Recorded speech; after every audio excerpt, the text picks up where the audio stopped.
Topic is Kriya Yoga 18 Puranas creation.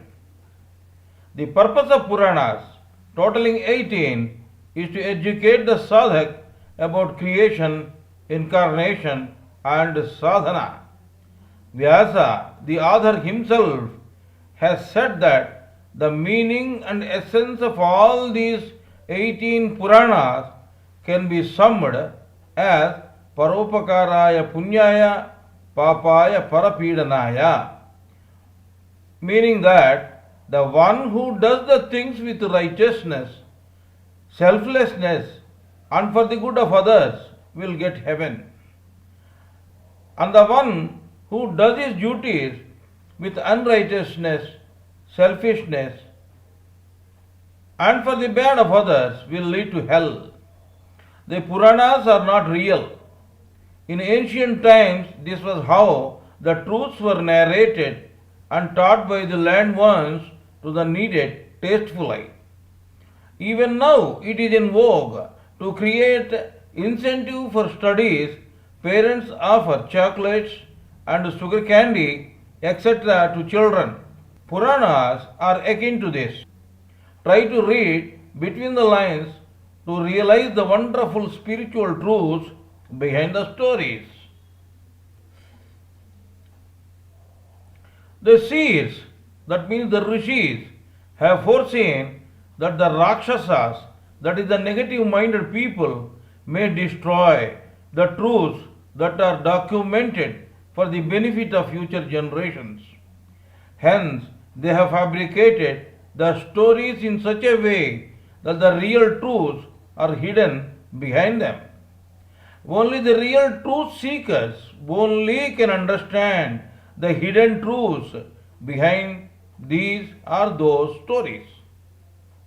While reading, we find most of the things or stories are common in all these 18 Puranas. The reason being, truth is one and the same everywhere. Time, space, and circumstances have no bearing on the truths. Hence, there is a repetition of story or stories. Naimisaranya forest. All the 18 Puranas written by Vyasa were narrated in Naimisaranya forest. Sanskrit is a very cultured language. It is the matrika or mother of all languages. Each and every word of Sanskrit is having a meaning. Sanskrit is a very meaningful language. In English, only certain words are having meaning. For example, north, east, west, south is coined as news. bundle of orderly knowledge is coined as book, B-O-O-K, bundle of orderly knowledge. A secluded and undisturbed place is required for narrating the experiences that were experienced during Kriya Yoga sadhana. Naimisharanya is a cogent, food abundant place that includes herbs and fruits with beautiful picturesque surroundings. Likewise, the names that narrate the Purana or Puranas also have an inner meaning. The man is made in the mold of Parabrahman. Every human being is a liberated one which has to be realized in letter and spirit by the individual himself. Once more, every human being is a liberated soul which has to be realized in letter and spirit by the individual himself. Kriya Yoga will aid the individual in realizing this truth. As per the Vedic culture, every individual can express his opinion openly about God. That is the reason so many religions prevailed in Bharat. Even atheist can have his own opinion expressed, and as such, atheism also allowed to prevail. Practical interpretation of Puranas. In fact, constructive freedom of expression is the basis of Vedic culture. Fools argue and wise men discuss. Intuitional wisdom will lead to liberation of soul from the bondage. Constructive discussions will lead to pure wisdom. Truth seekers need pure wisdom. Pure wisdom will provide intuitional wisdom. Remembering by repeated reading of scriptures and reproducing in front of others will not make the needy seekers to understand the truth. On the contrary, this develops ego. Great gurus and saints have taught the true God-loving persons with their intuitional soul wisdom which comes straight from the pure soul. Several innovations like invention of electric bulb by Thomas Alva Edison in the past were opposed and were tortured by so-called learned in those times. But they were all proved to be prized innovations in latter times. Independent thinking and discussions are very much required. Hence, constructive thinking and discussions are need of the day. I am interpreting these Puranas with my intuition gained through intensive Kriya Yoga sadhana. The expressions, interpretations rendered by me are my own and was guided by my great Kriya Yoga gurus. It may be aware that each and every Purana is having 80,000 slokas or verses plus in Sanskrit. The whole lifetime will not be sufficient and practically impossible to understand these many verses in the present day circumstances. As such, I have been ordained by Divine Spirit to interpret these Puranas in a more practical way. Now let us talk about Brahma Purana. Brahma means creator, so the name Brahma Purana itself indicates the advent of creation. That is how creation came into existence. That is how creation came into existence. Brahma Purana was narrated by Roma Harshana. Roma means hair, Harshana means raising. That means the rendition is very exciting. Story narration is a skillful art. Roma Harshana means the sadhak is a skillful in narrating his real experiences that he came across during his sadhana. He was a disciple of sage Vyasa. He has been authorized by his Sadguru Vyasa to narrate his sadhana experiences. In ancient times, the saintly persons used to assemble at a sacred place, do yajnas, and then used to spend their respective time or times by sharing or comparing their experiences that occurred during their Kriya Yoga Sadhana Yajna. Vyasa means the master who can explain the sadhana experiences extensively to the aspiring devotees. Vyasa means the diameter without any perimeter or paridhi. Vyasa is a great master of Kriya Yoga. The assembled sages of Kriya Yoga sadhaks have requested Roma Harshana to narrate the sadhana experiences, including the formation of creation. They requested him about the generation, operation, and destruction. Normally, generation stands for Brahma, the creator, operator, the Vishnu, and destructor, the Shiva. All these are the three branches of same Parabrahman who does different modes of the work. It is akin to a man who enacts several characters in his day-to-day life. Narration by Roma Harshana, the sadhak. Narration by Roma Harshana, the sadhak. Roma Harshana has narrated his experiences like this. Initially, everywhere there exists water bed only. Nara means water, Ayana means bed, Narayana means water bed. There emerged a golden egg in the water bed. That means the cosmic energy or Bhagavan Vishnu entered into the universe or Jagat.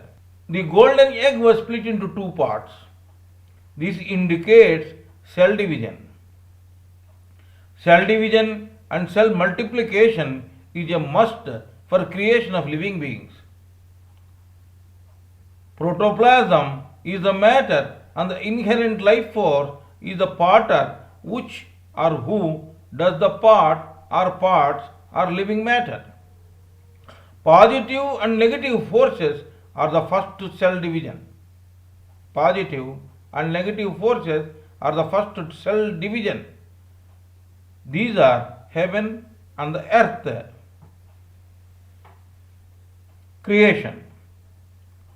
This creation story is a common in almost all Puranas. Parabrahman and Paramatma is one and the same. Brahman pervaded through ignorance. Its result is creation. If the Brahman is supposed as four parts, then one part is Jagat or creation, having name and form. This is called Vyakta Brahman or Brahman.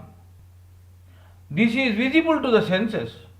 This is God in creation or Kutastha Chaitanyam or Krishna Chaitanyam.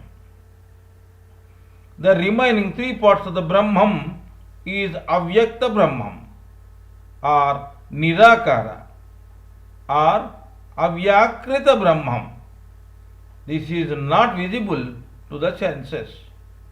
This is beyond creation. This is Sat, Chit and Ananda.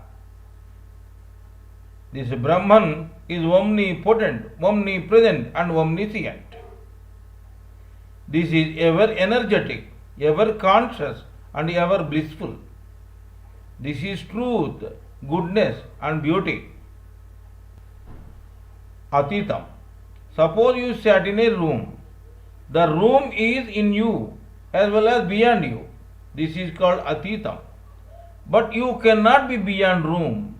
God is in you and beyond you. An electronic gadget requires electrical energy to make it work. Our body requires cosmic energy to become conscious. Hydrogen and oxygen are not visible to the naked eye. These two invisible airs combine together to become visible water. Sun is having effulgence which is inherent. Likewise, this inert creation born out of ignorance is called Maya. Ma means not, Ya means true. Maya is inherent of Parabrahman, the cosmic energy. The very basis or its existence is due to Parabrahman. The yogi who has fully recognized Parabrahman in everything cannot find Maya. Likewise, man imbued with Maya cannot recognize all pervasive Paramatman. Paramatman, sometimes we call it as Brahman or Parabrahman. Inert Maya, ignorance, is the cause of creation but not the steady Brahman. This Maya is called Yoga Maya. Yoga Maya consisting of Sattva, positive, Rajo, neutral, and Tamo, negative, gunas or qualities, is called Chit Shakti, Mahamaya or Mula Prakriti, the root cause of creation. Once again, Yoga Maya consisting of Sattva, positive, Rajo, neutral, and Tamo, negative gunas or qualities, is called Chit Shakti, Mahamaya or Mula Prakriti, the root cause of creation. Karana Srishti or idea creation. Ignorance, avidya, became creative with the presence of cosmic consciousness. From ignorance, avidya, impregnated with cosmic consciousness, first space, sound, akasha, shabda existed. Air, touch, vayu, sparsha came out of space. From vayu came out fire, configuration, agni, rupa, water, taste, varuna, rasa or ruchi came out from agni. Water or varuna or rasa or ruchi came out from agni. Lastly, earth, that is prithvi, that is smell or gandha, came out of varuna or jal or water. These are called five electricities, Pancha Mahabhutas. They are not having their own consciousness. The iron nails will not have its own magnetism. They get magnetized due to the presence of a natural magnet. Likewise, the cosmic consciousness gradually entered into Akasha, space, air, Vayu, fire, Agni, water, Varuna, and earth, Prithvi. These, with the presence of cosmic consciousness, became active and conscious. These electricities are by themselves insentient, but with the presence of Parabrahman, they become sentient. Now let us talk about Sankhya Yoga. Sound, Shabda, touch, Sparsha, form, Rupa, taste, Ruchi, and smell, Gandha, five attributes are called Pancha Tanmatras. Omkar is the first and foremost sound that came out of ignorance or primordial nature or Mula Prakriti. This whole Jagat creation manifested due to Omkar. These subtle Pancha Mahabhutas shall have Sattva, positive, Rajo, neutral, and Tamo, negative gunas, qualities. The ignorance with three gunas is called primordial ignorance, Mula Ajnanam, Karana Srishti, or idea creation. The causal body or creation is called apanchikrita or untreated vibratory electricities and is called Mahat. Pancha Jnanendriyas, five sense organs, gradually manifested in half of untreated Samishti Sattva Guna Sukshma Pancha Mahabhutas or macro positive predominant subtle five electricities. That means Srotram or ear, from space Akasha, touch skin from air Vayu, Chakshu eye from fire Agni, taste tongue from water Varuna, and smell Gandha from earth Prithvi manifested. These ears, skin, eyes, tongue and nose are not physical organs. They are the powers only. Antakarana manifested from the rest of the untreated macro positive sattva, five electricities. Paramatma himself entered into half of untreated macro positive sattva, akasha, space. Manas, mind, manifested in half of untreated macro positive sattva, vayu, air. Determinating intellect, that is nischayatmaka buddhi, manifested in half of untreated macro positive sattva, agni or fire. Wavering mind, manas, manifested in half of untreated macro positive sattva, varuna, water. Ego ahankara with I-ness, manifested in half of untreated macro positive sattva, prithvi, earth. Pancha karmendriyas or five action organs gradually manifested in half of untreated macro neutral rajas subtle five electricities. Speaking power, that is vak, that is mouth, manifested in half of untreated macro neutral rajas akasha or space. Skilled working power, that is kriya shakti, that is hands, pani, manifested in half of untreated macro neutral rajas or vayu or air. Skilled working power, kriya shakti, that is hand,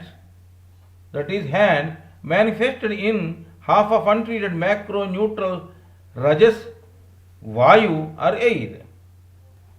Walking power, gamana shakti, that is feet, in Sanskrit it is called padam, manifested in half of untreated macro neutral means rajas, agni, fire.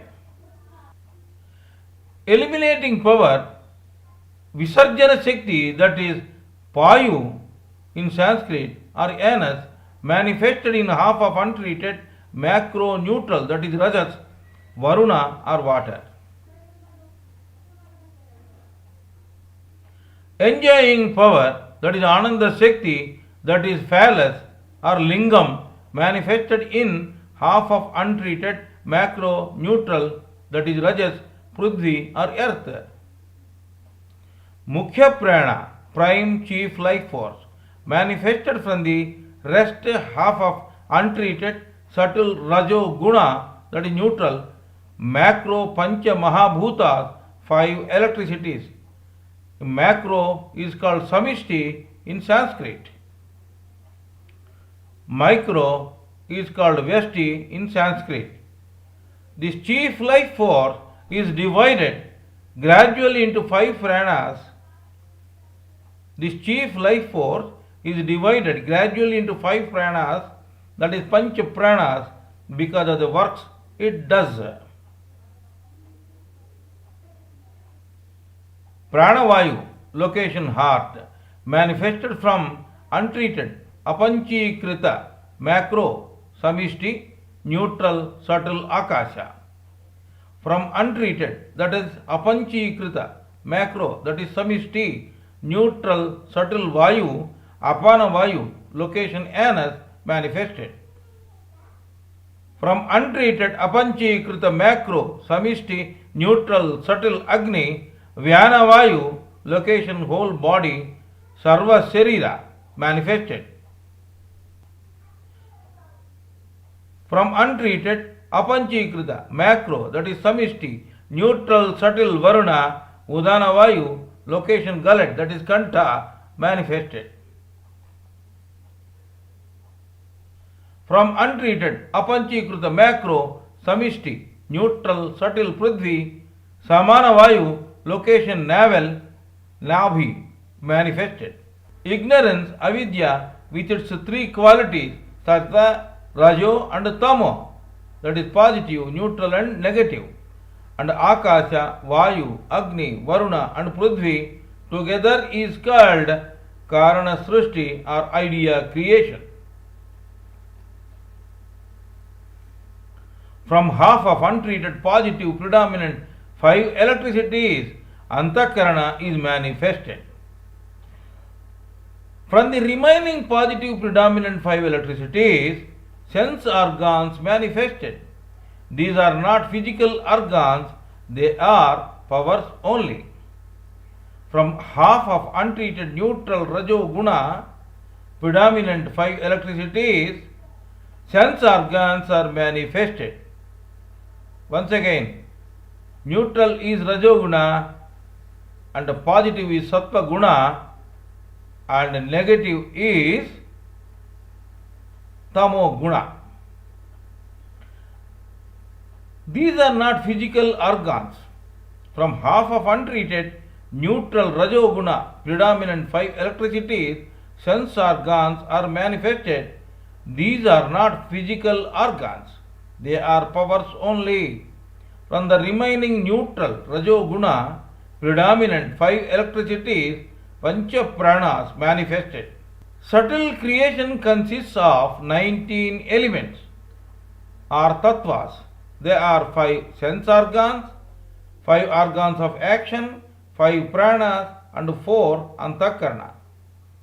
The subtle creation is not visible to the naked eye. Physical creation or panchikaran. Let us talk about it. Physical creation or panchikaran. The 5 panchatanmatras combined in different proportions lead to physical creation. Sthula srishti, half of the untreated macro negative electricities means panchamahabhutas, gradually combines with 1/8 of the rest of the mahabhutas to become physical electricities or pancha bhutas. Now I am giving you the calculation. Half of akasha, that is space, 1/8 air, 1/8 fire, 1/8 water, 1/8 earth together becomes space or akasha after panchikaran. This is called akasha panchakam. Now half of air, 1/8 akasha, 1/8 fire, 1/8 water and 1/8 earth together becomes air or vayu panchakam. Half of fire, 1/8 space, 1/8 air, 1/8 water, 1/8 earth together becomes fire or agni panchakam. Half of water, 1/8 space, 1/8 air, 1/8 fire and 1/8 earth together becomes water or varuna panchakam. Half of earth or prithvi, 1/8 space or akasha, 1/8 air or vayu, 1/8 fire or agni, 1/8 water or varuna together become earth or prithvi panchakam. Now the treated 5 electricities, that is akasha, vayu, agni, varuna and prithvi panchakams, are called as such henceforth. That is, akasha panchakam is called space, or Akasha. Vayu Panchakam is called air or Vayu. Agni Panchakam is called Agni or fire. Varuna Panchakam is called water or Varuna, and Prithvi Panchakam or Earth Panchakam is called Earth or Prithvi henceforth.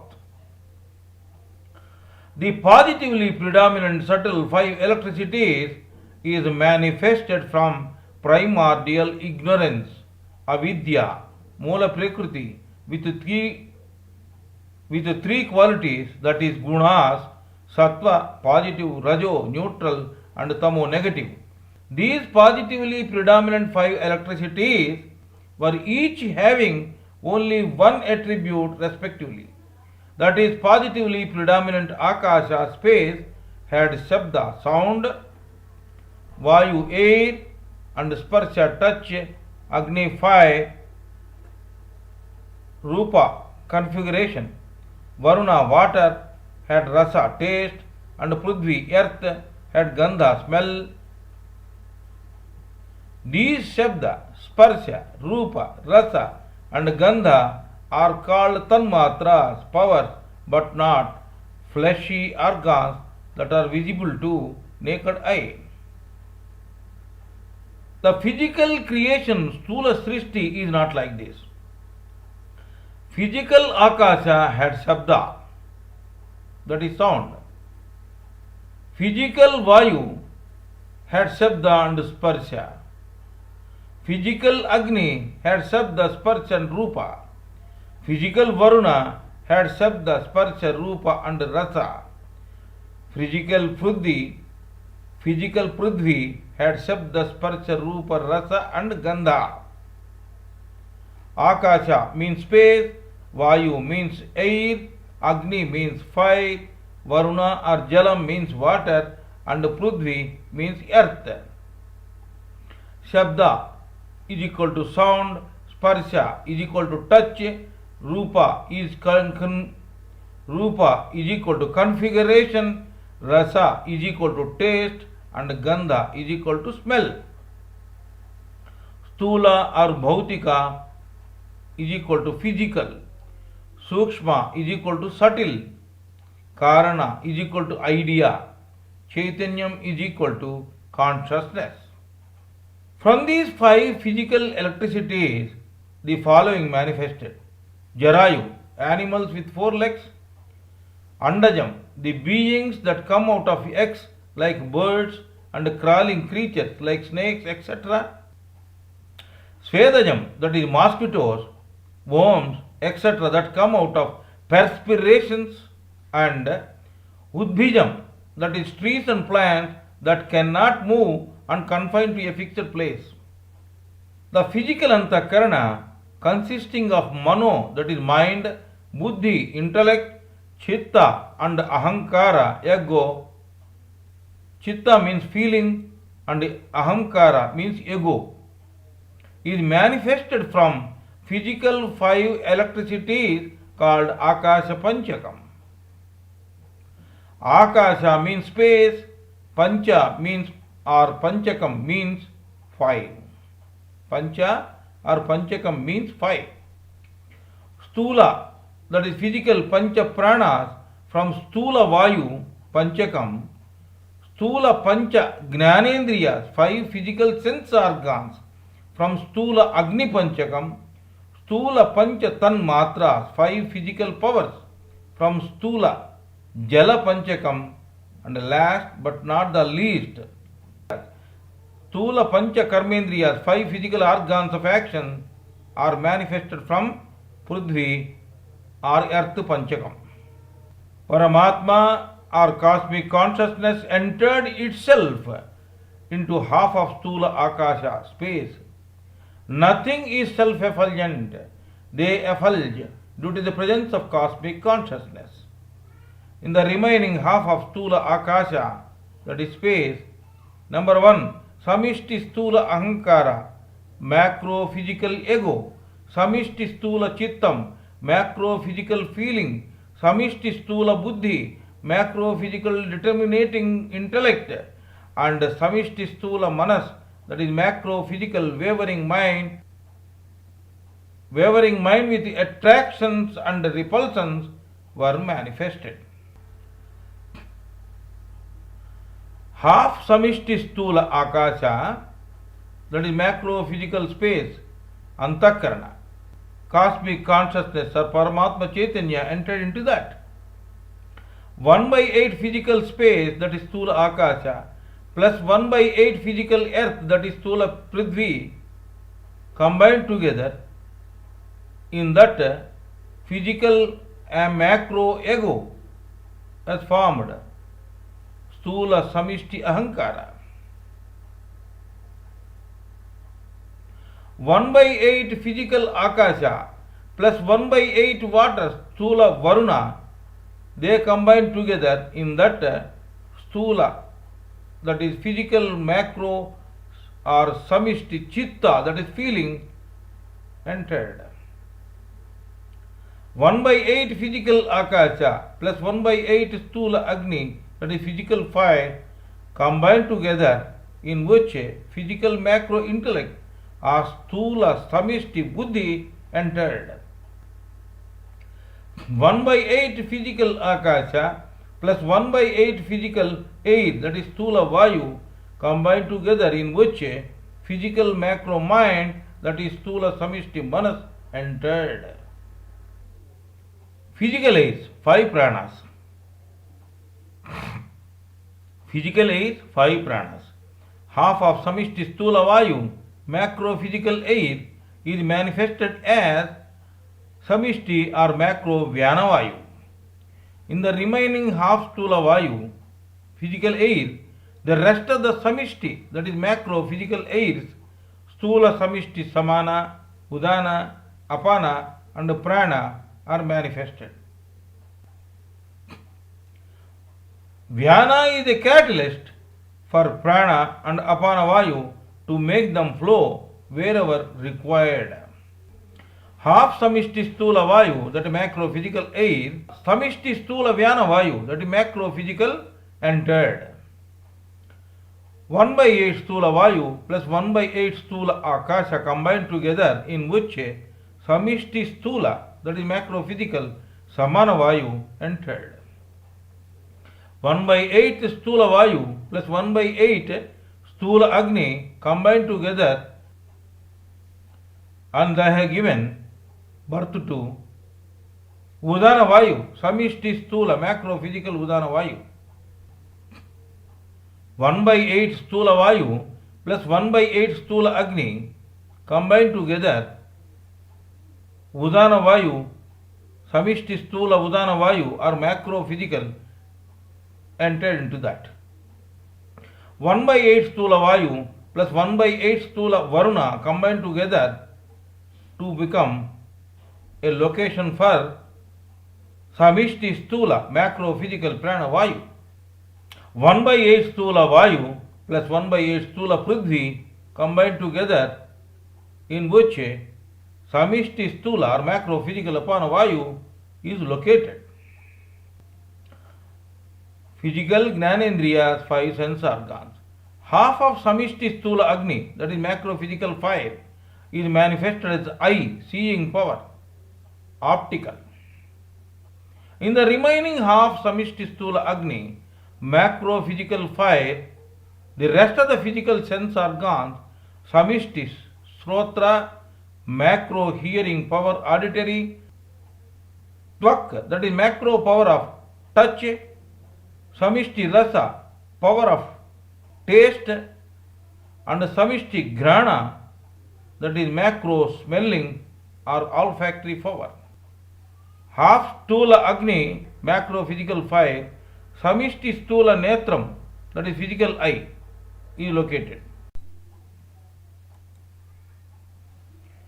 In the remaining half of Samishti Stula Agni, macro physical fire, the rest of the physical sense organs, Samishti Srotra, that is macro hearing power, Tvak, that is macro power of touch, or sparsha, samishti rasa, that is power of taste, and samishti grana, that is power of smelling manifested. Now see the equation. Half stool macro physical agni 5 macro stula netram is located. In half stula macro physical agni, that is 5, samishti stula netram, that is macro physical eye, is located. 1/8 stula agni plus 1/8 stula akasha combined together to give location to stula samishti sravanam, that is macro physical ear. 1/8 stula agni plus 1/8 stula vayu, that is air, gave place to stula samishti charmam or macro physical skin.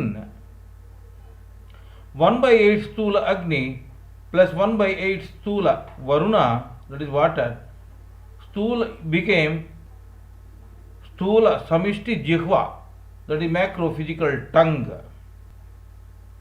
Stula samishti jihva, that is macro physical tongue. 1/8 stula agni plus 1/8 stula prithvi is equal to stula samishti granam or macro physical nose. Physical 5 tanmatras. Half of samishti stula varuna, macro physical water, is manifested as samishti rasa, power of macro taste. In the remaining half, samishti stula varuna, that is macro physical water, the rest of the samishti stula tanmatras, macro physical powers, namely samishti stula shabda, macro physical sound, samishti stula sparsha, macro physical touch, samishti stula rupa, that is macro physical seeing, and samishti stula gandha, that is macro physical smell manifested. Half samishti stula varuna, physical water, gave space to samishti stula rasa tattva, that is macro physical taste tattva. 1/8 stula varuna plus 1/8 stula akasha gave place to samishti stula shabda, that is macro physical sound, that is ear. 1/8 stula varuna plus 1/8 stula vayu gave place to samishti stula sparsha, macro physical touch, that is skin. 1/8 stula varuna plus 1/8 stula agni gave place to samishti stula rupa, that is macro physical seeing, that is eye. 1/8 stula varuna plus 1/8 stula prithvi gave place to samishti stula gandha, that is macro physical smell, that is nose. 5 karmendriyas, organs of action.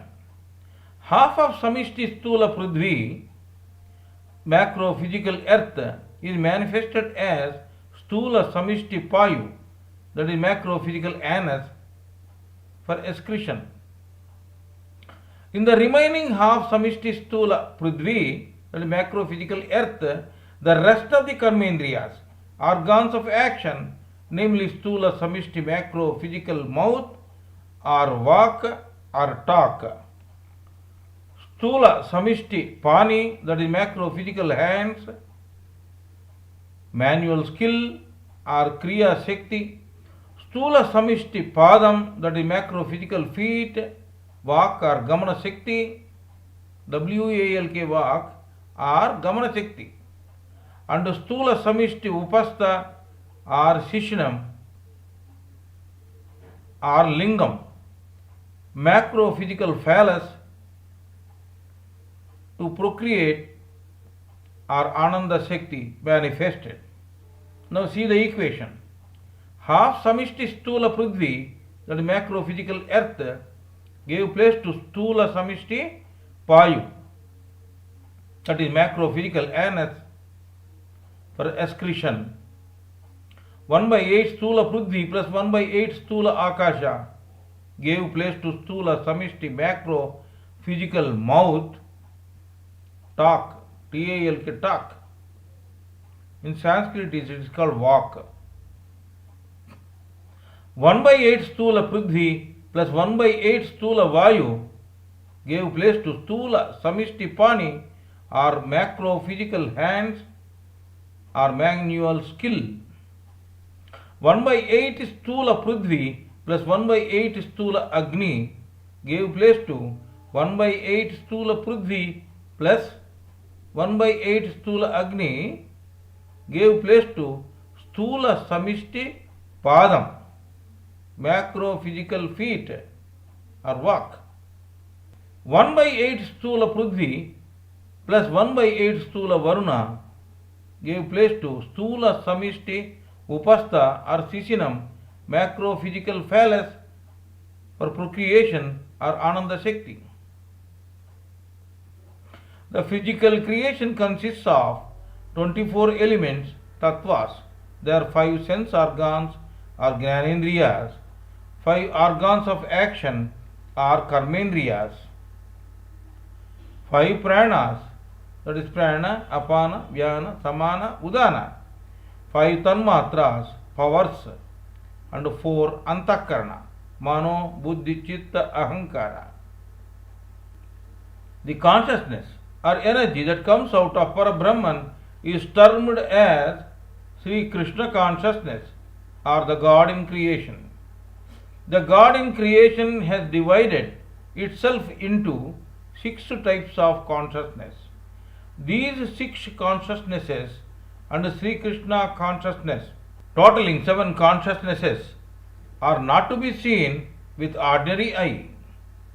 These are visible to only enlightened yogi. Vyashti means microcosm, Samishti means macrocosm, and Srishti means creation. Karana means casual, Sukshma means astral, and Stula means physical. Maya is a part of Brahman.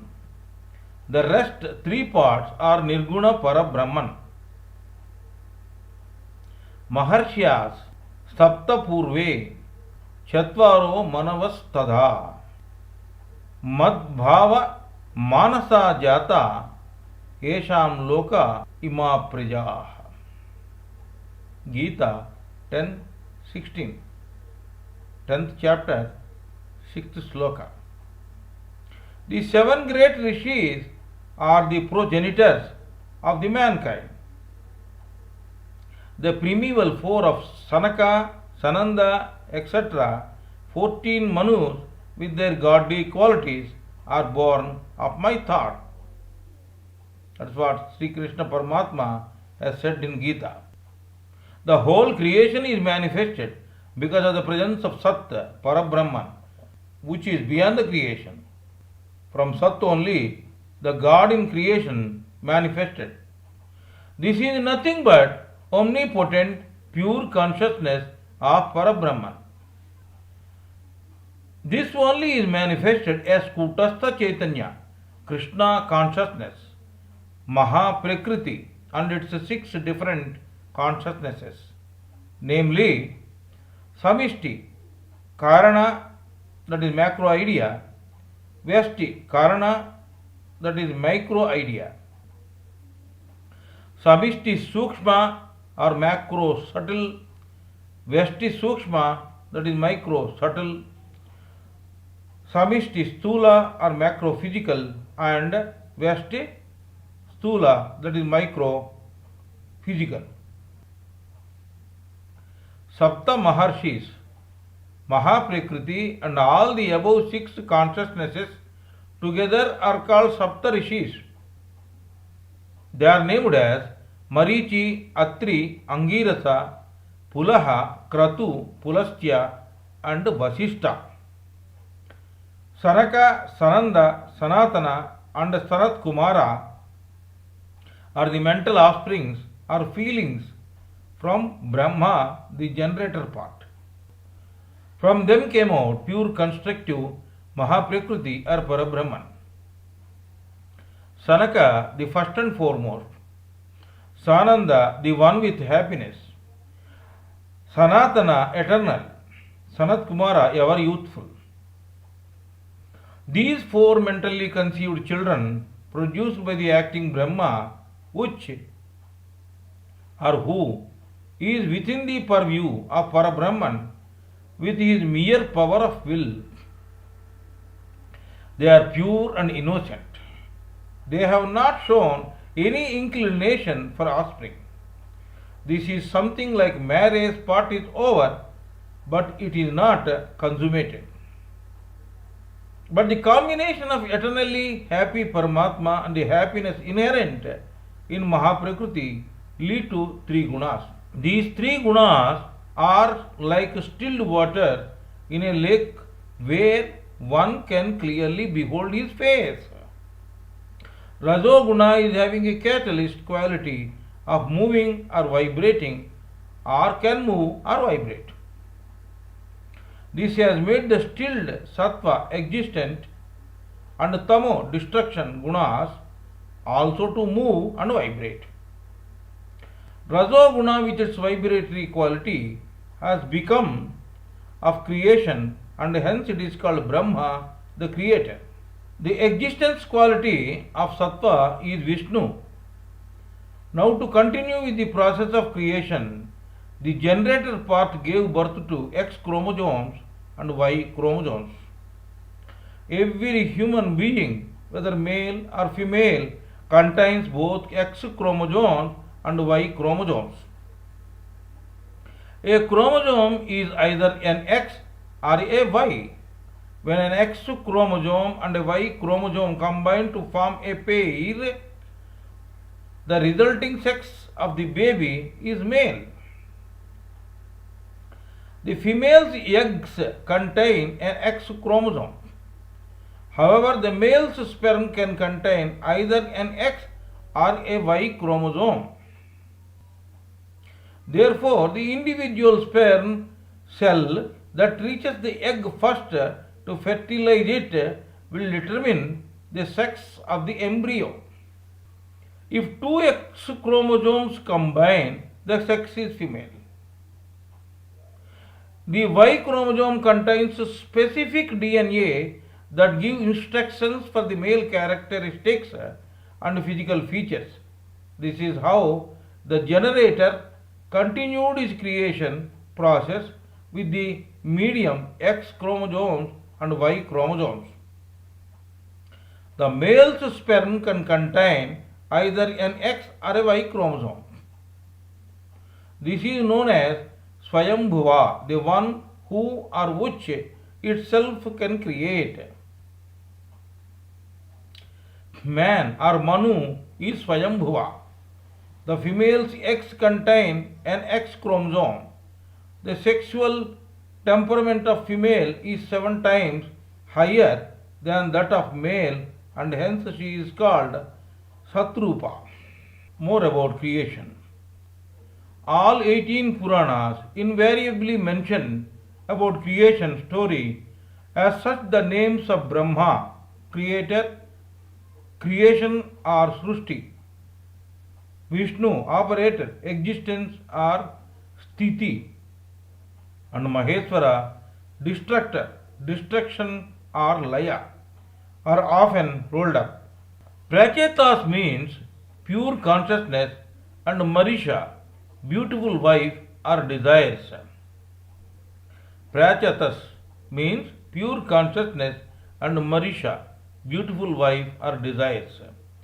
That means a pure mind cannot be a source for the existence of physical world, and hence requires a catalyst like femininity or desires.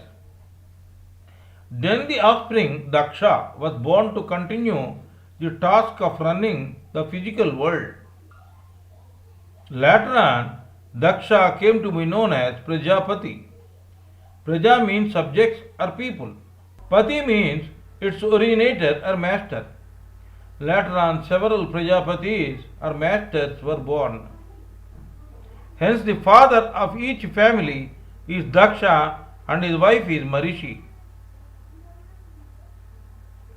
A father with pure consciousness or mind, that is Prachetas, cannot produce children. The pure consciousness or prachetas is to be disturbed by marishi, wife, or desires which lead to children.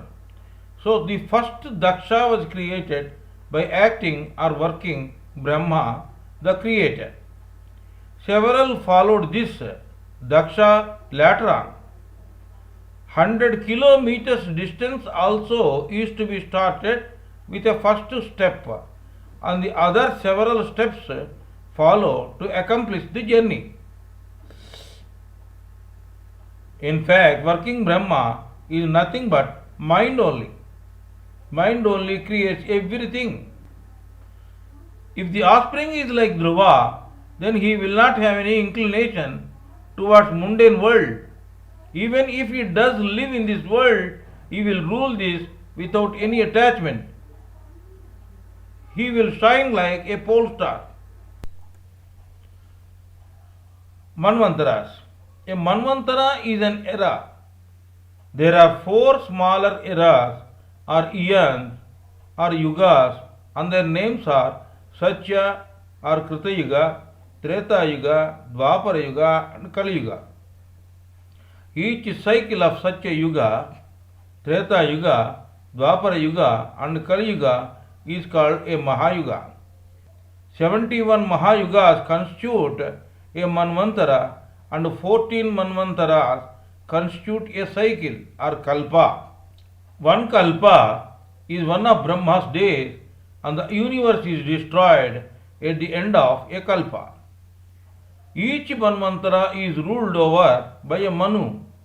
In the present Kalpa, 6 Manvantaras have already passed, and the names of the 6 Manus who ruled were Swayambhuva, Swarochisha, Uttama, Tamasa, Raivata, Chakshusha.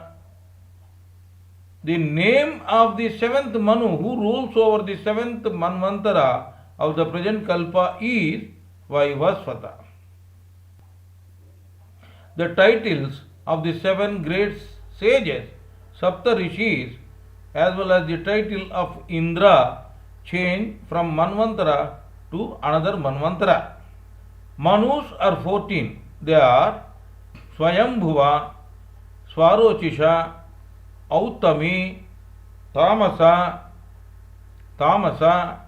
Raivata, Chakshusha, Vaivasvata, Savarni, Daksha Savarni, Brahma Savarni, Dharma Savarni, Rudra Savarni, Rauchya or Deva Savarni, Bhauchya or Indra Savarni.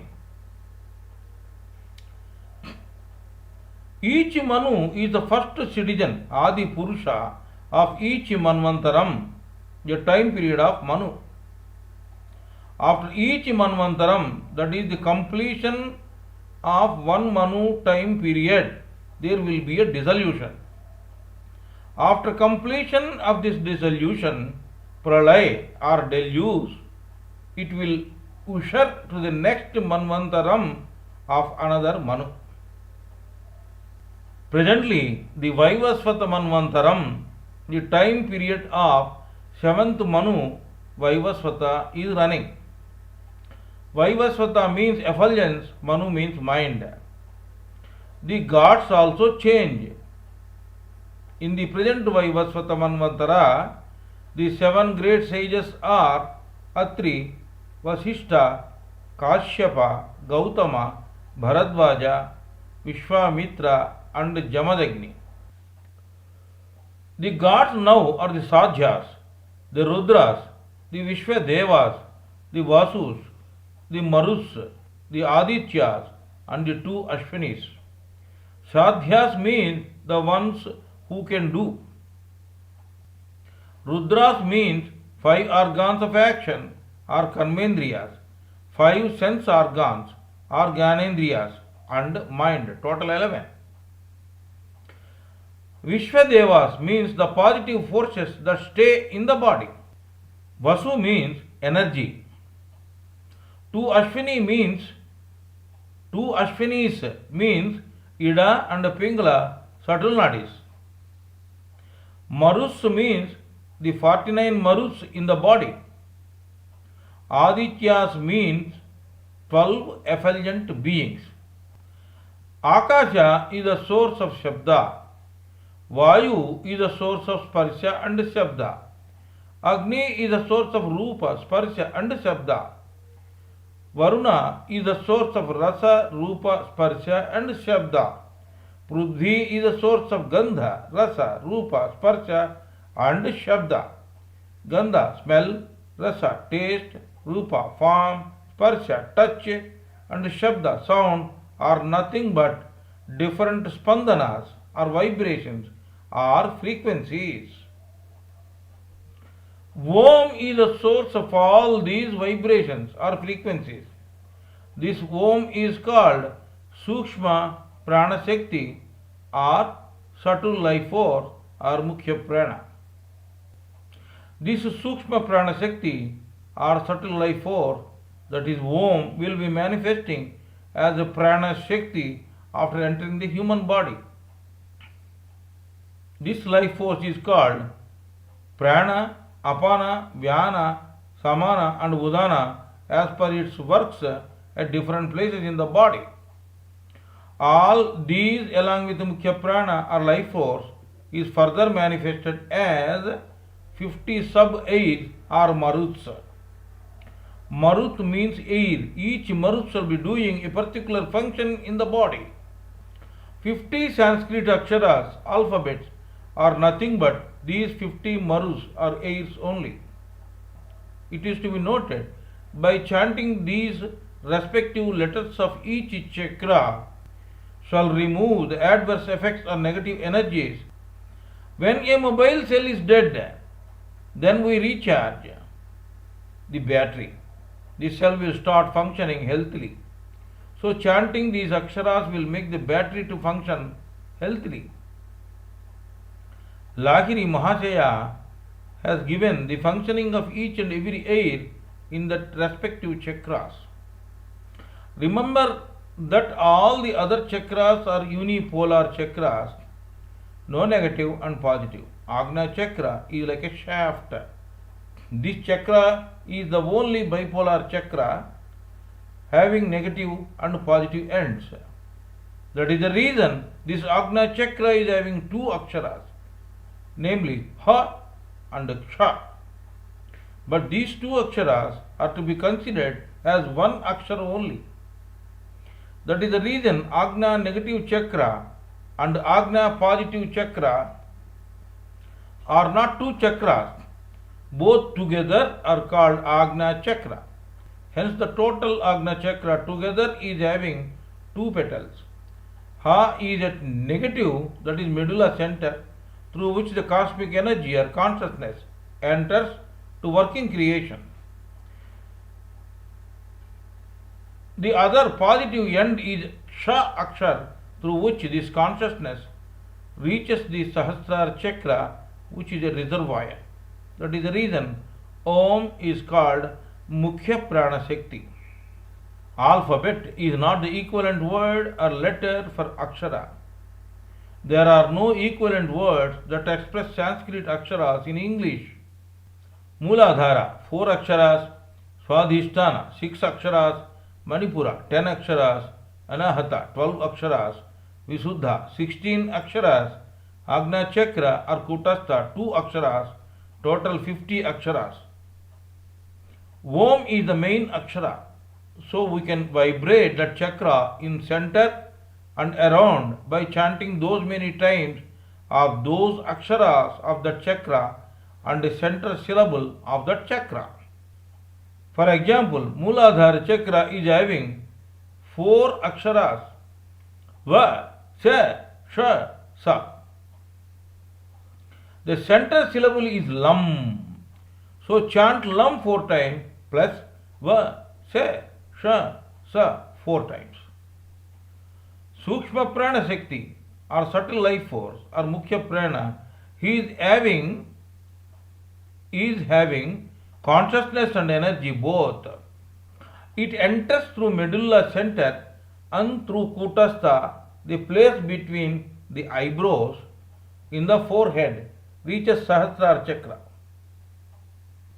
So in a way, Sahasrara Chakra is the reservoir of cosmic energy. From there, this energy gets redistributed through Kutastha, that is Agna positive, Agna negative, that is medulla center, Visuddha, Anahata, Manipura, Swadhisthana and Mooladhara chakra, and from there exit out. Each and every subway or every akshar or alphabet is having assigned a function. They are distributed through Kutastha, Agna positive, Agna negative, medulla center, Vishuddha, Anahata, Manipura, Swadhisthana and Mooladhara. The energy so received in these nerve centers of chakras, the energy so received in these nerve centers of chakras is further redistributed to different organs from the centers of chakras. The sadhak who has become victorious over sleep, that is Maya, can only understand that Parabrahman is everything animated or inanimated. Maheshwara Sutrani. I un rilik eoi, I uch hayavarat, lan nyamannanam, javagadadas, khapacha, ta dau kapai. With these sounds, vowels, that is achus, and consonants, hallus, and compounds, that is samyukta aksharas of vowels and consonants are formed. The subtle life force is having energy and consciousness both. Its origin is now Sahasrara Chakra. There are 49 Upavayus or subways whose source is subtle life force. Every subway is having its own respective peculiar duty. These duties are distributed through Agna Chakra to Visuddha, Anahata, Manipura, Swadhisthana and Mooladhara, from these chakras to the nerve centers and then to different organs. These 49 sub-8s or Upavayus are divided into 7 sections. These 8s are existing within and without. That is the reason cosmos, mind and body are correlated. In Kriya Yoga Sadhana, the sadhak will redirect the outgoing life force through the chakras to Kutastha, the place between the eyebrows. He will transform the head into a powerful magnet. He will be able to concentrate life force in pineal gland, medulla oblongata and cerebrum. Different atoms united together to be formed as a worm, bird, animal and or man. In fact, life force only is manifesting in all these living beings in different ways. This way, the life that is expressed in a man for his survival is known as chief life force or Mukhya Prana Shakti. This Mukhya Prana Shakti or chief life force shall enter along with the Jivatma or soul into the yoni during cohabitation or sex. Yoni means vagina. This life force shall remain with that prani or living being throughout his or her life as per karma. The existence of that prani or living being depends upon food and life force. Not only that, this Mukhya Prana Shakti shall enter through medulla into cerebrum as cosmic consciousness from cosmos and remains deposited.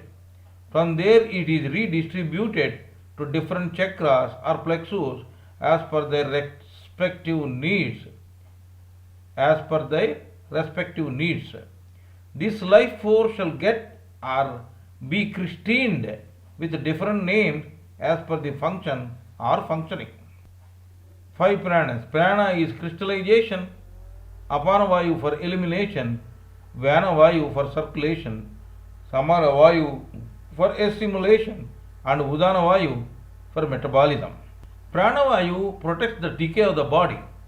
In crystallization, Pranavayu helps for all manifestations. Its location is heart.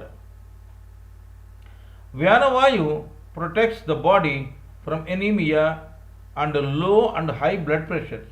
In circulation, it circulates all proteins and required nutrients through bloodstream. Its location is behind the phallus, behind the linga. Samanavayu protects the body from weak digestion. In assimilation, it helps in digesting proteins and their distribution. It also helps in creation of new cells in place of dead cells. It is located in and around Navi, that is navel. Udana Vayu, the organs, muscles, tendons and membranes etc. should not grow more than required. Udana Vayu protects this for growth of hair, membranes etc. Several different kinds of cells and their variety of equations are needed. This is called metabolism. Udana Vayu helps in metabolism. It is located in Kantha, that is in the gullet. Apana Vayu protects the body from the growth of toxins, gastric problems, tumors, the growth of cancer cells and piles problem. In elimination, it removes all waste in the body. It is located in anus. Prana and Apana are two important electricities in our body. Apana electricity, its passage is from Kutastha, medulla center, Visuddha, Anahata, Manipura, Swadhisthana, Mooladhara, asshole and out. This is unsteady. It will make man confined to senses. That is, it makes man sense bound. Prana electricity, its passage is from asshole, that is Mooladhara. Its passage is from asshole, Mooladhara, Swadhisthana, Manipura, Anahata, Visuddha, medulla center and Kutastha. It is peace oriented. It will make the concentration of man united with Parabrahman during deep sleep and intensive meditation. So one electricity, Apana electricity, makes man sense bound. Another electricity, Prana electricity, makes man to within, that is Antarmukha. If sadhak can go within, then uniting with Parabrahman will become easy. This is called Kriya Yoga. When life force exits through Kutastha, asshole, and while carrying or taking information to and fro from cells, membranes, organs and brain for the nerves in use and for mental business, quite a lot of energy is spent. Then so many waste that come out during these processes shall be left in the blood. CO2, that is carbon dioxide, is one amongst those wastes. That corrupted blood should be cleansed immediately, failing which physical death is inevitable. That is certain. The spent energy is to be replenished, for which this life force is a must. Because of the mutual opposite pulls of prana and apana electricities, the breathing process is done.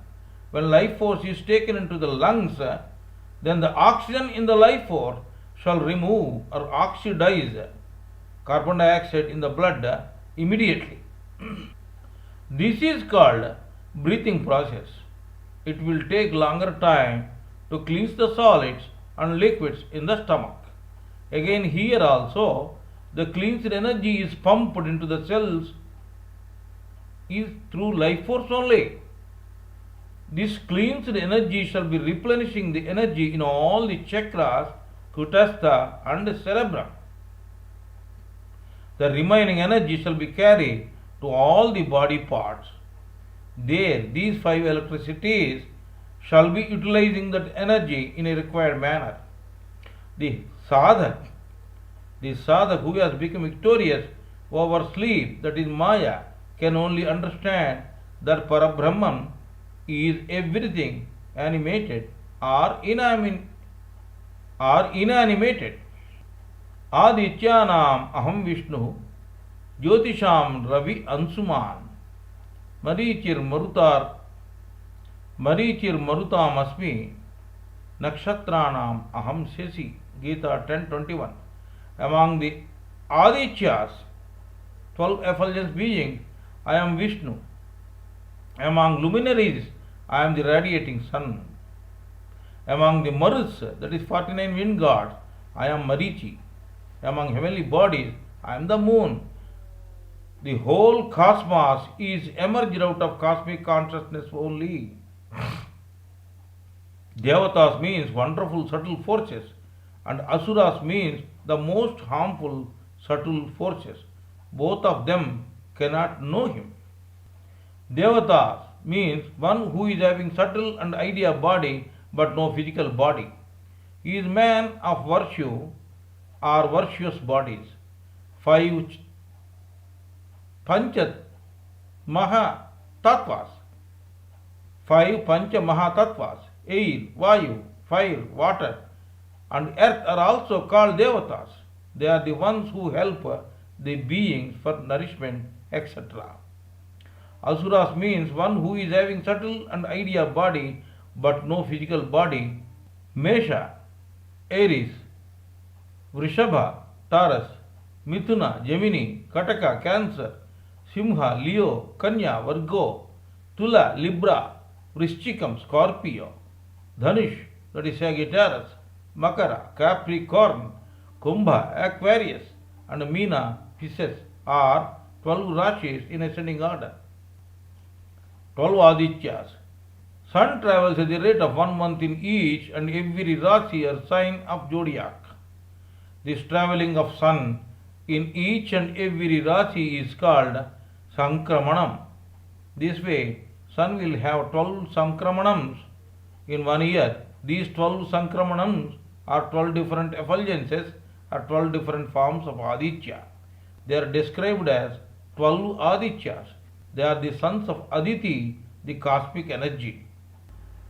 They are number 1 Dhata, number 2 Mitru, number 3 Aryamu, number 4 Sakru, number 5 Varunu, number 6 Amsu, number 7 Bhagu, number 8 Vivasvantu, number 9 Pusha, number 10 Savita, number 11 Tvashta, number 12 Vishnu. Birth. Let us talk about birth. The spermatozoon merge with ovum in one of the nights. The spermatozoon merge with ovum in one of the nights. After 3 or 5 days, the merger of spermatozoa.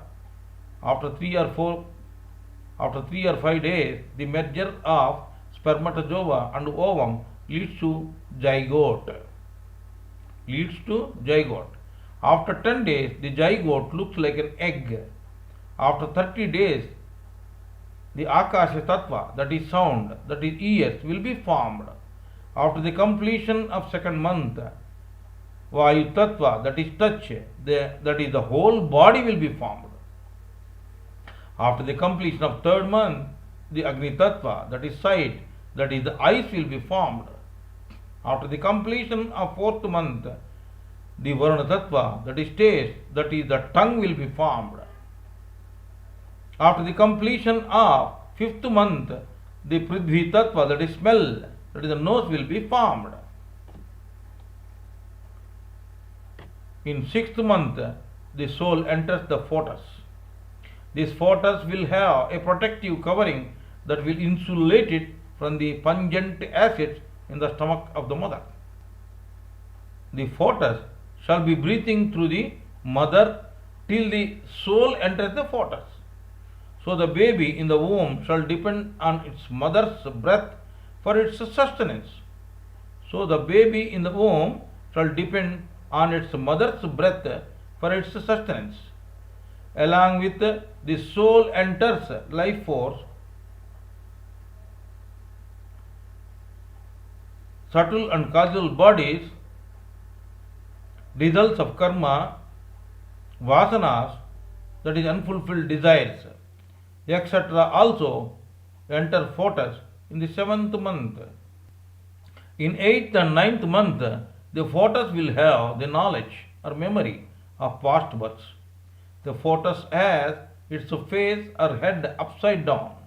In the end of 9th or in the beginning of 10th month, the photos will be ejected out from the mother's womb due to the pressure or pranavayu of mother and pranavayu of the photos.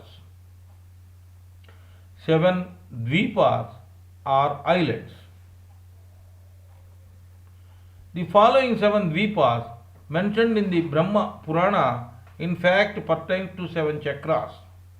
Muladhara, Swadhisthana, Manipura, Anahata, Visuddha, Agna and Sahasrara are the 7 chakras. Each chakra is a different dvipa.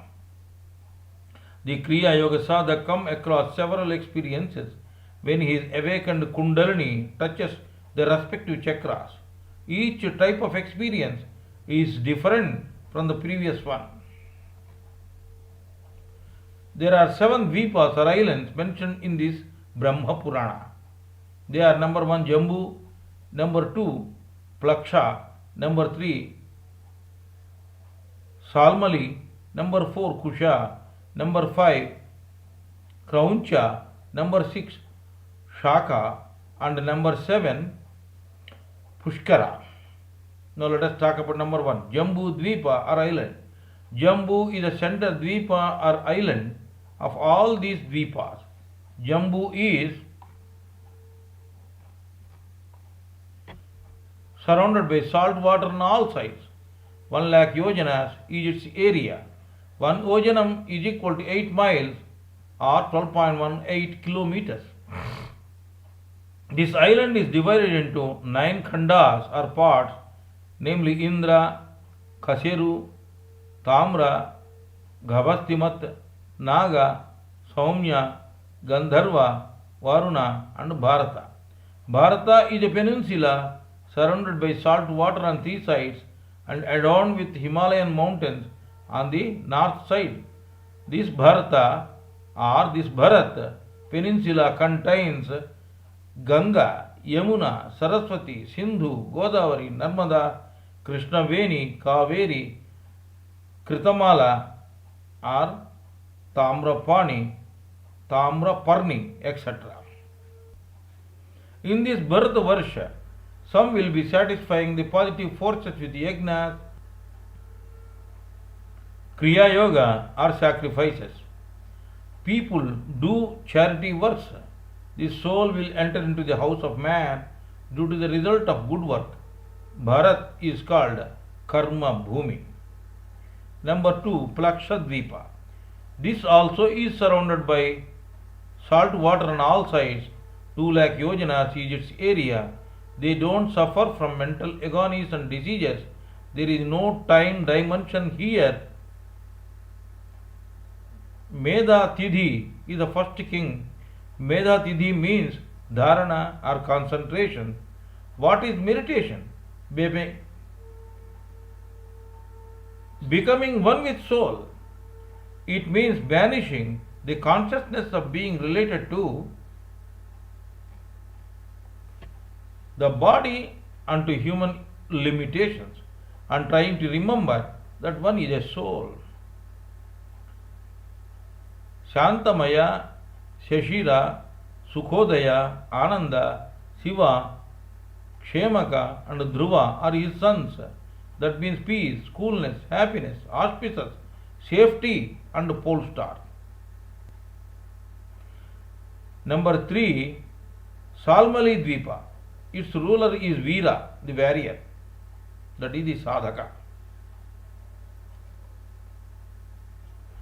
Number 4, Kushadvipa. This is surrounded by Sura, Samudra, that is ocean of divinity. Number 5 is Krauncha Dvipa. This is surrounded by Ghrita Samudra, that is ocean of auspicious Kaugi clarified butter.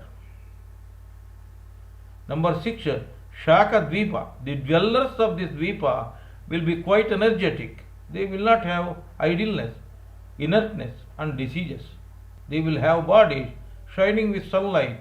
They live with mutual respect.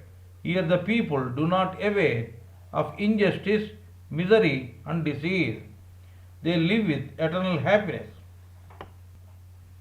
4 types of people, namely Magamu, Magadhamu, Manasamu, and Mandagamu, live here as per their gradation. Number 7, Pushkara Dvipa. Its ruler is Savana. Mahavita and Dhataki are his 2 children. People here do not get diseases, misery, love and hatred, jealousy, fear and greediness. The glory of Shiva. The story of Bhagavan Shiva and Parvati is common in almost all the 18 Puranas. Parabrahman is not having any form. He is omnipresent, omnipotent and omniscient. Then where from this Shiva, Vishnu, Lalita, Krishna and Rama etc. forms have come? Hence the sadhak should grasp that the forms are ephemeral. If the mentioned form is male, then the reader should understand that it is Parabrahman or Paramatman or cosmic consciousness or cosmic energy or potential energy. If female form is mentioned, then it is Maya or God in creation or nature or Kutastha Chaitanya or Krishna consciousness or kinetic energy. The cosmic consciousness enters Brahmarandra through medulla and from there to Sahasrara. From Sahasrara it enters Merudanda, the spinal cord, through Agna, Vishuddha, Anahata, Manipura, Swadhisthana and Mooladhara chakras and will gradually become human consciousness. This will enter the organs through nerve centers and nerves and flow outwards and succumb to sense pleasures. In the story of Shiva and Gauri, Gauri goes to her father to attend one yajna without any invitation. She gets insulted by her father, Daksha Prajapati. She commits self-immolation. Shiva becomes furious and kills his father-in-law with his trisul or trident, a weapon. He will make him alive again by a animal head, goat, in place of normal head. Gauri takes another incarnation called Parvati and becomes daughter of Himavan, that is Himalaya mountain. She marries Shiva. The story goes like this. In the story of Parvati's marriage to Shiva, Manmadha, the love god or Cupid, plays a major part in bringing the Shiva and Parvati together.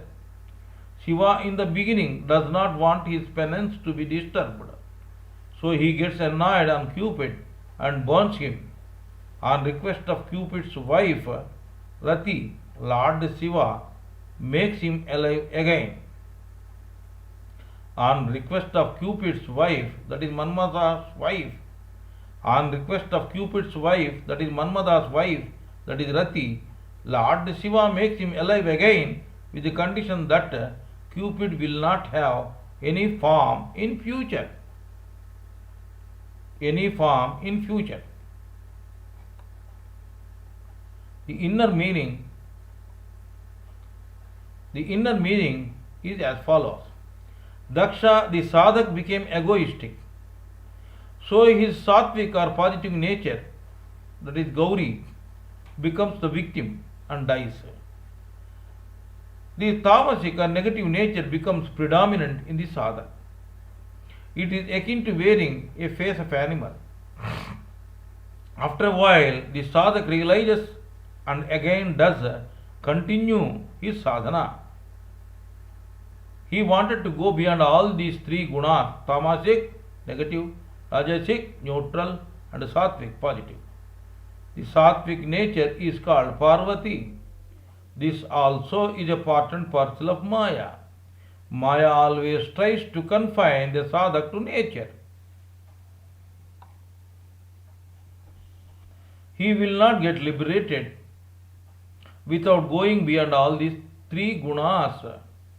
The sadhak who does sadhana is called Shiva, the auspicious. Here, Maya, in the guise of Cupid, that is Manmadha, body inclination, tries to confine the sadhak, that is Shiva, to nature. However, the sadhak kills the nature with his intensive sadhana. Cupid or Manmadha is not having any physical form. In Sanskrit, same word or name will have several different meanings. Example: Dhanam means money, energy. Ardham meaning wealth. Dhanam has got two meanings. One is money and another is energy. Ardham has got two meanings. One is meaning and another is wealth. Parvati is having the meaning of positive guna or quality or cosmic consciousness. Now, Parvati. When the awakened Kundalini reaches Sahasrara Chakra, the cerebrum becomes cool. Then the sadhak is called Himavant. Hima means cool, Vant means the one who gets coolness. Sahasrara Chakra is underneath the Brahmarandhra.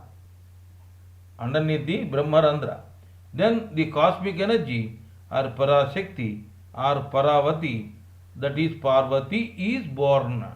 This is called Parvati is born to Himavant.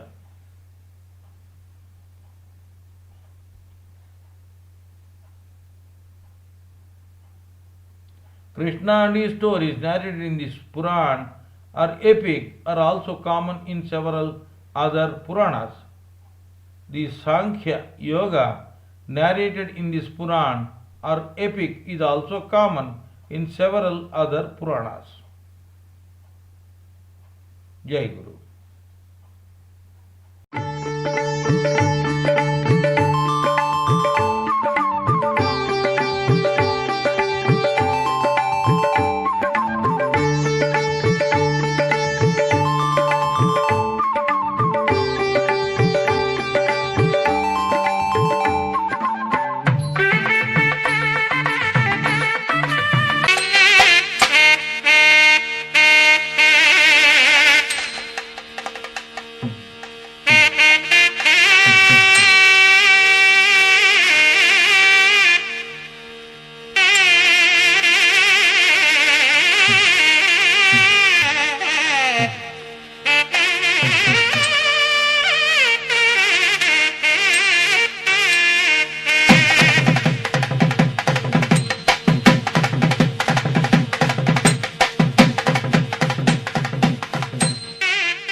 Now let us talk about Padma Purana.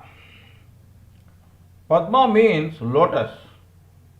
So the name Padma Purana itself indicates how the Creator is not affected or attached to his creation in spite of making it. It is akin to a lotus not getting rotten in spite of being in water. That is how the mankind should not get attached to this world in spite of being in it. The boat may be in water, but the water should not be in the boat. This is the reason all gods and goddesses are shown seated in a lotus in spite of its unsuitability.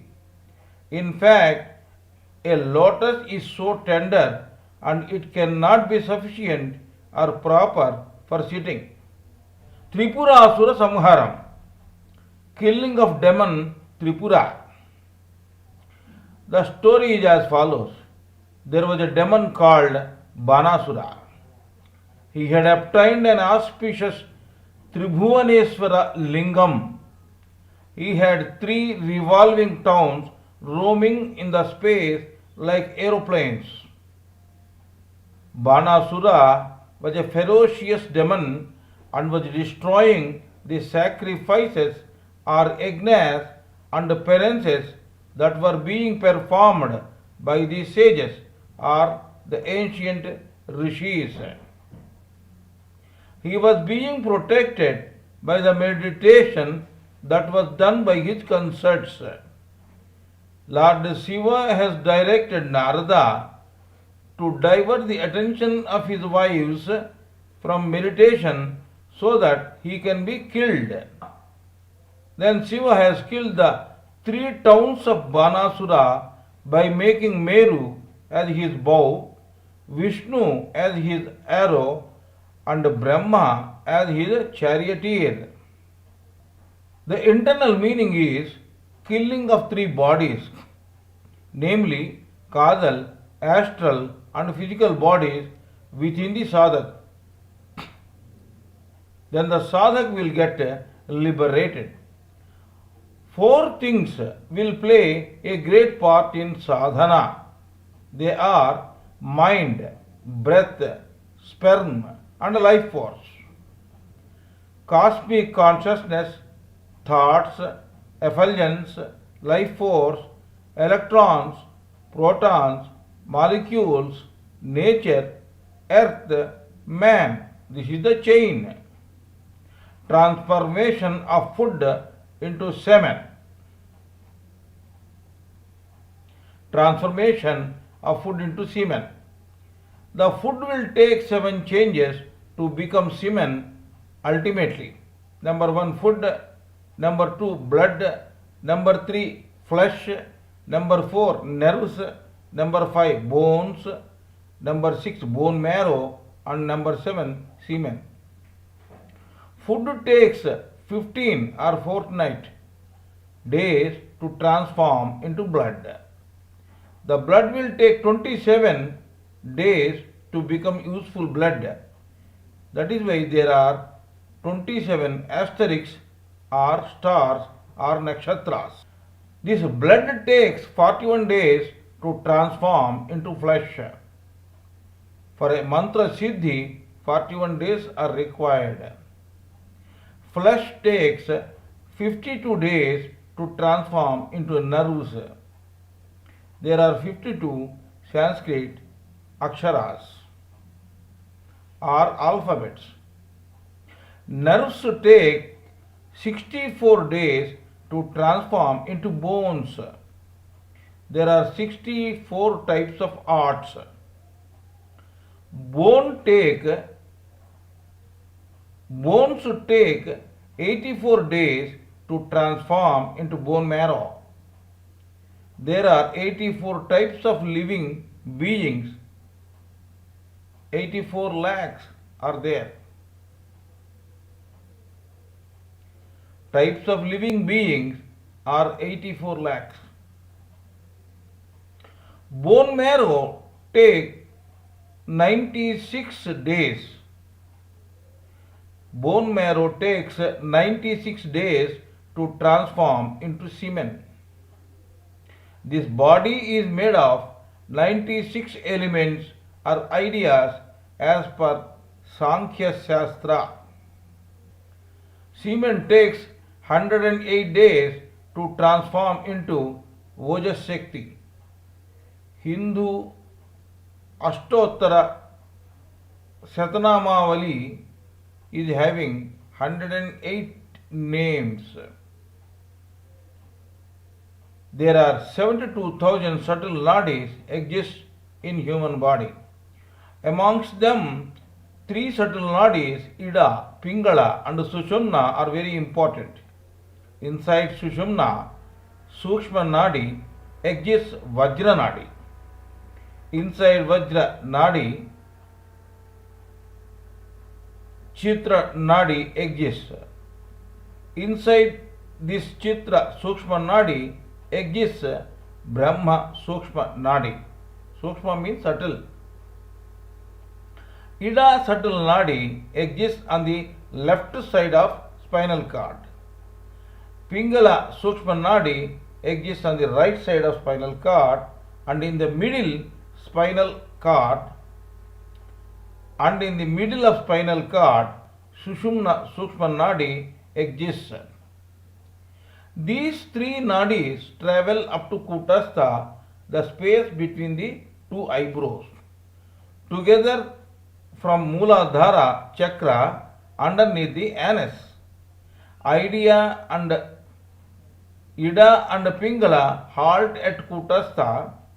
Sushumna Sukshma Nadi proceeds further up to Sahasrara chakra underneath the Brahma Randhra in the middle top of the head.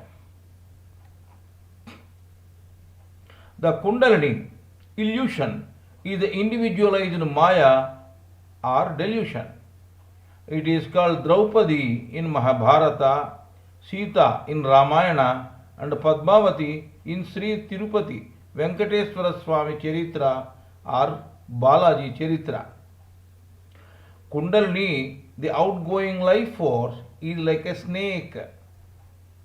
Its tail is in the upper chakras and hood is near the Mooladhara chakra. When man does not do any Kriya Yoga sadhana, then it is in sleeping state and hence called sleeping Kundalini. It is awakened with the sadhana. The tamed or awakened Kundalini is sent through the middle of Sushumna, Sukshma Nadi, amongst Ida, Pingala and Sushumna in the spinal cord. Then it travels through Mooladhara, Swadhisthana, Manipura, Anahata, Visuddha, Agnya, negative and positive chakras, and then it reaches Brahmarandhra through Sahasrara chakra. Mooladhara, Swadhisthana and Manipura chakras are called mundane chakras. This field is called Kurukshetra. Man confined to this field cannot do any good spiritual sadhana and always self-centered. This field is also called Brahma Grandhi, a knot. Manipura, Anahata and Visuddha chakras are called mundane and spiritual chakras. This field is called Kurukshetra Dharmakshetra. Man confined to this field does have mixed mundane and spiritual feelings. Even though self-centered, he does think about spiritual sadhana. This field is also called Rudra Grandhi, a second knot, KNOT knot. Visuddha, Agnya negative and positive and Sahasrara chakras are called spiritual or divine chakras. This field is called Dharmakshetra. Man confined to this field does only good spiritual sadhana and always God-centered. This field is also called Vishnu Grandhi, a third and last knot. The conflicts of subtle positive and negative forces in regard to sadhana is called the Great War of Mahabharata. The crossing of Mooladhara, Swadhisthana, Manipura, Anahata and Visuddha by Kundalini force is called marrying 5 husbands by Draupadi. Man, 3 bodies. Man is having 3 bodies. The outer body, that is with flesh and blood, is called the inert physical body. This is called Sthula Sharira. That is why we say Adi Bhautika Shanti, that is peace to physical body. Inside that exists an energetic, subtle or astral body. Inside that exists an energetic, subtle or astral body. This is called Sukshma Sharira. That is why we say Adi Daivika Shanti, that is peace to subtle or astral body. Inside that exists an idea or causal body. This is called Karana Sharira. That is why we say Adhyatmika Shanti, that is peace to idea or causal or Karana Sharira body. For the existence of these 3 physical, subtle and idea bodies, man will have individual soul or Vyashtatma. That is, soul will make these 3 bodies to work together in unison for existence of man. The physical, health and social principles are applicable to the visible physical body or Sthula Sharira. Morals, metaphysical things, traits of past karma, desires, thoughts, etc. are applicable to the invisible subtle body or Sukshma Sharira. Spiritual, divine and principles pertaining to merger with Parabrahman or God the Father are applicable to the invisible idea body or Karana Sharira. Idea body or Karana Sharira is very, very nearer to Parabrahman. All 3, that is causal, subtle and physical bodies, will get the required energy for their existence from soul. The sequence is from spirit to soul, soul to idea, idea to subtle and from subtle to physical body. For merger with God, man has to prepare his physical, subtle and then idea bodies sequentially. God has given willpower to man. Misery, pleasure, happiness of sense or action organs are finally enjoyed by physical body at last. Kriya Yoga. Man will not get any punishment until he does not utilize his physical body for any crime. There is a provision for a change or realization till the last moment and can escape from the crime. Hrishikesha means Manas, the king of Indriyas, the senses. The spinal cord should be straight and erect without any dent. The sadhak should make intensive efforts to steady the mind. The sadhak should fly his flag, namely self-control.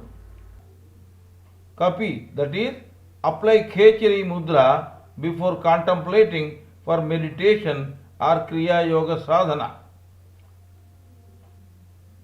This is. The spinal cord is Dhvajam.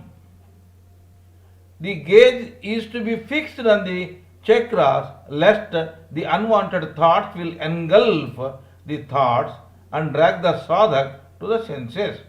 When the gaze is fixed in Kutastha, then only the sadhak will be able to annihilate Bhishma, the ego, Drona, the habits, and the rest of the devilish qualities of Kauravas within him by controlling his mind.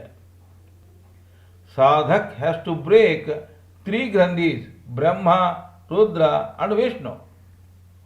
The first grandhi, Brahma grandhi, extends from Mooladhara to Manipura in Kurukshetra region of the spinal cord. This Grandhi pertains to human consciousness. It entangles only in physical sense pleasures. As such, it will cause some physical impediment or the other to the meditator or meditating man or Kriya Yoga Sadhak during his meditation or Kriya Yoga Sadhana and shall not allow his sadhana to continue.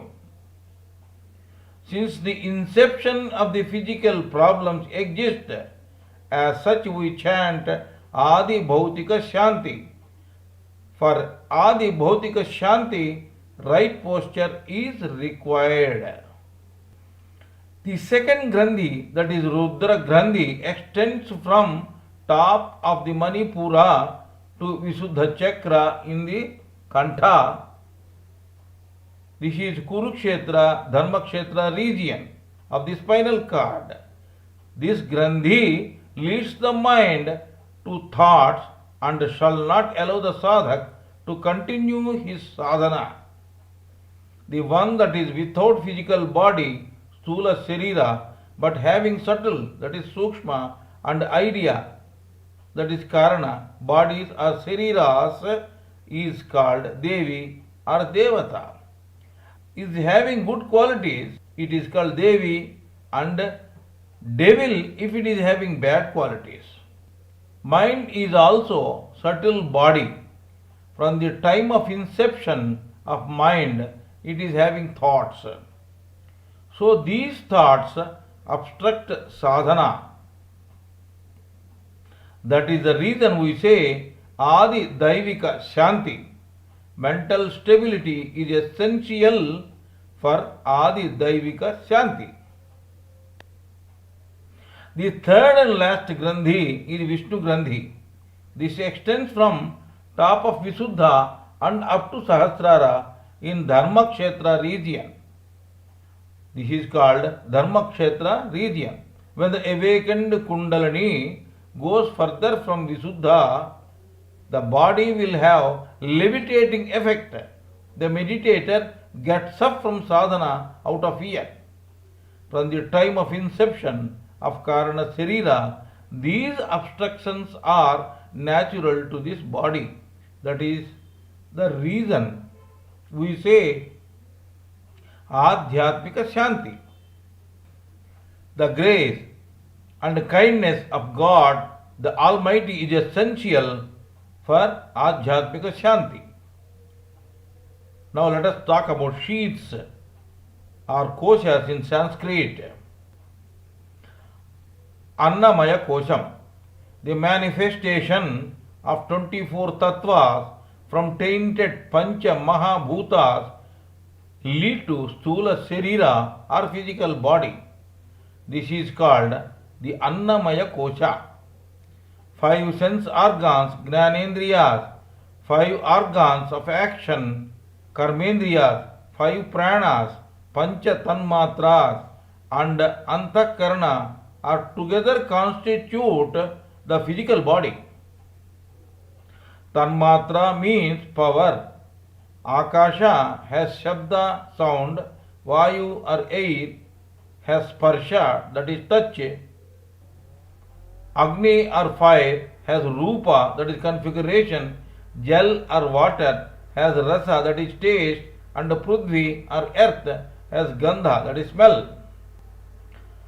Pranamaya Kosha, the untainted 5 pranas in subtle body and 5 karmendriyas together constitute Pranamaya Kosha.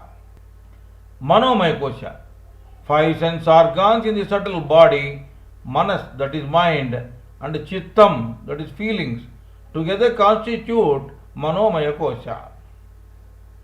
Vijnanamaya Kosha, 5 sense organs in the subtle body, Ahamkar, that is ego, and determining Buddhi, together constitute Vijnanamaya Kosha. Pranamaya, Manomaya, and Vijnanamaya Koshas are sheaths, together are called Sukshma Sharira. Anandamaya Kosha. Untainted Pancha Mahabhutas and three gunas, Sattva, Rajas and Tamo, are called avidya or ignorance, and this is called Karana Sharira. This is called Anandamaya Kosha. Now let us talk about avasthas or states. Jagrata Avastha. Cosmic consciousness or Brahma Chetana enters Karana Sharira from Karana to Sukshma and from Sukshma to Sthula Sharira, and then making all these three Shariras conscious is called Jagrata Avastha or waking state. Swapna Avastha. Cosmic consciousness or Brahma Chetana enters Karana Sharira from Karana to Sukshma and then making these two Shariras conscious is called Swapna Avastha or Avachetana Avastha. The Jagrata Avastha remains unconscious. Sushupti Avastha. Cosmic consciousness or Brahma Chetana enters Karana Sharira, making it conscious is called Sushupti Avastha, Turiya Avastha, Adhichetana Avastha or superconscious state. The remaining Sukshma and Sthula remain unconscious. The God in creation is called Krishna consciousness or Suddha Sattva Maya. The consciousness in creation, three consciousnesses, Karana, Sukshma and Sthula in macro, and three consciousnesses, Karana, Sukshma and Sthula in micro, are manifested as seven consciousnesses. These are not visible to the physical and ordinary eye. Due to the influence of Tamo Guna, Karana, Sharira will have Mala and Avarana doshas, and because of Rajo Guna Vikshepana doshas. When a lantern chimney is painted by black smoke, then the burning wick cannot be visible. Likewise, due to Mala dosha, the Paramatma within us become invisible. We will mistake the rope as a snake due to superimposition of darkness. So Avarana dosha or fault occurs due to Tamo Guna ignorance of unsteady mind. Love and hatred, selfishness, affection, kindness, happiness, contentment, dissatisfaction, Kama, Krodha, Lobha, Moha, Mada, Macharya, etc. are the Vikshepana doshas. This is due to ego, that is Ahankar. Brahma's lifespan and chronological order of the eras. Pulastya says Lord Brahma, the embodiment of Lord Vishnu, has a lifespan of 100 years, and half of its period is known as Parardha. One kasta is equal to 15 nimesha. One kala is equal to 30 kastas. One muhurta is equal to 30 kalas. 30 muhurtas is equal to 24 hours. Deluge or pralaya. Every night these physical, subtle and idea worlds become inactive and merge into cosmos. This is called eternal deluge or dissolution, Nitya Pralaya. Some people say Kali Yuga is equal to 4,32,000 years. Dwapara Yuga is equal to 8,64,000 years. Treta Yuga is equal to 12,96,000 years. Krita or Satya Yuga is equal to 17,28,000 years. Kali Yuga plus Dwapara Yuga plus Treta Yuga plus Krita or Satya Yuga is equal to one Mahayuga. 71 into 4 is equal to 284 yugas is equal to one lifetime of Manu. Lifetime of 14 Manus is equal to 14 into 71, that is equal to 994 yugas, that is equal to 43,20,000 years. One night of Brahma is 1000 yugas. One day of Brahma is 1000 yugas. This Brahma is called Karya Brahma, action Brahma. One day of Karya Brahma is equal to 2000 yugas. The deluge or dissolution between one yuga and another yuga is called Avantara Pralaya. In any deluge or dissolution, the idea body remains, but the physical and subtle bodies are destroyed. In deluge or dissolution, the physical body or earth dissolves in physical water, that into physical Agni, that is fire, fire into physical air into physical ether. This physical ether dissolves in subtle earth, the macro ego, subtle earth into subtle water, macro feelings, that into subtle Agni, that is macro intellect, fire into subtle air, that is macro mind. This macro mind is called Mahat Tattva. Sun and Vishnu Navi. The present Yuga is ascending Dwapara Yuga and is started at year 1700 as stated by my Parama Guru Gnana Avatar, the incarnation of wisdom, Sri Sri Yukteswara Giri Swamiji. This has been narrated by him in his great book Kaivalya Darshan with illustrations. Earth has got its own satellite, moon revolving around it. The other planets like Venus, Mercury, Saturn, Mars, etc. have got their respective satellites revolving around them in their respective orbits. Every planet has got its own orbit. They not only revolve around themselves but also revolve around Sun in their own orbit in elliptical order. Likewise, Sun also revolves around himself and also revolves elliptically around a star as its center of orbit. This is called Vishnu Navi, the universal grand center. On the Vishnu Navi, it is shown in Hindu mythological picture as Brahma sitting on a lotus. Brahma is the center of wisdom.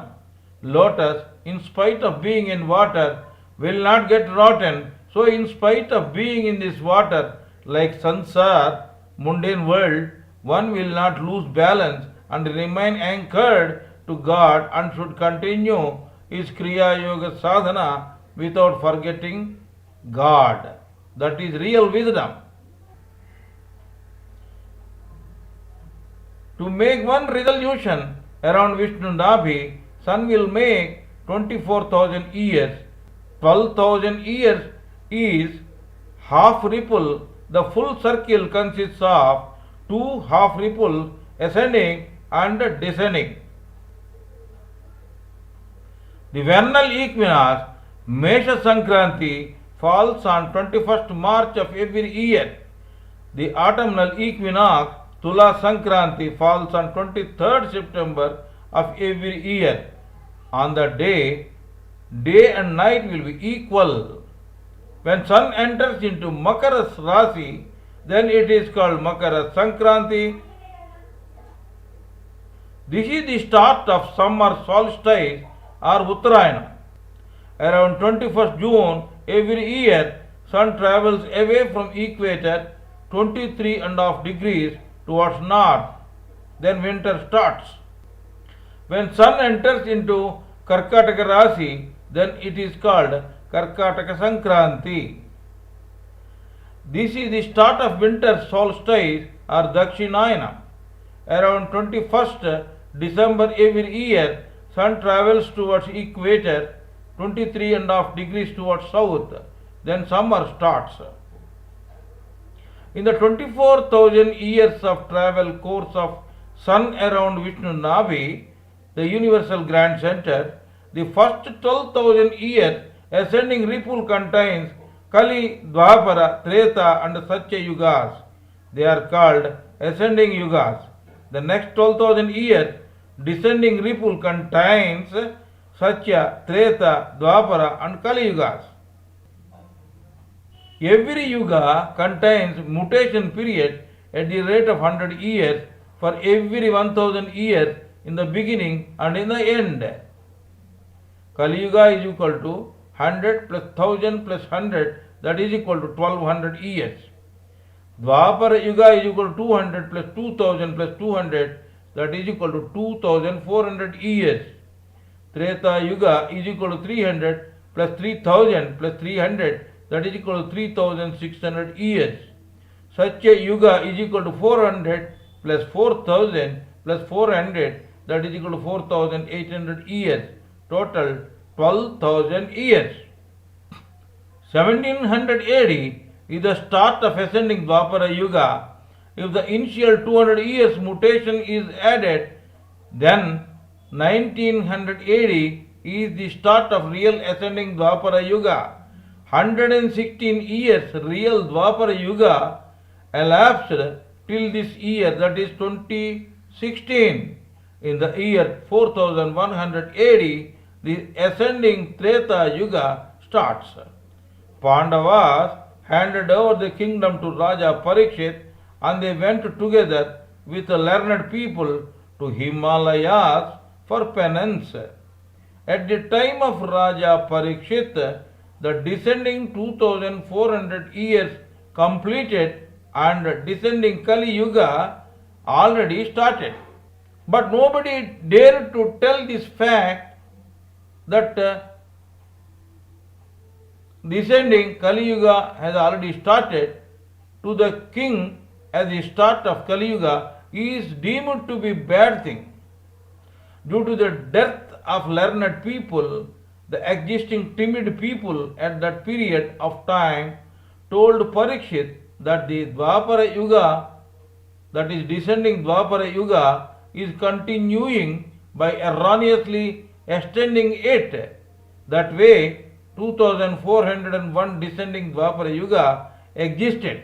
Vernal equinox, Mesha Sankranti, is at a distance of 20 degrees 54 minutes 36 seconds from fixed star Revati of Mesha Rasi, first pada, that is part. That has elapsed 1394 years ago, and presently it is 194 years ascending Dwapara Yuga.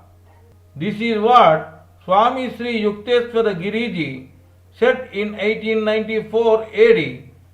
Presently it is 116th year of ascending Dwapara Yuga after deducting the initial mutation period of 200 years.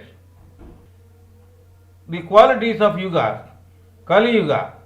When sun is revolving around Vishnu Navi, the universal grand center, the first ascending 1200 years is ascending Kali Yuga in the first half of 12,000 years ripple. At this time of ascending Kali Yuga, dharma, that is righteousness, will be on one pada or 25%. In ascending order, it gradually increases. Intellect will give preference to the physical things but moves towards Parabrahman from where it has come. In descending Kali Yuga, man gives preference to physical things only and moves away from Parabrahman. The ascending Kali Yuga started in 500 AD and ended by 1700 AD, including the mutation period of 100 years on either side. Dwapara Yuga. When Sun is revolving around Vishnu Navi, that is the universal grand center, the first ascending 2400 years, the first ascending 2400 years is ascending Dwapara Yuga in the first half of 12,000 years ripple. At this time of ascending Dwapara Yuga, Dharma, righteousness, will be on two padas, that is 50%. Intellect will give preference to the mental things, but moves towards Parabrahman from where it has come. In descent Kali Yuga, man gives preference to mental things only, but moves away from Parabrahman. The ascending Dwapara Yuga started in 1700 AD. Its initial mutation period of 200 years ended in 1900 AD. The real ascending Dwapara Yuga started in 1900 AD. From the year 1700 AD, man has made many scientific inventions and innovations, and it is due to the ascending mental faculties. The present ascending Dwapara Yuga, including 200 years mutation period, ends in 4100 AD. Treta Yuga.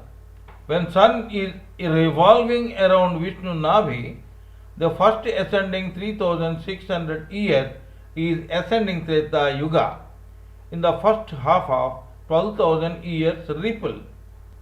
At this time of ascending Treta Yuga, Dharma, that is righteousness, will be on three padas, that is 75%, or in three quadrants. In ascending Treta Yuga, intellect will give preference to the ideas but moves towards Parabrahman from where it has come. In descending Treta Yuga, man gives preference to ideas only but moves gradually away from Parabrahman. Satya Yuga. When Sun is revolving around Vishnu Navi, the first ascending 4000 years is ascending Satya Yuga in the first half of 12,000 years ripple. At this time of ascending Satya Yuga, Dharma, that is righteousness, will be on four padas, 100%, or four quadrants. In ascending Satya Yuga, intellect will give preference to the ideas but moves towards Parabrahman from where it has come. In descending Satya Yuga, the man moving gradually away from Parabrahman begins. Covering the mistake. In descending Dwapara Yuga, we gradually move away from ideas. The so-called learned in Raja Parikshit's time made this 2400 years descending Dwapara Yuga by multiplying it with 360. This comes to 8,64,000 years. By this, 2400 years is extended by wrongly calculating it. They cleverly covered it by saying that our 360 days are equal to 1 day of Brahma. 1200, 2400, 3600 and 4000 years and 4800 years of original years of yugas are described as years of Brahma. See the following calculations of yugas made by these so-called learned people of Raja Parikshit. Kali Yuga is equal to 1200 Brahma years into 360 days, that is 4,32,000 years on earth. Dwapara Yuga is equal to 2400 years Brahma years into 360 days, that is equal to 8,64,000 years on earth.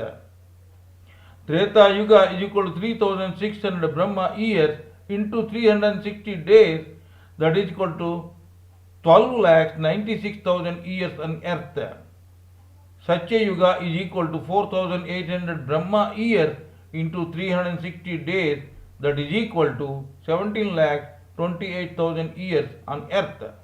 The four prominent castes.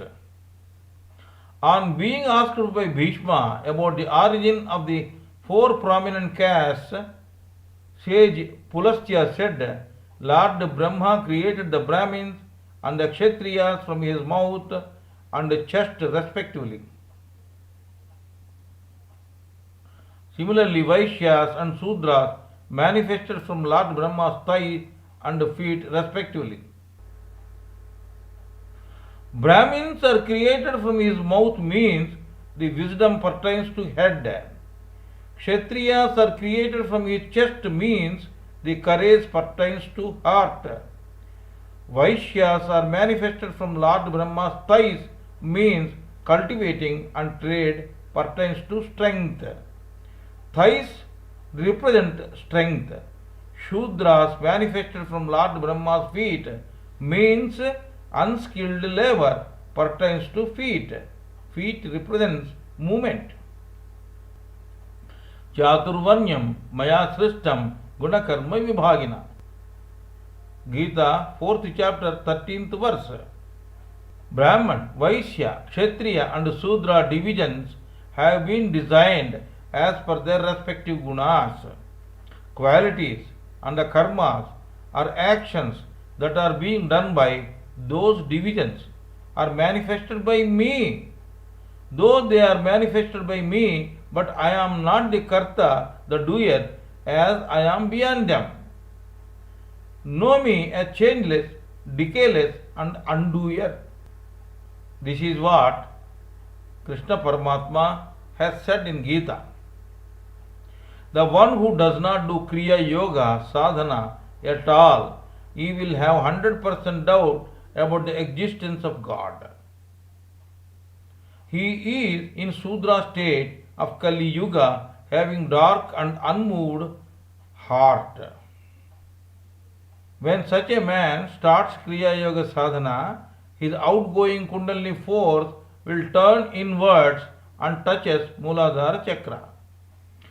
20% of his doubt will evaporate and his doubt will be reduced to 80%. 20% of his doubt will evaporate and his doubt will be reduced to 80%.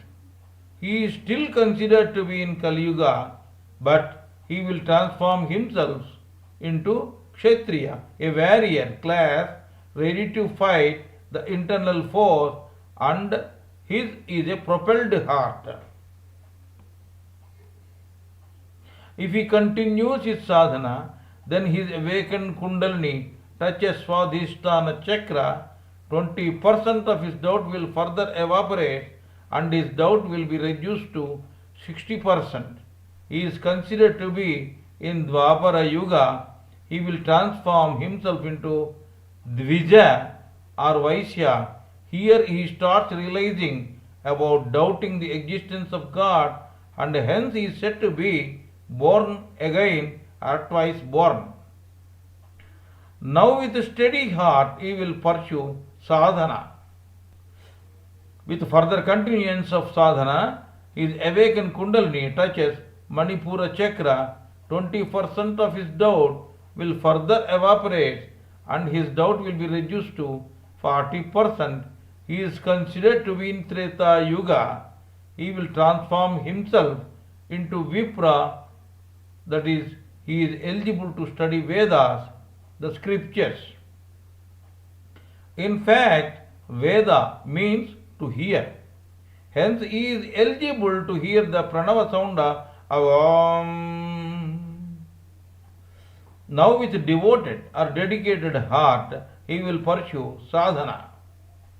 With further continuance of sadhana, his awakened Kundalini touches Anahat chakra.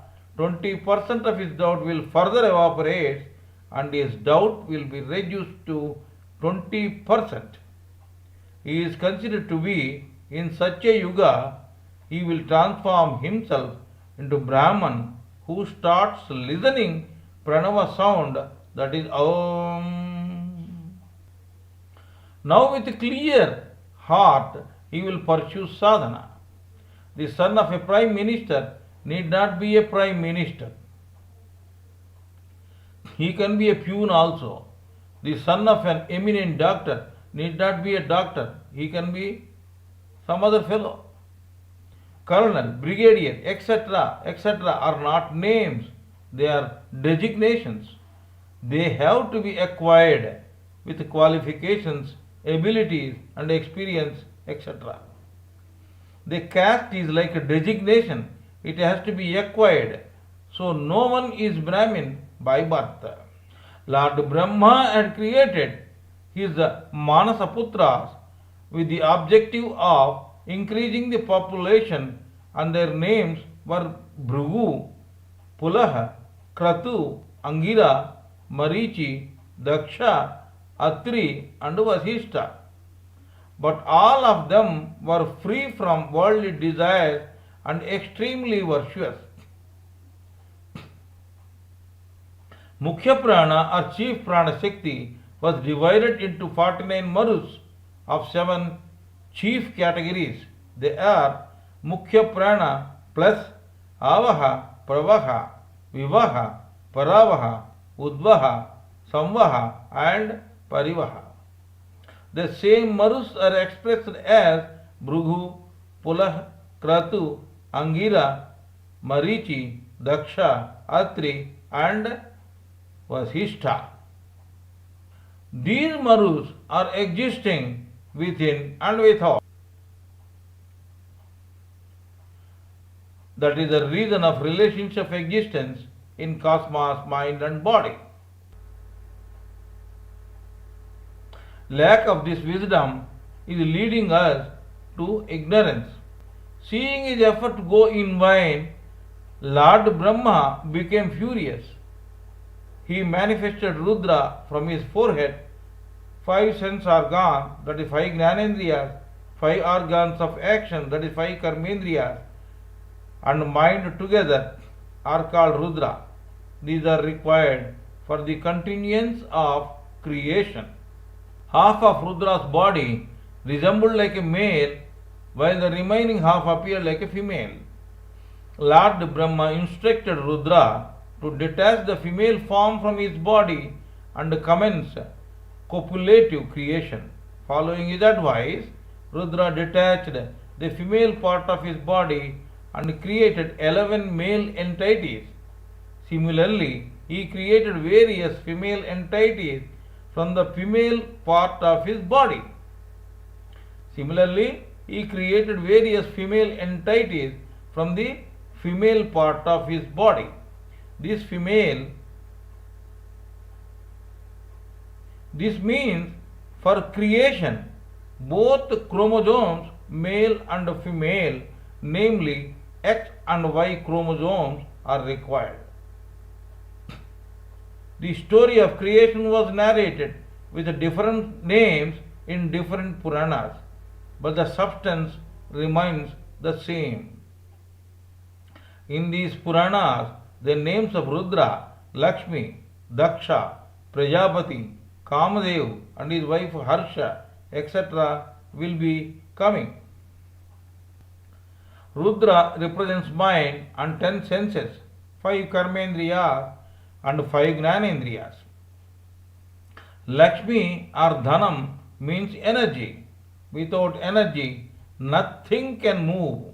That is the reason they say Dhanamulam idam jagat. Ja means along with. Gati means displacement. Dhanam means energy. Moolam means source.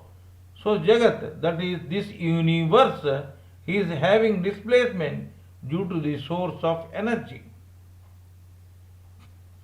Daksha is the primordial physical creativity. Prajapati is his progeny. We are all Prajapatis or progenies. Kamdev means Cupid or desire, which will not have any form. Harsha means happiness.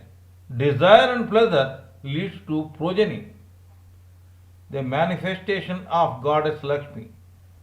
There is a common story in all these Puranas that Lord Vishnu advised both deities and demons to use the Mandar mountain as a churner and the serpent Seshanag as a rope for churning the ocean in order to get nectar. The great Mandar mountain was uprooted and placed on the back of the tortoise, the embodiment of Lord Vishnu. Seshanag coiled around that mountain, and both the ends were held by the demons and the deities. The great Mandar mountain was uprooted and placed on the back of the tortoise, the embodiment of Lord Vishnu.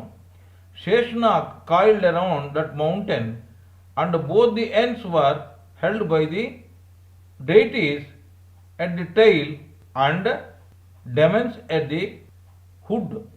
The deities, that is the devatas, held the tail end while the demons held the mouth end. This churning has resulted in emerging Kalakot, that is poison, Kamadhenu, the holy cow, Uchchaisrava, that is horse, and Airavat, elephant, Kalpavruksha, the holy tree, Apsaras, beautiful damsels, the moon, and goddess Lakshmi seated on a lotus, and ultimately, says Dhanvantari, the master of Ayurveda, with ambrosia pot appeared in his hands.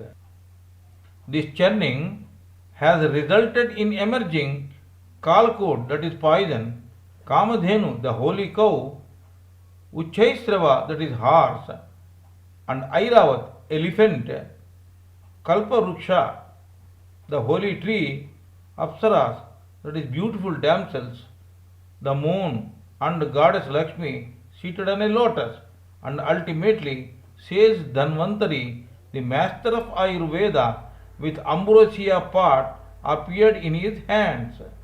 Lord Mahadeva drank the Kalkut vish, that is the deadly poison. Related Kriya Yoga meaning. During Kriya Yoga sadhana, the tortoise is the seat, Mandar mountain, spinal cord, is the churner, Rho is Kundalini life force.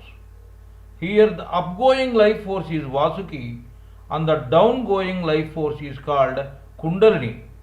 The sadhak utilizes his spinal cord as a solenoid.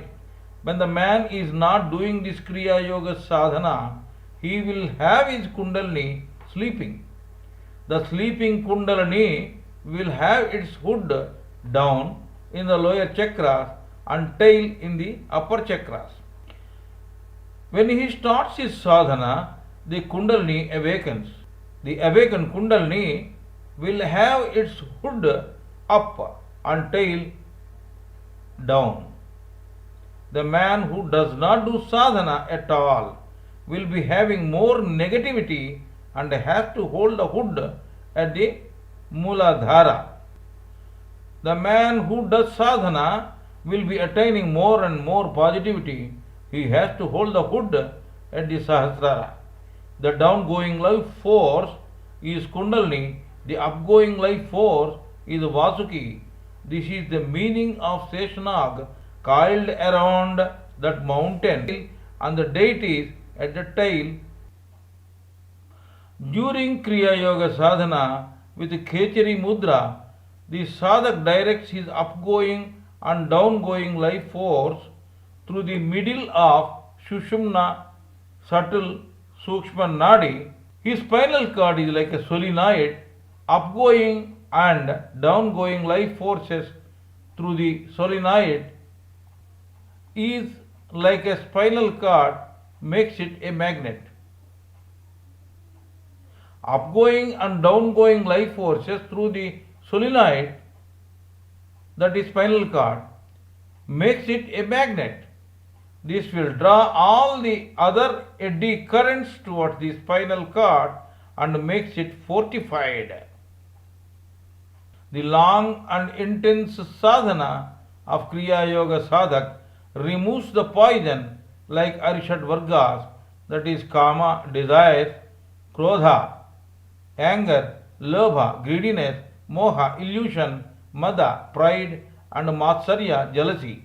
This amounts to the churning the Mandar mountain and resulting in emerging Kalkut poison. Kalkut wish, that is poison. This happens when awakened Kundalini touches Visuddha chakra in the throat. Then the throat will be bluish. This is the inner meaning of Lord Mahadeva drank the Kalkut wish or the dreaded poison. The appearance of Kamadhenu, the holy cow, indicates the positive transformation of spinal cord due to incessant sadhana. Uchchaisrava, that is horse, means the senses at large are being controlled. Aira with elephant means controlled mind. The controlled senses lead to controlled mind. Kalpa Vruksha, that is the holy tree, indicates transformation of spinal cord into a beautiful magnet due to intense Kriya Yoga sadhana. Apsaras, that is beautiful damsels, indicate the growth of divinity in the sadhak. The moon indicates the absolute control of mind in the sadhak. Goddess Lakshmi, seated on a lotus, indicates the growth of positive energy in the sadhak, indicates the unattachment to worldly affairs. Says Dhanvantari, the master of Ayurveda, with ambrosia pot in his hands indicates the sadhak attaining the Amritattva, the sainthood. The origin of deities, demons and serpents. The one that is not having a physical body, Stula Sarira, is called Devi, Devata, Deva or Devil. That is the reason the one that is not seen by our naked eye is called as Devi, Devata, Deva, Devil or Goblin. If it is bad, we call it as Devil. If it is good, we call it as Devi, Devata or Deva. The sky, air, fire, water, earth, mind, intellect, Chittam, that is feeling, etc. Everything is Devi, Devata or Deva, that is angel for us. Deva, that is angel for us. So for our misery, pain or pleasure, opulence, etc., our karma is responsible. Tvameva aham. Tvameva aham. What you are now is due to the karma only. Serpents are nothing but senses. The serpent may bite us at any time. Likewise, these senses deceive us and bind us to this mundane world. Read the following Kriya Yoga interpretation. Imam vivasvate yogam proktavanaham avyayam vivasvan manave praha manur ikshvaka Vebravit. Gita, 4th Adhyaya and 1st verse. Bhagavan said, I have said this eternal and truthful yoga to Sun. Sun has said this to Vaivasvata Manu. Vaivasvata Manu has preached this to Ikshvaku.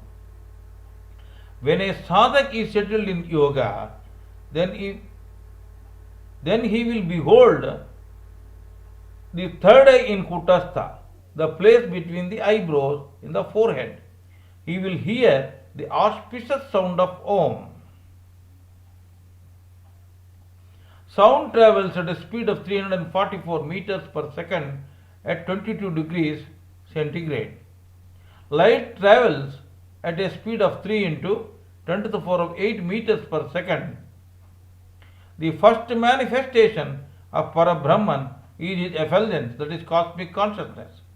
This is omnipotent. This is called Surya, that is sun.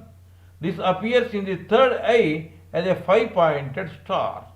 This third eye is in the Kutastha, the place between the eyebrows. This third eye appears in Kutastha, when the sadhak concentrates his human consciousness and the dual electricities that is in his two eyes with intense meditation. This is called Vyashtatma, individual soul or Atma Surya, sun. He will behold this Atma Surya or omnipotent cosmic consciousness as a silver five-pointed star in this third eye. From this third eye only, the omnipotent cosmic consciousness shall enter into nerve centers, and from there it enters into chakras, from center of chakras to body, and transforms into human consciousness. This human consciousness will be entangled with the chitta, that is feelings, ahamkara, that is ego, man, that is wavering mind, and buddhi, that is discriminating intelligence. The human consciousness will perform its function in four different ways. Number one, performing the work within the framework of senses. Number two, performing the functions with determination, integrating with buddhi, that is intellect.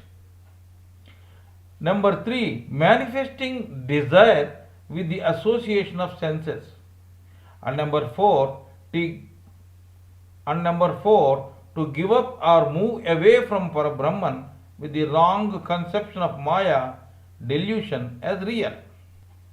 The limited human consciousness in the physical Antakarana cannot grasp unlimited cosmic consciousness. It is possible with the practice of Kriya Yoga Sadhana only. Mind is manifested from Atma Surya, Vyashtatma. Hence the son of Atma Surya, that is soul son, is Karana Chetana or idea mind.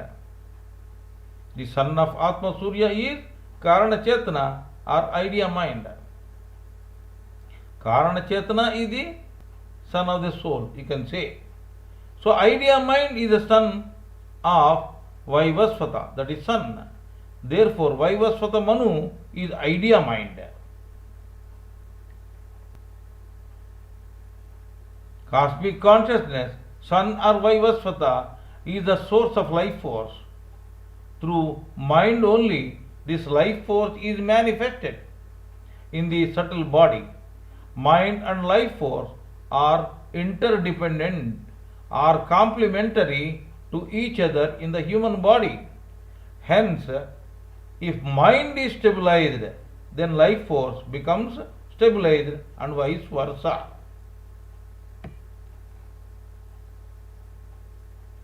Third eye in Kutastha is a gateway to transform the cosmic consciousness into human consciousness and life force. Third eye is a source for the manifestation of both the idea, that is Karana, and the subtle Sukshma bodies. The third eye of the body is a source for third eye of subtle body. Idea body will have its own idea spinal cord, and the subtle body will have its own subtle spinal cord. Sushumna, subtle nadi, pertains to subtle body spinal cord.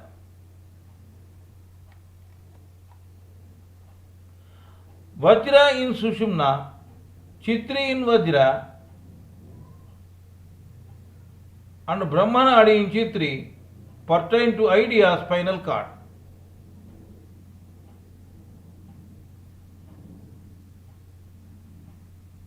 The cosmic consciousness and cosmic energy both will initially enter into third eye of idea body, and from there into idea spinal cord as idea consciousness and idea life force. From idea spinal cord they will enter into subtle body third eye, and from there into subtle spinal cord. Here they will transform into subtle consciousness and subtle life force. The subtle body, third eye, is called Ikshvaku. Iksh means eye. Manu means Ikshvaku, the son of idea consciousness. senses of physical body is not the source of ego for Ikshvaku state. The ego in Ikshvaku state comes from pure soul. This comes from soul, as such it is called Sahajava Bodhana or intuition. The cosmic consciousness and cosmic energy both will enter into spinal cord of physical body through the spinal cord of subtle body as human consciousness and life force. From there, they will enter into physical senses having sense objects which work in coordination or in conjunction with the karmendriyas, organs of action. This state of physical and karmendriyas is called Rajarshi state. This physical state or karmendriyas is called Rajarshi state. In that Rajarshi state, man will forget yoga sadhana and does not do sadhana. Man will forget yoga sadhana and does not do sadhana. Ra means not, hasyam means humorous. Rahasyam means not humorous. In Sanskrit, rahasyam means Kriya Yoga is a serious business, but not humorous one. People should not imagine that the Kriya Yogi is simply sitting by closing his eyes without doing any work. Kriya Yoga is a medium by which the individual soul gets united with the spirit. It is eternal and truthful Raja Yoga. It is eternal and truthful Raja Yoga. This Raja Yoga is Kriya Yoga. An ideal Brahmin and the significance of Gayatri Mantra. Brahma Janati iti Brahmana. The one who realizes Brahma is Brahman. Sat Nyasa, Sannyasa. The one who quests for Sat or eternal is Sannyasi. Sat Nyasa is Sannyasa. The one who quests for Sat or eternal is Sannyasa. The one who travels in Brahmam is Brahmachari. Now Gayatri Mantra. An ideal Brahmin and the significance of Gayatri Mantra. Gayantam trayate iti Gayatri. The more one chants Gayatri, the more one gets protection. Na mata paradaivam, na Gayatri paramantram.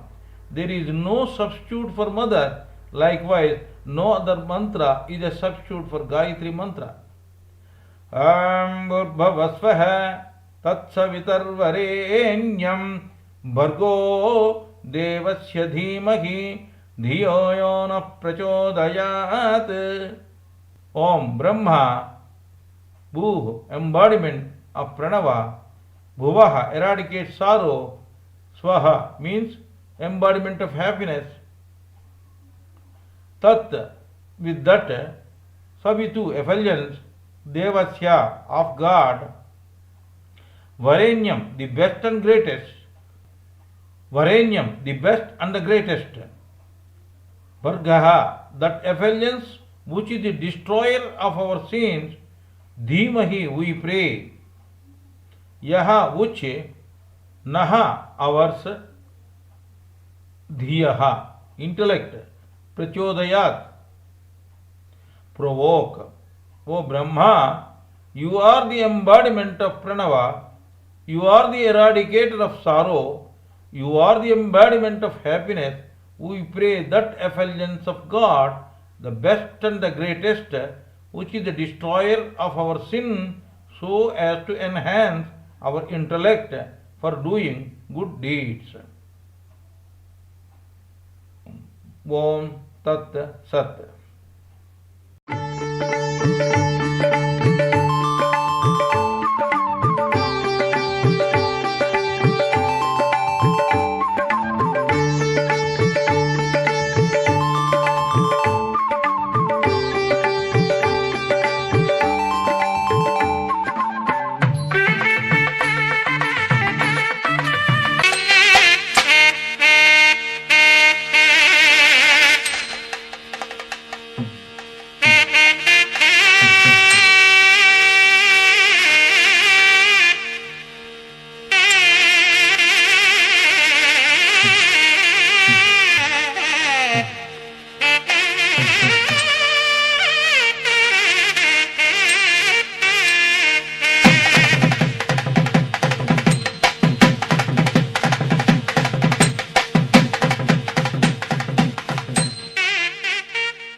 Vishnu Puran.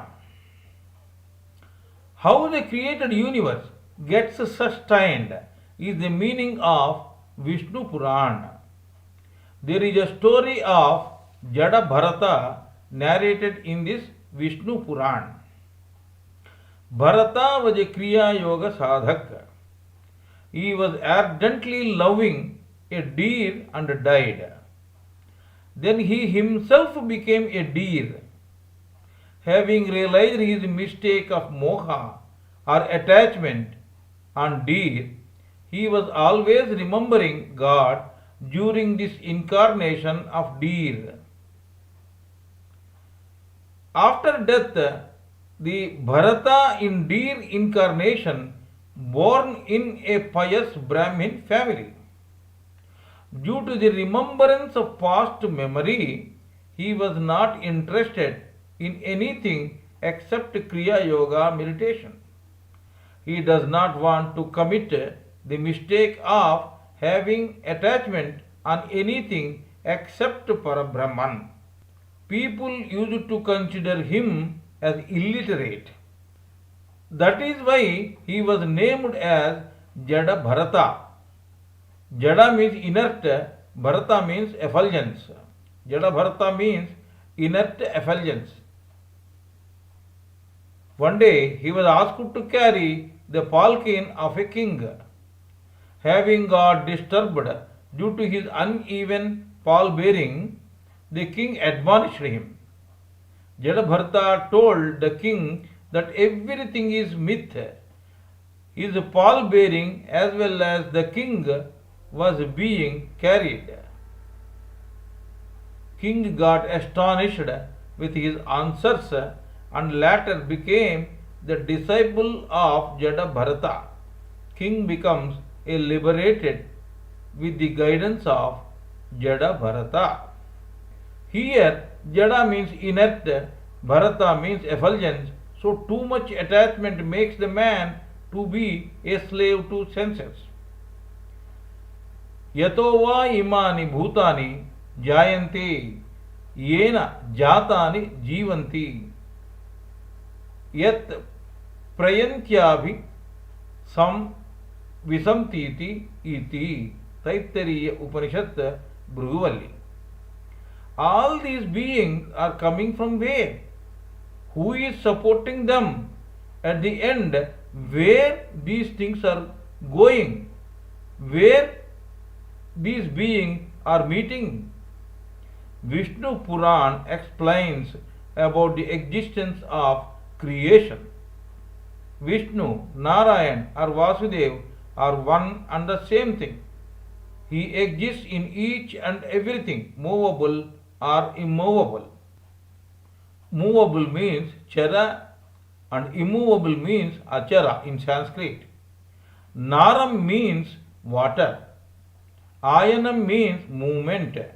The one who moves in the water is called Narayan. Here water actually means this universe.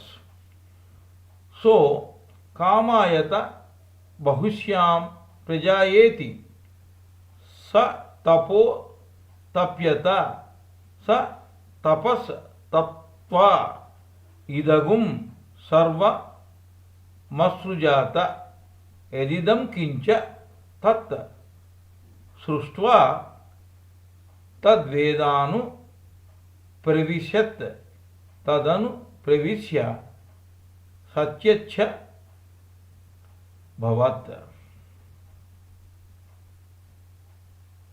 Taittiriya Upanishad. The cosmic consciousness is having energy and intelligence both. Then it wanted to create many. Here it means Parabrahman. He did a great penance. That means he concentrated intensely.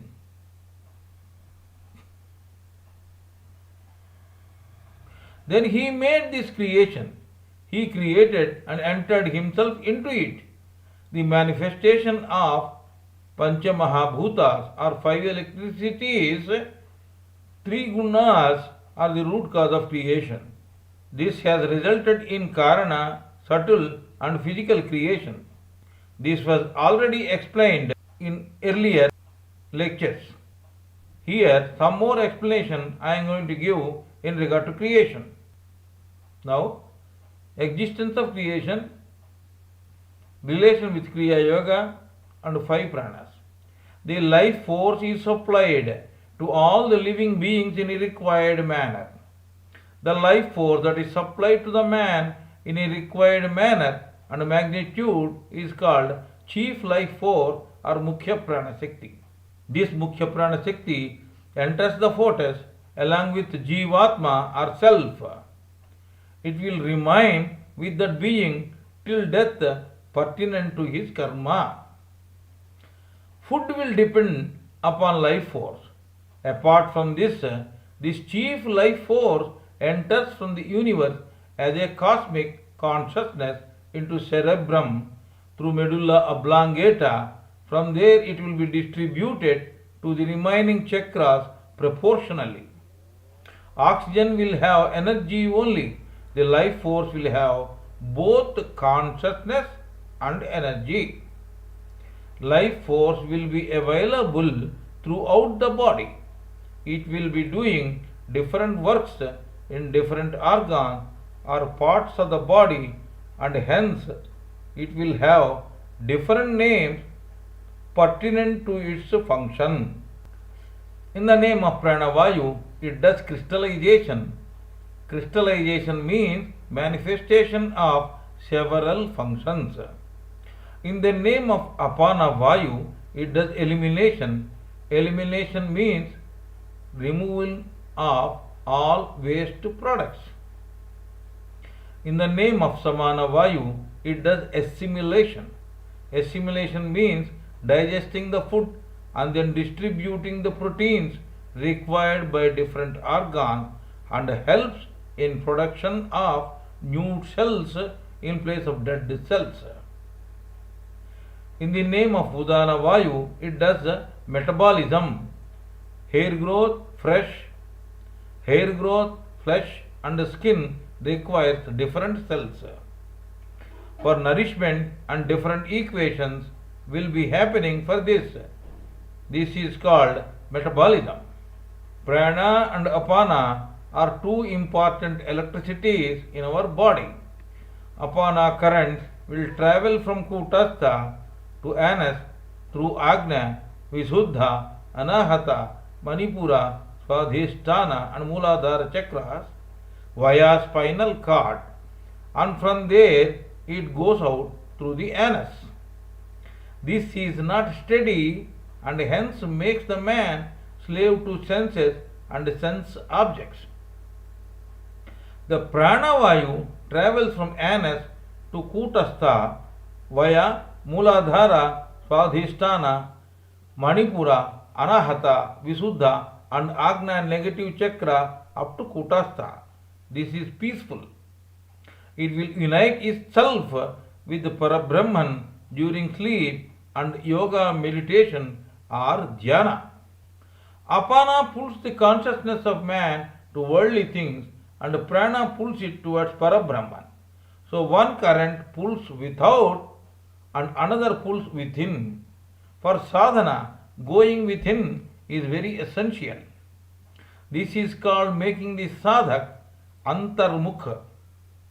This makes the unison with Parabrahman becomes easier.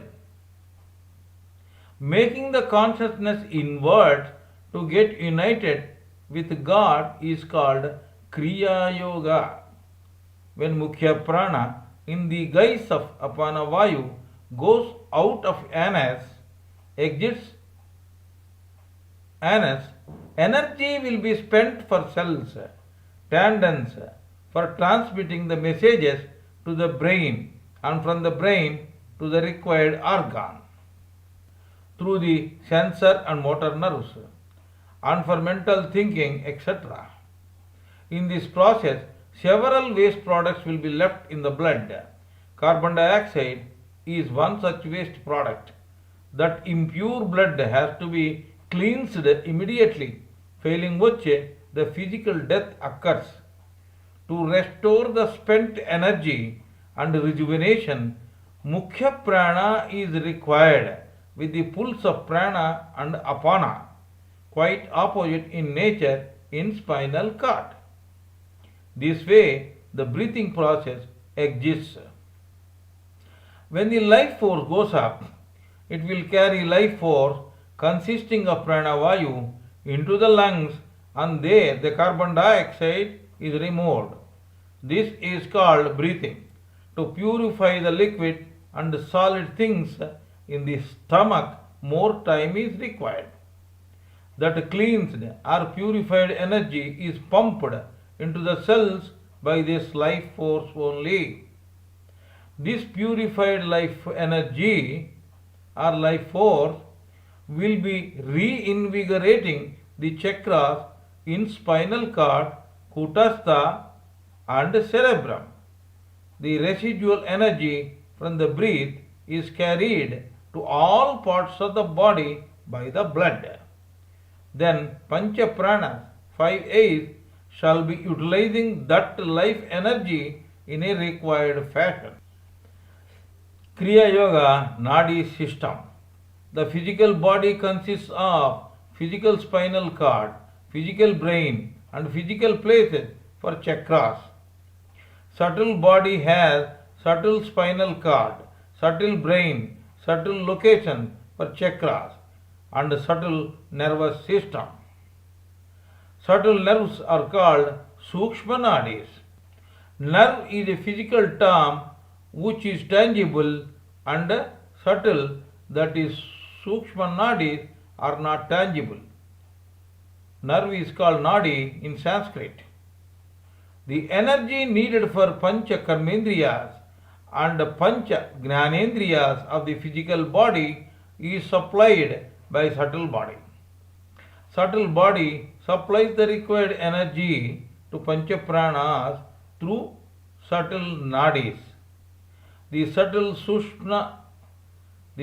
Sushumna's outer effulgence coverage of life trance, 7 chakras, the life trance of subtle nadis of Panchabhutas are controlled by subtle body. Sushumna subtle nadi spreads from Mooladhara chakra to Sahasrara chakra adjacent to Brahma Randhra of cerebrum. The 4 rows of sympathetic nervous system existing on either side of physical spinal cord resembles subtle spinal cord. Ida, Pingala and the Sushumna subtle nadis constitutes 1 row. Vajra inside Sushumna is 2nd row. Chitri in Vajra Nadi is 3rd row of subtle nerves. The outer cover of Brahma Nadi inside Chitri is the 4th row. The Brahma Nadi is the spinal cord of Karana Sarira, idea body. 33 beads are there in the physical spinal cord. They are for the protection of 4 rows of sympathetic nervous system. The outermost nerves consist of dura mater, membrane filled with lymph. Inside these nerves, arachnoid membranes exist that protect the liquid that comes out from the brain. Inside this pia mater exists consisting of white and grey matter, which itself is surrounded by vascular membrane. This consists of afferent and efferent nerves. This is the media by which cerebrum, membrane, senses, organ, action organ and other important organs are connected. There will be subtle canal in white and grey matter. The physical eye consists of white, iris and pupil. Behind that, in the subtle wisdom natured third eye, behind that, in the subtle wisdom natured third eye, there will be golden ring in place of physical white. There will be blue ring inside golden ring. This blue ring represents iris. This blue ring represents iris. There will be 5-pointed silver star inside blue ring. There will be 5-pointed silver star inside blue ring.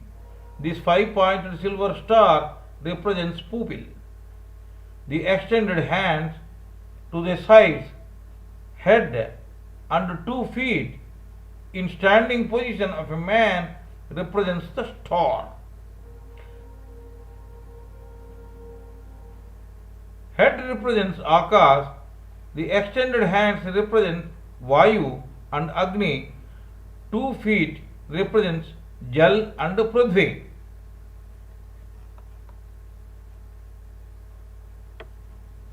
There are 72,000 subtle nadis existing in our body. Ida on left, Pingala on right, and Sushumna subtle nadi in their center are very important. Effulgence is the outer cover of Sushumna subtle nadi. This will control the physical works of subtle life forms of the subtle body. Ida and Pingala will organize the sympathetic nervous system in physical body. Sushumna extends up to Sahasrara from Mooladhara. The Vajra in Sukshma Nadi extends up to Sahasrara from Swadhisthana. This will supply energy for contractions and rarefactions of subtle body and for the movements. Chitri Nadi in Vajra extends up to Sahasrara from Manipura. This will coordinate the spiritual or consciousness related works of subtle body. The works of Sushumna, Vajra and Chitri Nadis are chiefly controlled by Sahasrara Chakra. Sahasrara Chakra is the brain of subtle body. The effulgent rays of the Sahasrara Chakra are supplying the energy required for Sahasrara Chakra and other 6 chakras. Physical brain, the physical locations of chakras, nerve centers, from there to nerves for their respective physical works get energy from Sahasrara only. Physical body is made of flesh and blood. Subtle body is made of light trance or pure gnana effulgence.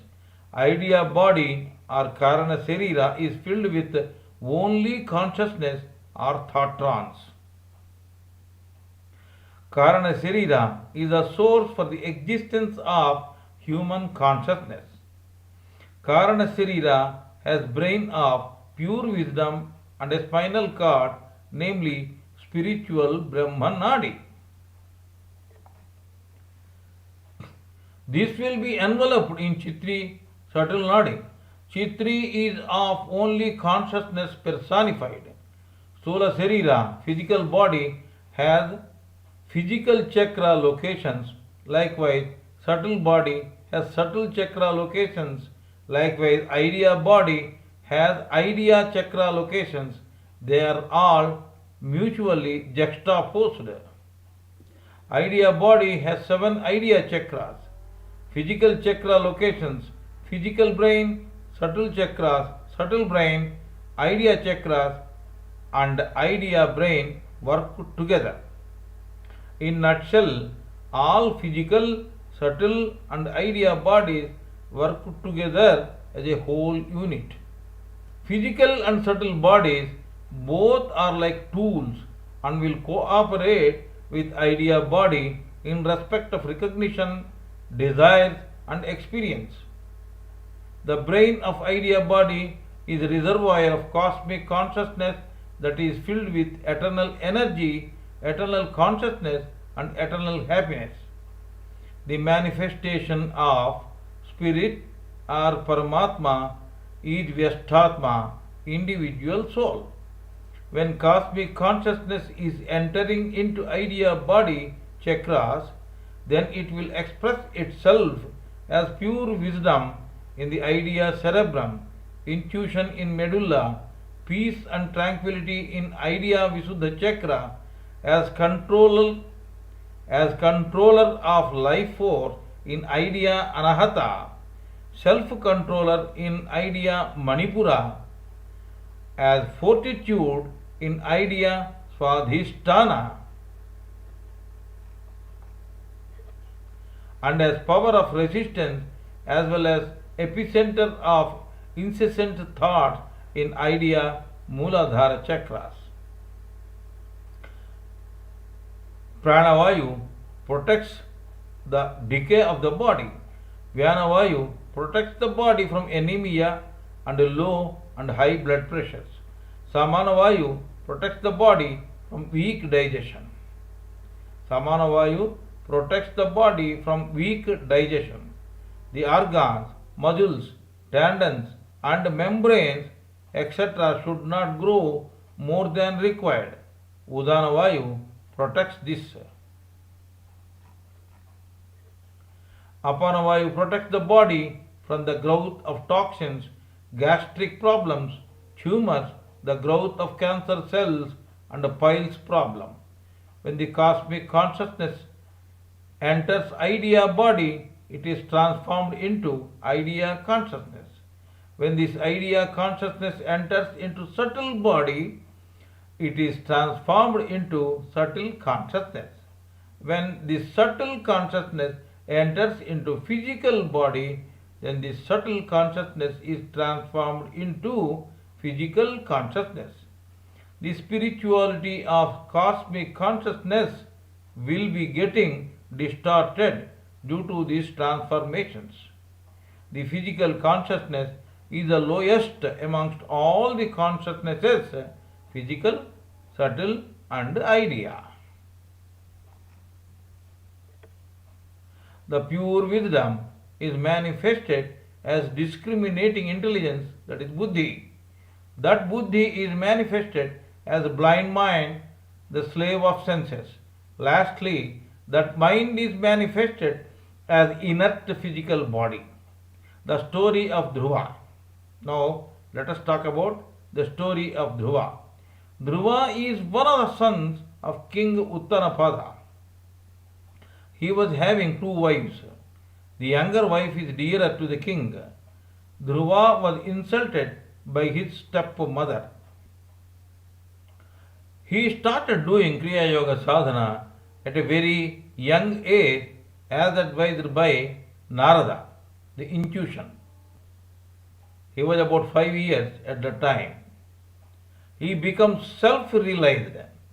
Afterwards, he rules his kingdom for several years with righteousness. This story comes in Srimad Bhagavat also. The Kriya Yoga sadhak gets thoughtless mind, sattvic mind, pure consciousness, self itself. This is called purification of mind. The Kriya Yoga sadhak gets thoughtless mind, sattvic mind, pure consciousness, self itself. This is called purification of mind. Now, fourth Purana is Shiva Purana. This universe or Jagat that has been formed gets back into cosmos after deluge or pralaya. This is called destruction. This is called destruction or layam in Sanskrit. This is called Shiva Purana. The space between the eyebrows is called Kutastha. Mooladhara chakra is nearer to Merudanda or spinal cord near the anus.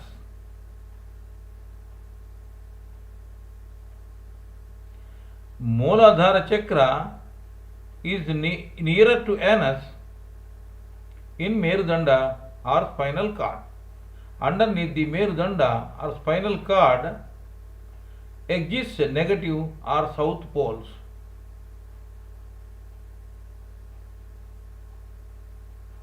Underneath the Merudanda or spinal cord exists negative or south pole. Kutastha is positive or north pole. So the Mooladhara in Merudanda is negative and Kutastha is positive. Mooladhara is south pole and Kutastha is north pole. The Merudanda is like a solenoid. The Sushumna subtle nadi exists in this solenoid. On left side of Sushumna exists Ida. On right side of Sushumna, Pingala subtle nadi exists. Now rotate the Kundalini life force from negative to positive and from positive to negative through this solenoid like a spinal cord. Make it an antenna. Make spinal cord into an antenna. This is the essence of Kriya Yoga.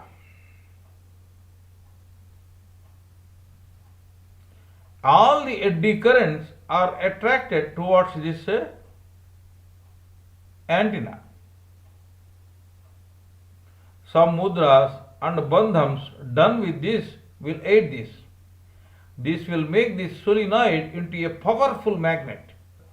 It becomes a powerful source of energy. Hence it is called Kalpa Vruksha, Kamadhenu and Vajrayudha.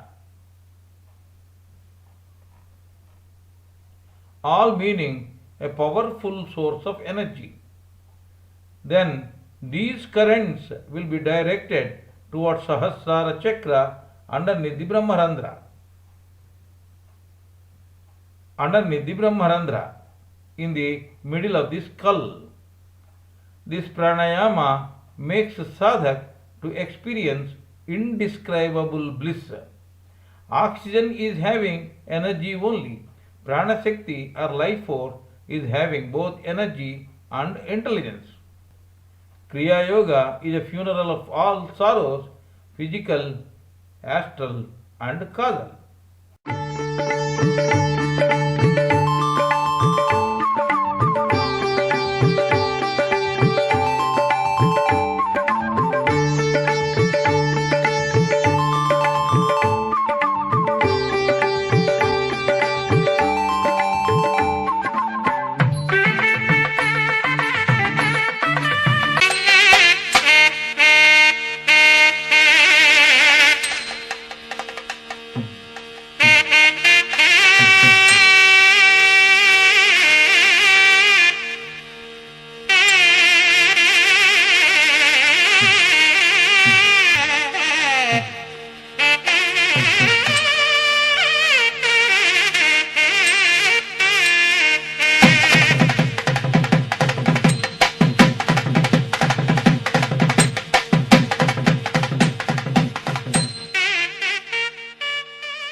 Number 5, Vamana Puran.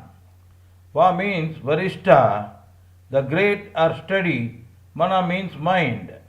Vamana means the steady mind or great mind. The steady mind leads the sadhak to merge into spirit. Sri Mahavishnu comes in the guise of a dwarf, Vamana avatar, and requests Emperor of Demons, Bali, to donate 3 feet or steps of land. In spite of denial, by Shukracharya, the Guru preceptor of Rakshasas, the demons. Bali donates 3 feet of land as promised. The Vamana, Sri Mahavishnu, magically grows his foot or step infinitely. He keeps first foot or step of infinite measurement covering the whole earth, second foot or step covering the whole space. He asked Bali as to where to keep his third foot or step. As desired by Bali, Sri Mahavishnu keeps his third foot or step on Mahabali, the great emperor, and pushes him to Patala, the abyss. Patala is the region underneath the earth. For steady mind, 3 feet or steps are required. Sadhak, the meditator or Kriya Yoga sadhak, confronts 3 steps during his sadhana. They are: number 1, Adi Bhautika, physical; number 2, Adi Daivika, subtle; and number 3, Adhyatmika or spiritual. Adi Bhautika, physical, that is bodily pains, etc. Adi Daivika, subtle, that means mind related problems like thoughts, sub thoughts, etc. Adhyatmika or spiritual, sadhana related problems like sleep, laziness, etc. These are called Mala, Avarana and Vikshepana doshas or faults. Sadhak, Kriya Yogi, seeing unity with Parabrahman, shall be cautious about these things. To make mind steady, one has to annihilate these 3 faulty steps. One should pray God to make his sadhana a success by keeping these 3 faults or doshas away from him. Everything is God, and so everything is under his control. God is tangible and also intangible. So he himself will come in some avatar, that is form, and helps the ardent meditator or Kriya Yoga sadhak or the meditating man in his sadhana by asking him to part with these 3 faults. That is the inner meaning of Vamana asking Bali to give 3 steps.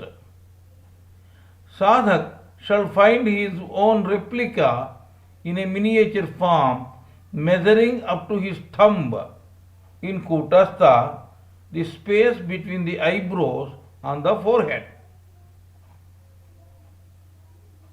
During the intensity of sadhana, this miniature form is known as Vamana.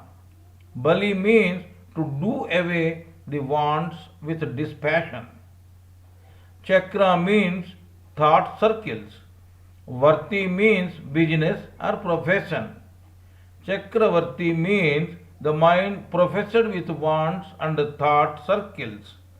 Bali Chakravarti means to do away the mind professed by wants and thought circles with dispassion. Shukracharya means the follower of ego. It is the source of kama, krodha, lobha, moha, mada and macharya. Sacrificing these is Bali. The sadhak has to grow beyond these vices in him. To keep them within ourselves without following them is pushing them into the abyss, Patala. Patala is not anywhere else, it is in us only. To grow beyond these sense wants with dispassion is what is required. Now, the next one is 6th one, that is Markandeya Puran. To utilize swas, that is breathe, as astra, that is weapon, is called swastra. Gradually it became shastra. By utilizing breathe as a weapon, how one can become Chiranjeevi or triumphant over death is the essence of Markandeya Puran. Markandeya Maharshi, the great sage, is the author of Maha Mrutyunjaya mantra. Trayambakam yajamahe sugandhim pushtivardhanam Varuvarukamiva bandhanat mrityor mukshiyamamrutat. This is Maha Mrutyunjaya mantra. Its meaning: the three-eyed, that is Trayambakam, Bhagavan, we worship Yajamahe.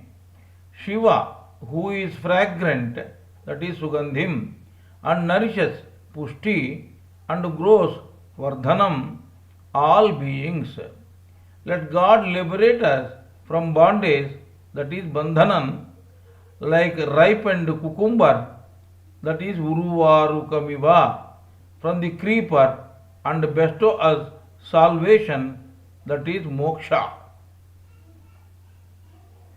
From death, that is mrityor, for the sake of immortality, that is mamritat. We pray to Lord Shiva, whose eyes are the sun, moon, and fire. May he protect us from all disease, poverty, and fear, and bless us with prosperity, longevity, and good health. We should recite this great Mrutyunjaya mantra when our mind is perturbed to protect us from Kala, Sarpa, Dosha, and dreaded diseases.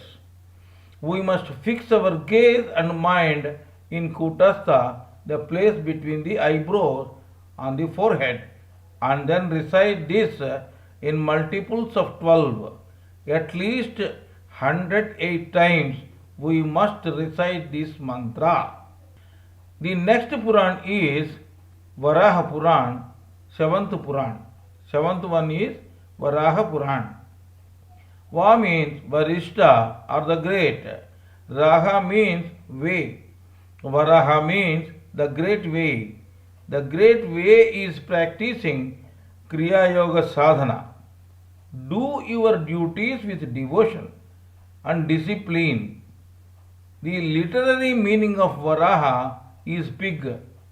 One demon, namely Hiranyaksha, rolls this earth like a mat and throws it into the water.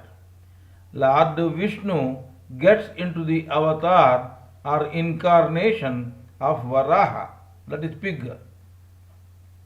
He goes into the sea and lifts the earth with his two teeth and protects the earth from submerging into water. Man is the replica of earth. Life or samsara is like water. Man gets two numbers of wisdom teeth at a matured state. The story indicates, O man, don't submerge yourself in this life with your ego. Liberate yourself from it with wisdom. Do Kriya Yoga Sadhana. Next Purana is Agni Purana. 8th one is Agni Purana. How to burn our karma through Kriya Yoga Sadhana is the essence of Agni Purana. Next Purana is Kurma Puran. 9th Puran is Kurma Puran. Kurma means tortoise. Tortoise withdraws its limbs whenever it is confronted by enemies. Tortoise does very less breathing in a day. It lives for quite a long time if nobody harms it. Likewise, man should withdraw his senses and should control his breath. Kurma Puran narrates this. The next Puran is Bhagavat Puran, that is number 10. 10th Puran is Bhagavat Puran. Srimad Bhagavatam is another name for Bhagavat Puran. Bha means bhakti or devotion. Ga means gnan or pure wisdom. Va means vairagya. Ta means tat or that is you only. Sri means pure. Mat means mind. You must strive for pure mind, for which devotion, pure wisdom, detachment. You are the God feeling are required. This can be achieved through Ashtanga Yoga of Patanjali. This yoga is a part and parcel of Kriya Yoga. Now let us talk about Sri Krishna, the hero of Srimad Bhagavatam or Srimad Bhagavat. Sri Krishna, the great avatar, birth and details. Lord Sri Krishna is a very important avatar of Sri Vishnu. Avatar means coming down to the earth. Surasen was the king of Madhura. Vasudeva was his son. Devaki was the wife of Vasudeva. He had another wife called Rohini. She was staying in Vraja under the protection of Nanda, the king of Vraja. Nanda was the friend of Vasudeva. Ugrasen was the king of Bhoja. Kansa was his son and Devaki was his daughter. Kansa was the son of Ugrasen and Devaki was the daughter of Ugrasen. That means Kansa and Devaki, they are brother and sisters.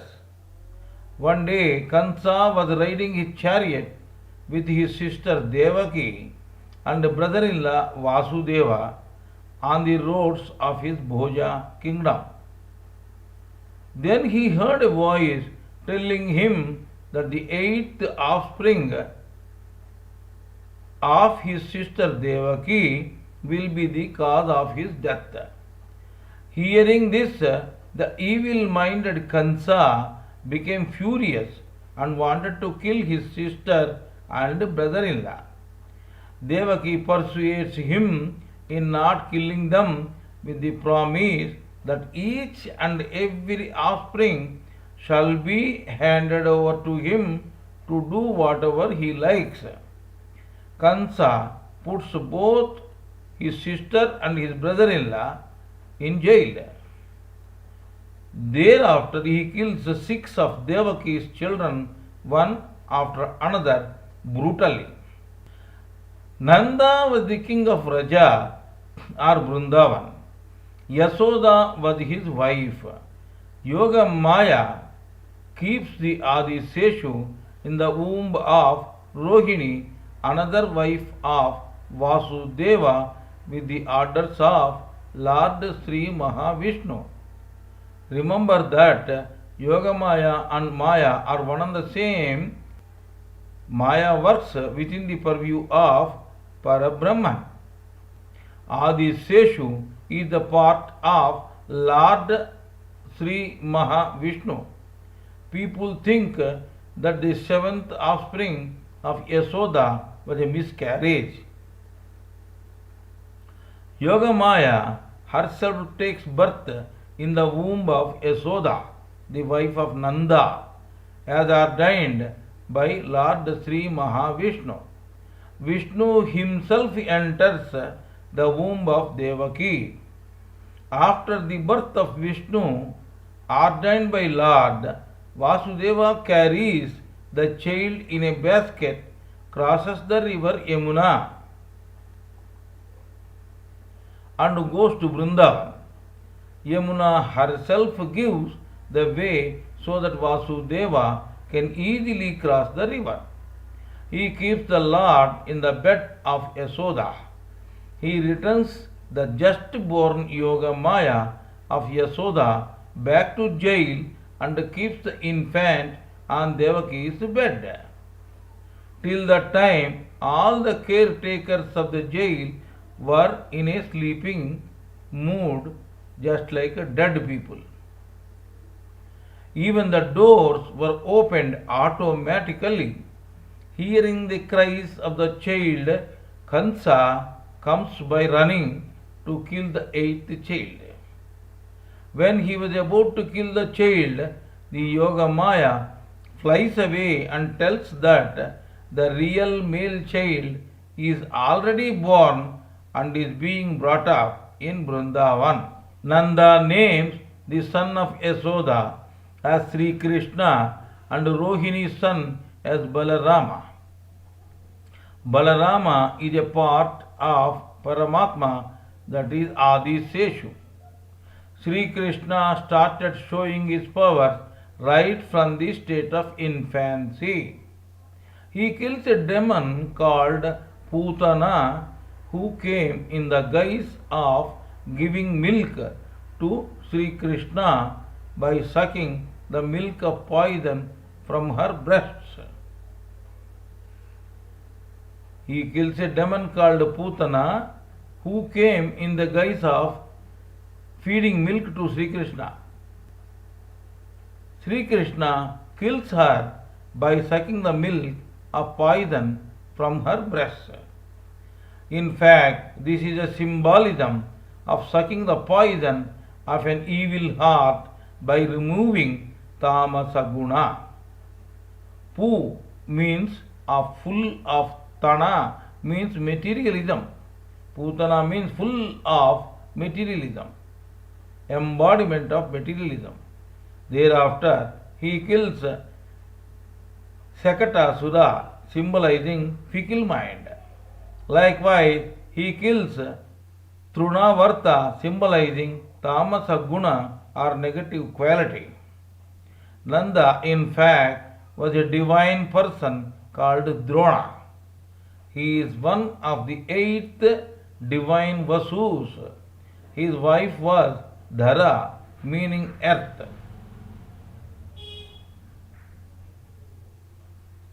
Drona was born as King Nanda of Vraja and Dhara as his wife Yasoda.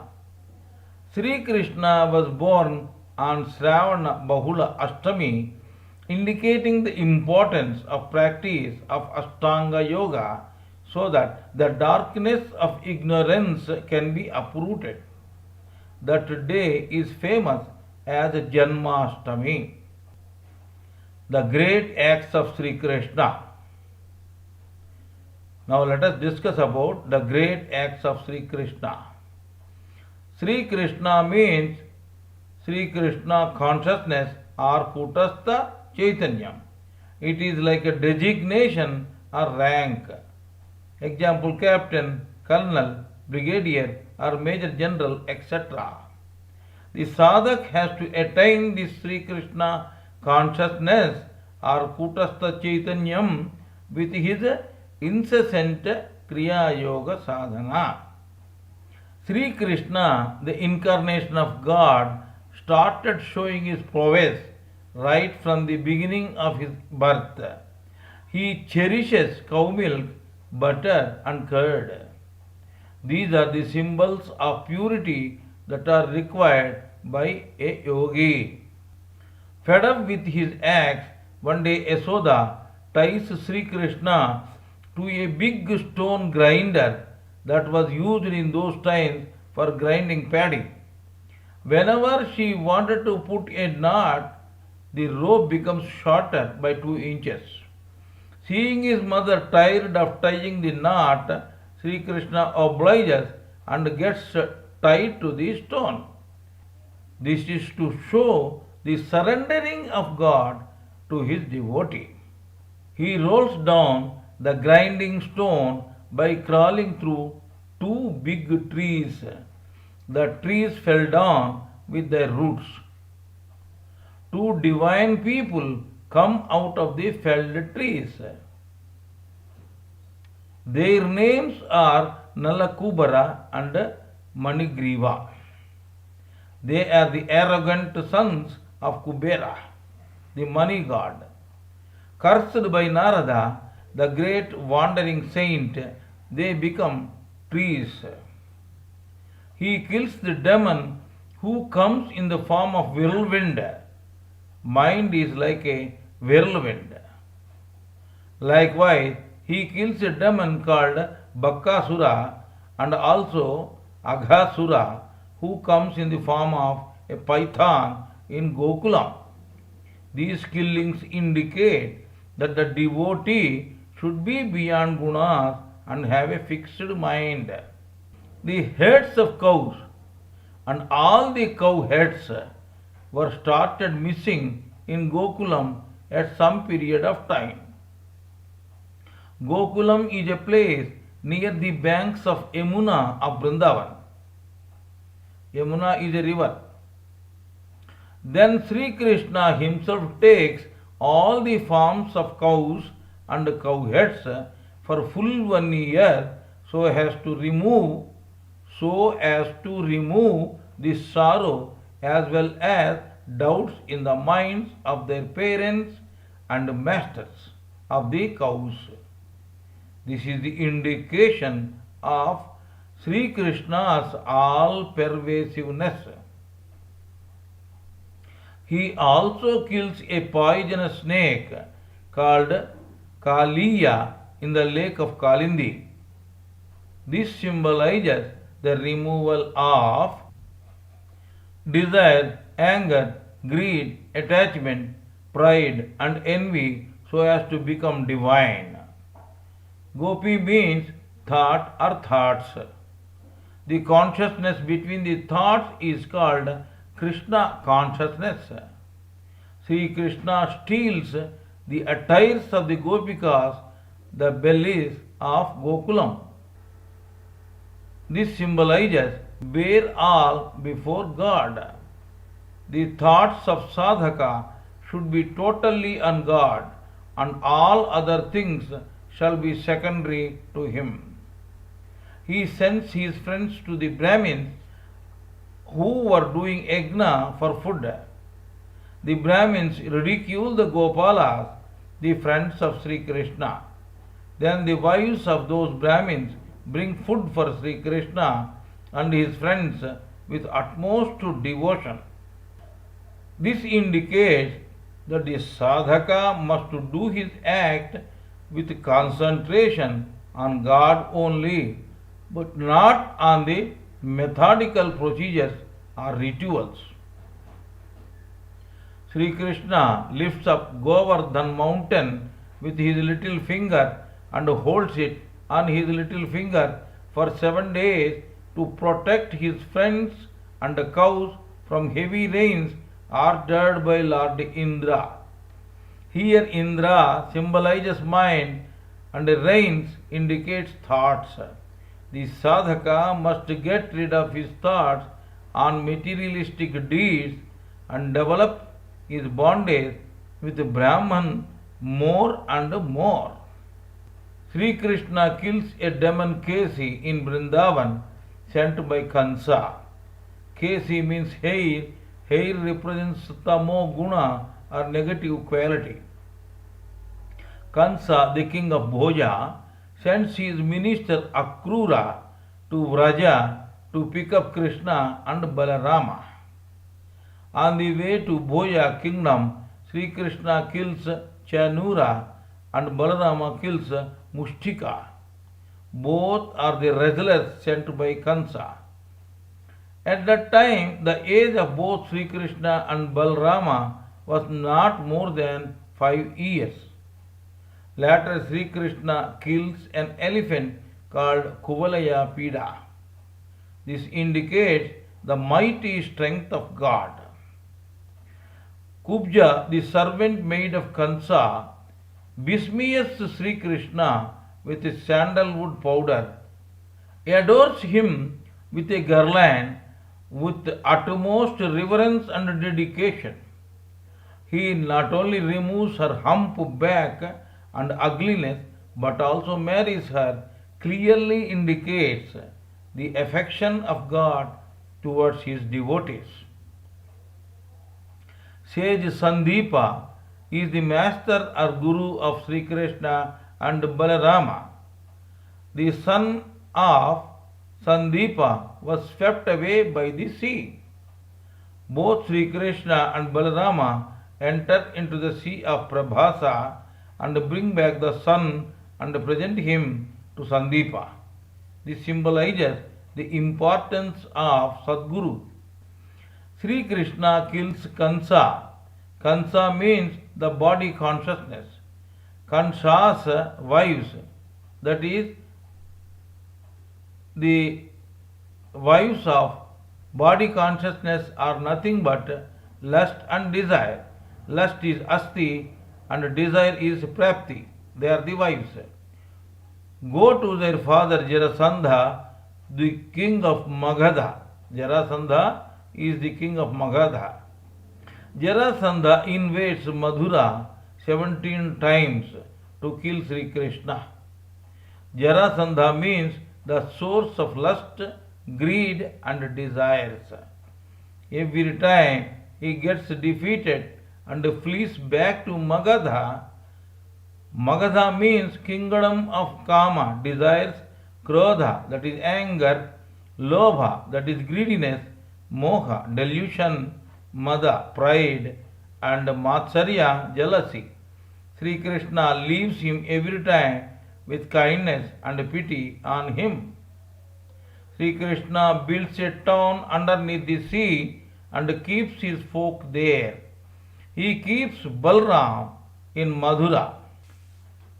Madhura is a place of moksha, that is liberation. Kala Yavana is very strong man. Yavana means youthfulness. This youthfulness will ultimately fade away with passage of time. He was a friend of Jarasandha. Kala Yavana runs after Sri Krishna to kill him. Muchikunda was the son of Mandhata. Muchikunda indicates intensive and long-term sadhana. After several years of penance, he was resting in a cave.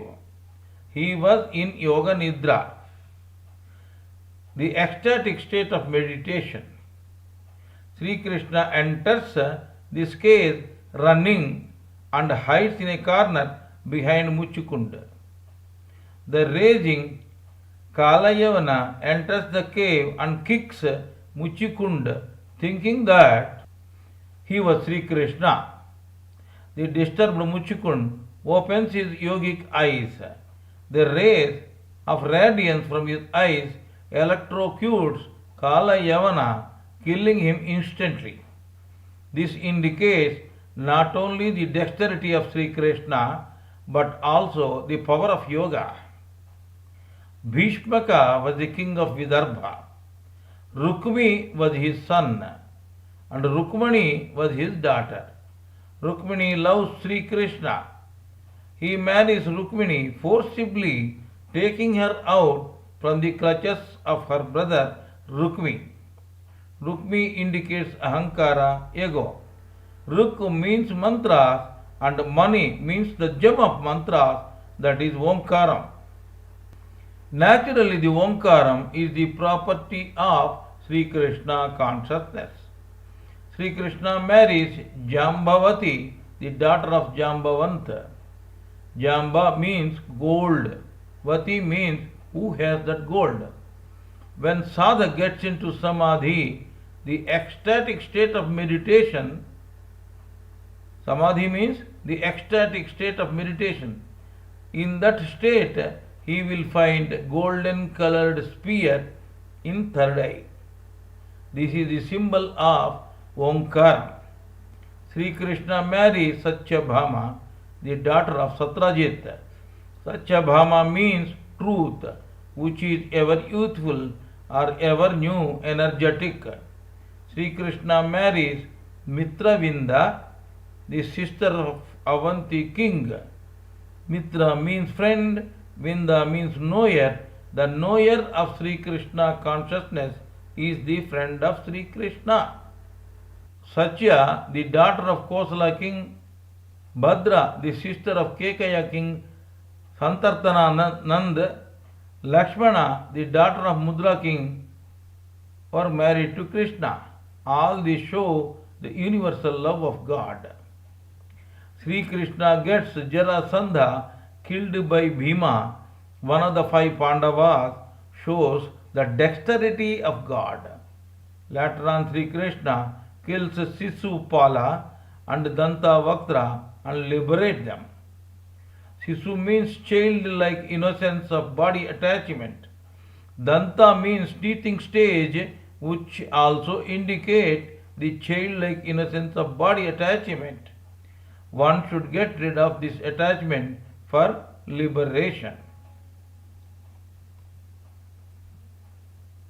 Now let us talk about the addresses of Sri Krishna in Gita and the esoteric meanings. Sri Krishna was addressed in different names by Sadhaka Arjuna in Gita.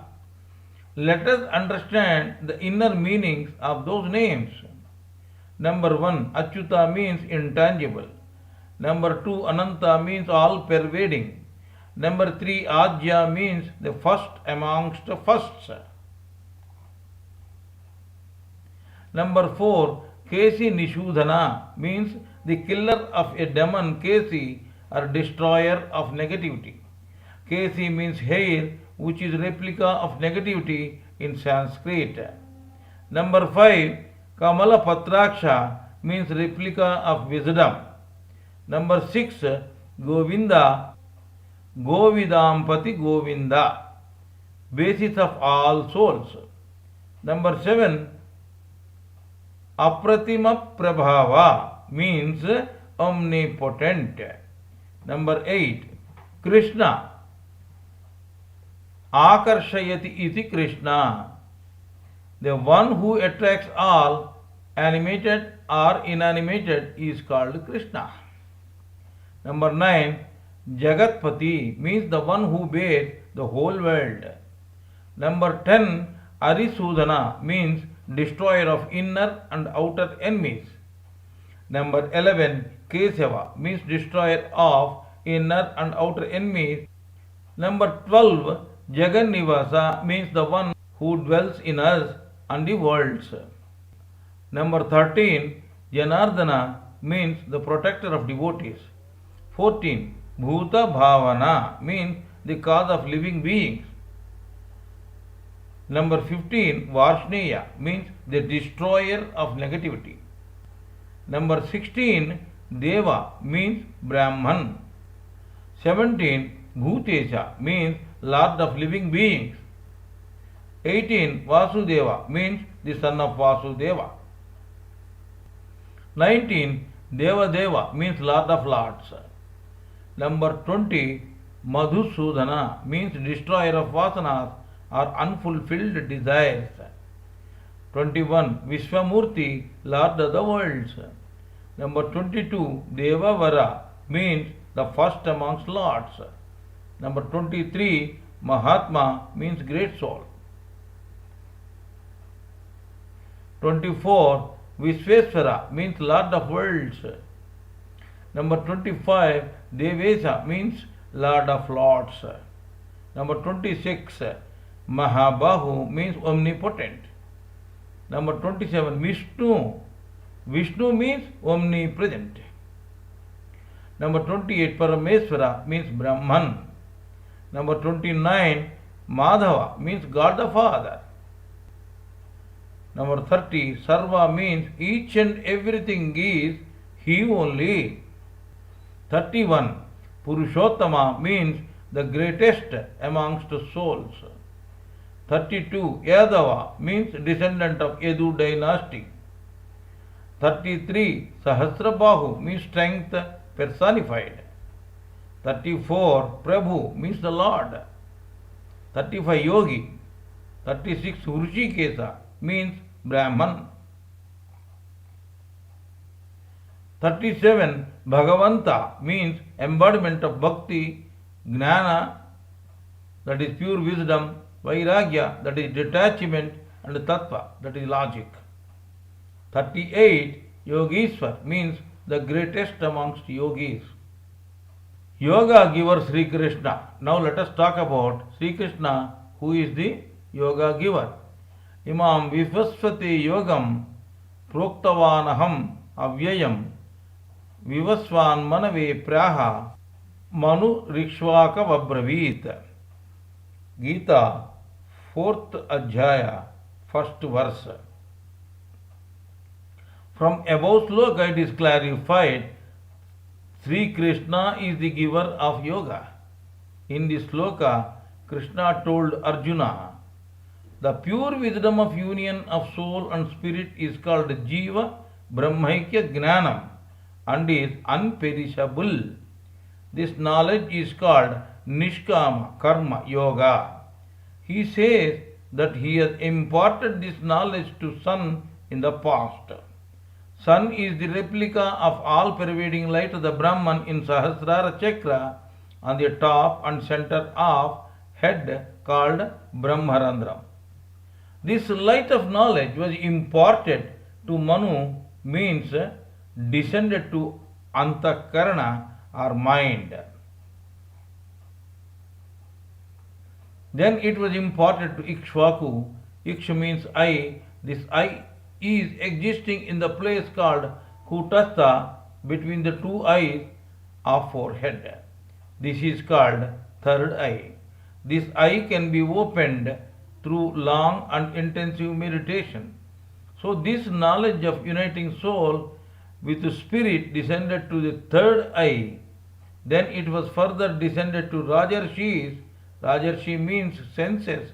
Then it is forgotten. That means cosmic consciousness first enters Brahmarandram, then enters Sahasrara Chakra. This is called Atma Surya or Sun. Then it descends to Antakarana, from Antakarana to Agna positive Chakra of Kutastha, from Agna positive Chakra to the third eye in the Agna positive Chakra, and from third eye to sense organs.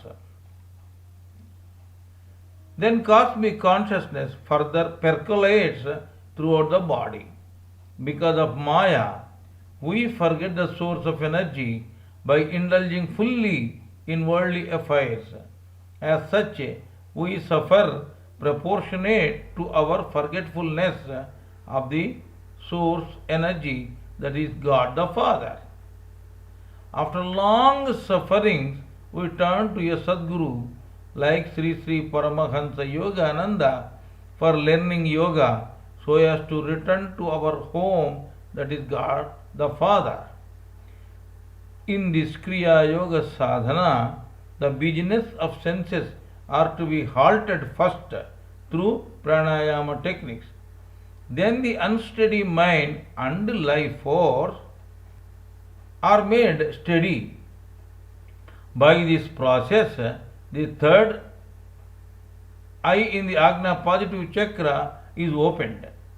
Then with incessant meditation, the consciousness of sadhaka or the meditating man reaches Atma Surya or Sun Soul in Sahasrara Chakra. Then the consciousness exits through Brahmarandra and merges with the spirit. This is called the union of soul and spirit or Kaivalya.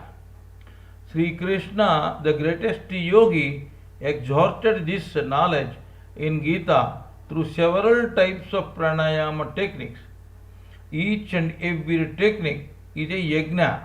The investment is swasa or breathe.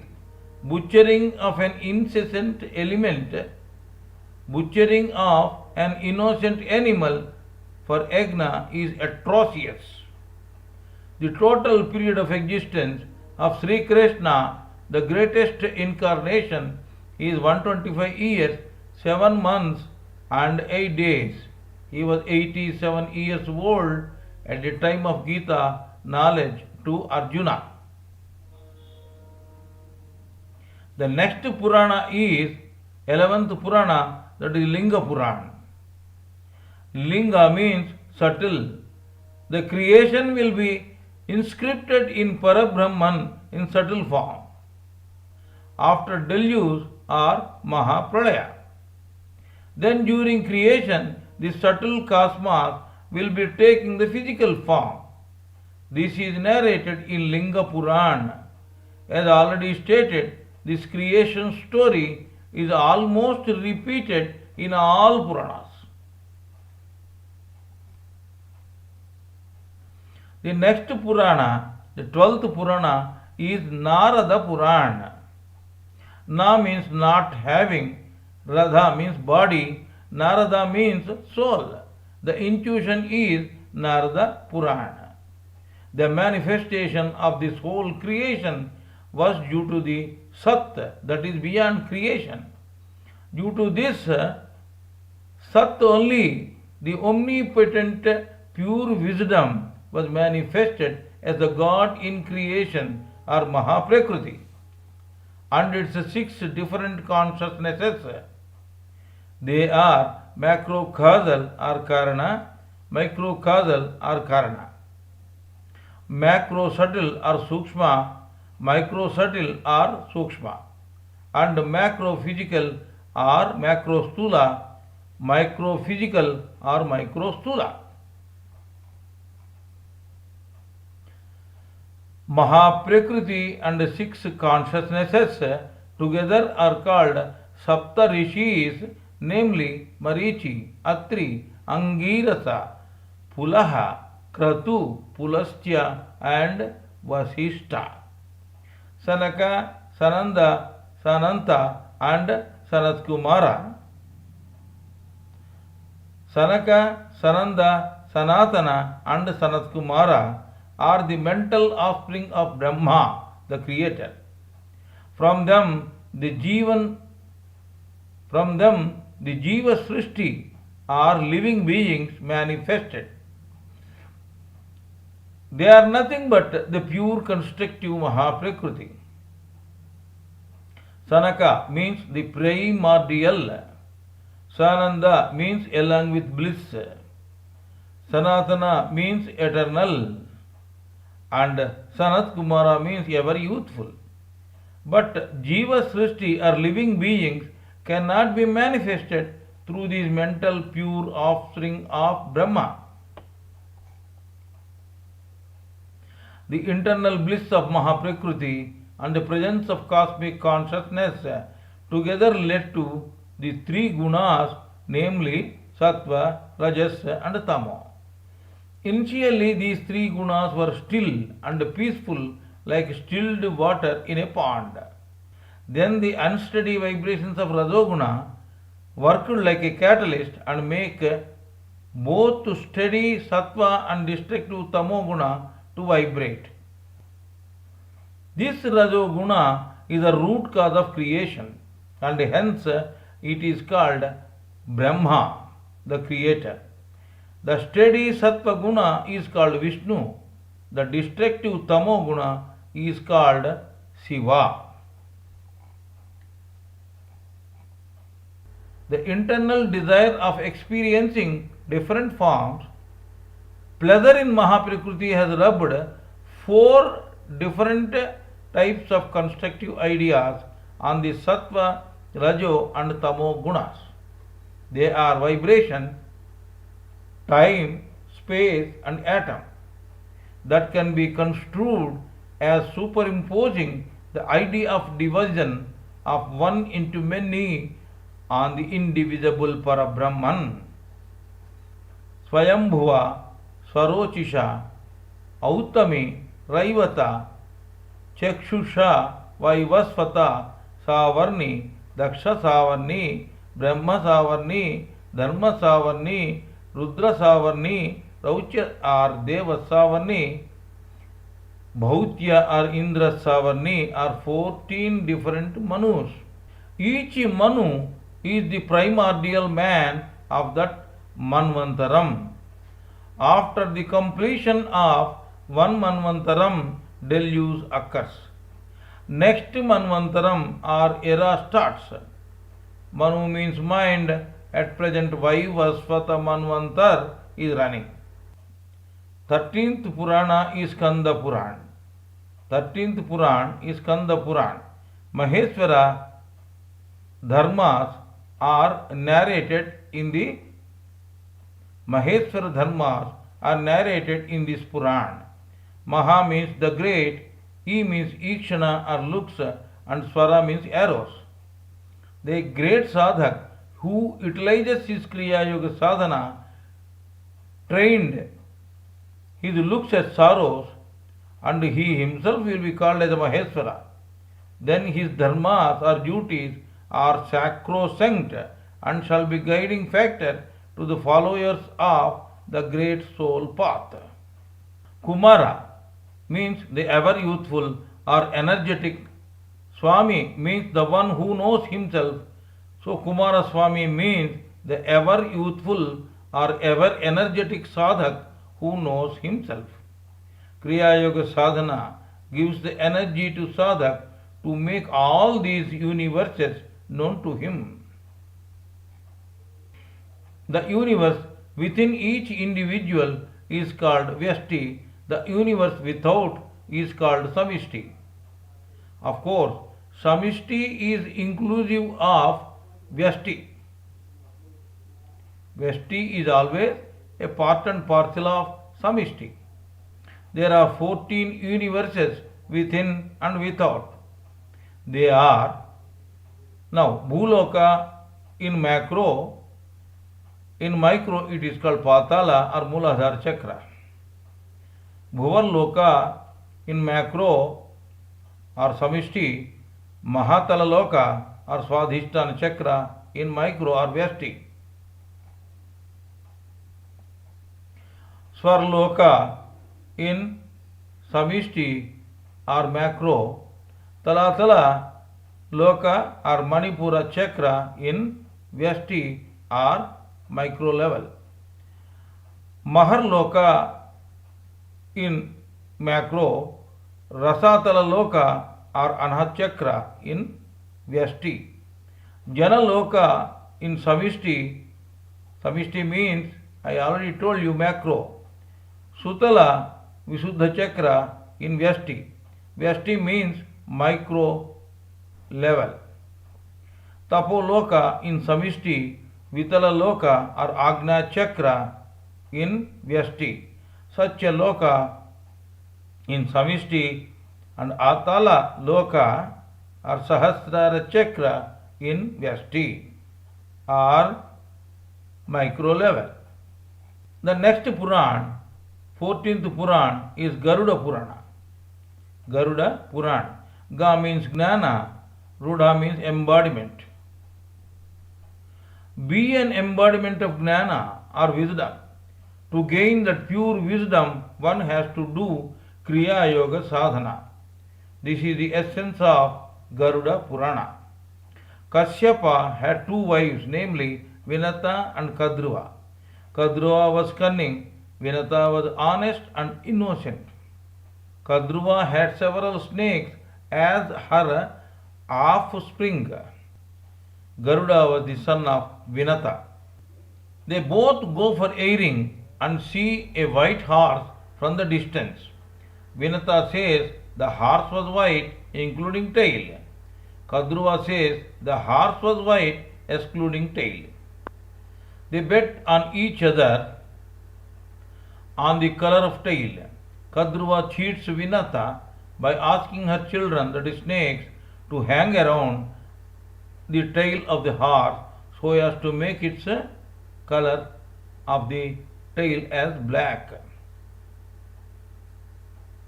This way, Kadruva cheats Vinata and makes her and son Garuda also as her servants. Kadruva demands nectar from Indra to liberate Garuda and his mother. Garuda liberates himself and his mother Vinata by bringing nectar from Indra. This is the story. Kashyapa means man. Every man will have two wives, unsteady mind and steady mind. Horse and snakes represents indriyas or senses. Kadruva means the uncontrolled mind. Here white horse means liberated from senses. Vinata means controlled mind. Sadhak, that is Kashyap, will have both negative and positive steady qualities. Uncontrolled mind will not do any sadhana. When the man starts Kriya Yoga sadhana, his or her uncontrolled mind will lead to controlled mind. The sadhaka who does Kriya Yoga sadhana will give birth to a son, Garuda, that is Kriya Yoga sadhak, will become embodiment of Gnana. Ga means Gnana, Rudha means Arudha, embodiment of Gnana or pure wisdom.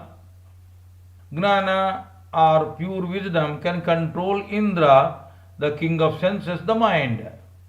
This leads to steady mind. Steady mind brings Amrut or nectar, that is blissful.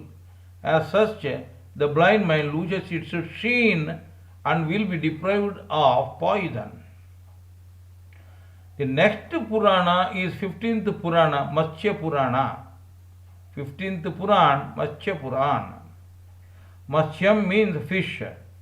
The life is like water. Fish cannot get submerged and rotten in spite of being in water. Likewise, in spite of being in water, like fish, man should not get submerged and rotten in the sansar, that is water. 16th Puran is Vayu Puran. Vayu Puran is the 16th Puran. One should control breath through Ashtanga Yoga of Patanjali and should merge with Parabrahman through Kriya Yoga sadhana. This is the psalm of life. Vayu Puran makes the man to realize this goal. 2 times blinking of eyes is equal to 1 period. 2 times blinking of eyes is equal to 1 time period of matra. Blinking means like this. The time period of 12 matras or purakam or inhalation plus the time period of 12 matras kumbhakam, that is internal retention, plus the time period of 12 matras rechikam, that is exhalation, is equal to manda pranayamam.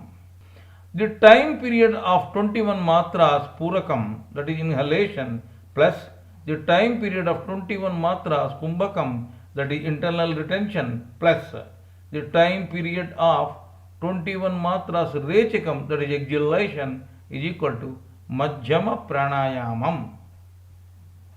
The time period of 36 matras purakam, that is inhalation, plus the time period of 36 matras kumbhakam, that is internal retention, plus the time period of 36 matras rechakam, that is exhalation, is equal to 1 Uttama Pranayamam.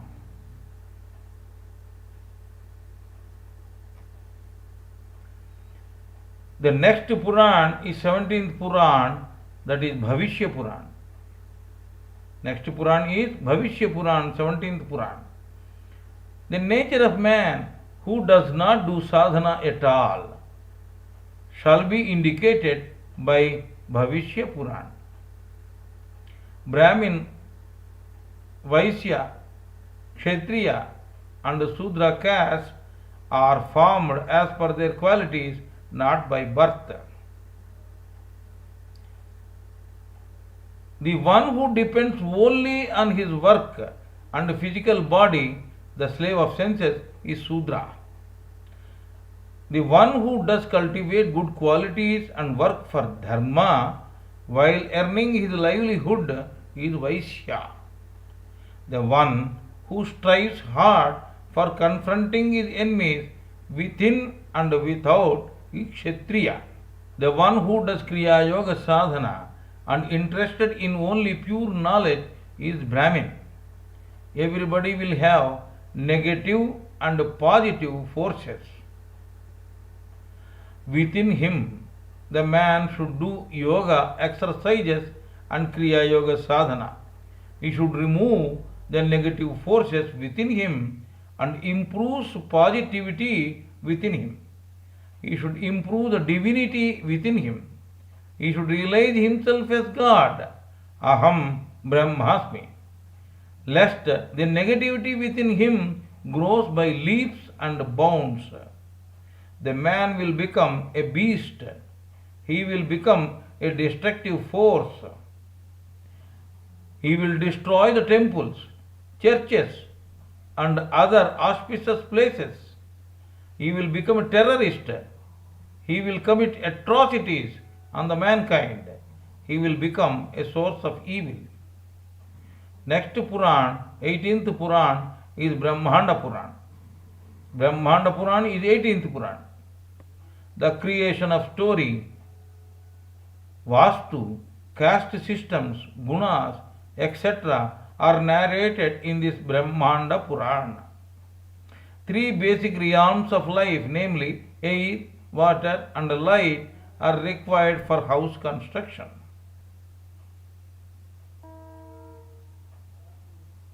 These are discussed in Vastu. Remember, several stories are common in all the Puranas. Next Purana is 19th Purana. Next Purana, 19th Purana, that is Brahma Vaivarta Purana. Brahma Vaivarta Puran is the 19th Puran. How the creation got expanded is discussed in this Brahma Vaivarta Puran. Kali Yuga is equal to 4,32,000 years. Dwapara Yuga is equal to 8,64,000 years. Treta Yuga is equal to 12,96,000 years. Krita Yuga or Satya Yuga is equal to 17,28,000 years. Kali Yuga plus Dwapara Yuga plus Treta Yuga plus Krita or Satya Yuga is equal to 1 Mahayuga. 71 into 4, that is 284 yugas, that is equal to one lifetime of Manu. Lifetime of 14 Manus, that is 14 into 71, that is 14 and 71 is equal to 994 yugas, that is equal to 43,20,000 years.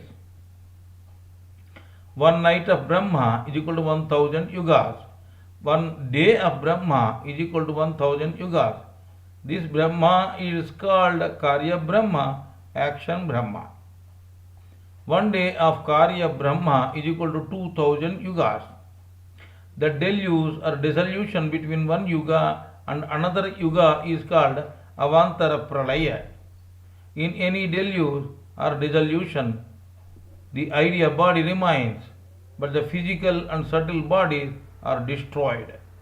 In deluge or dissolution, the physical body or earth dissolves in physical water, and that into physical Agni, that is fire, fire into physical air into physical ether. This physical ether dissolves in subtle earth, the macro ego, subtle earth into subtle water, macro feelings, that into subtle Agni, macro intellect, fire into subtle air, macro mind. This macro mind is called Mahatattva. The present Yuga is ascending Dwapara Yuga and is started at year 1700 as stated by my Parama Guru, Gnana Avatar, the incarnation of wisdom, Sri Yukteswara Giri Swamiji. This has been narrated by him in his great book Kaivalya Darshan with illustrations. Earth has got its own satellite, moon, revolving around it. The other planets like Venus, Mercury, Saturn, Mars, etc. have got their respective satellites or moons revolving around them in their respective orbits. Every planet has got its own orbit.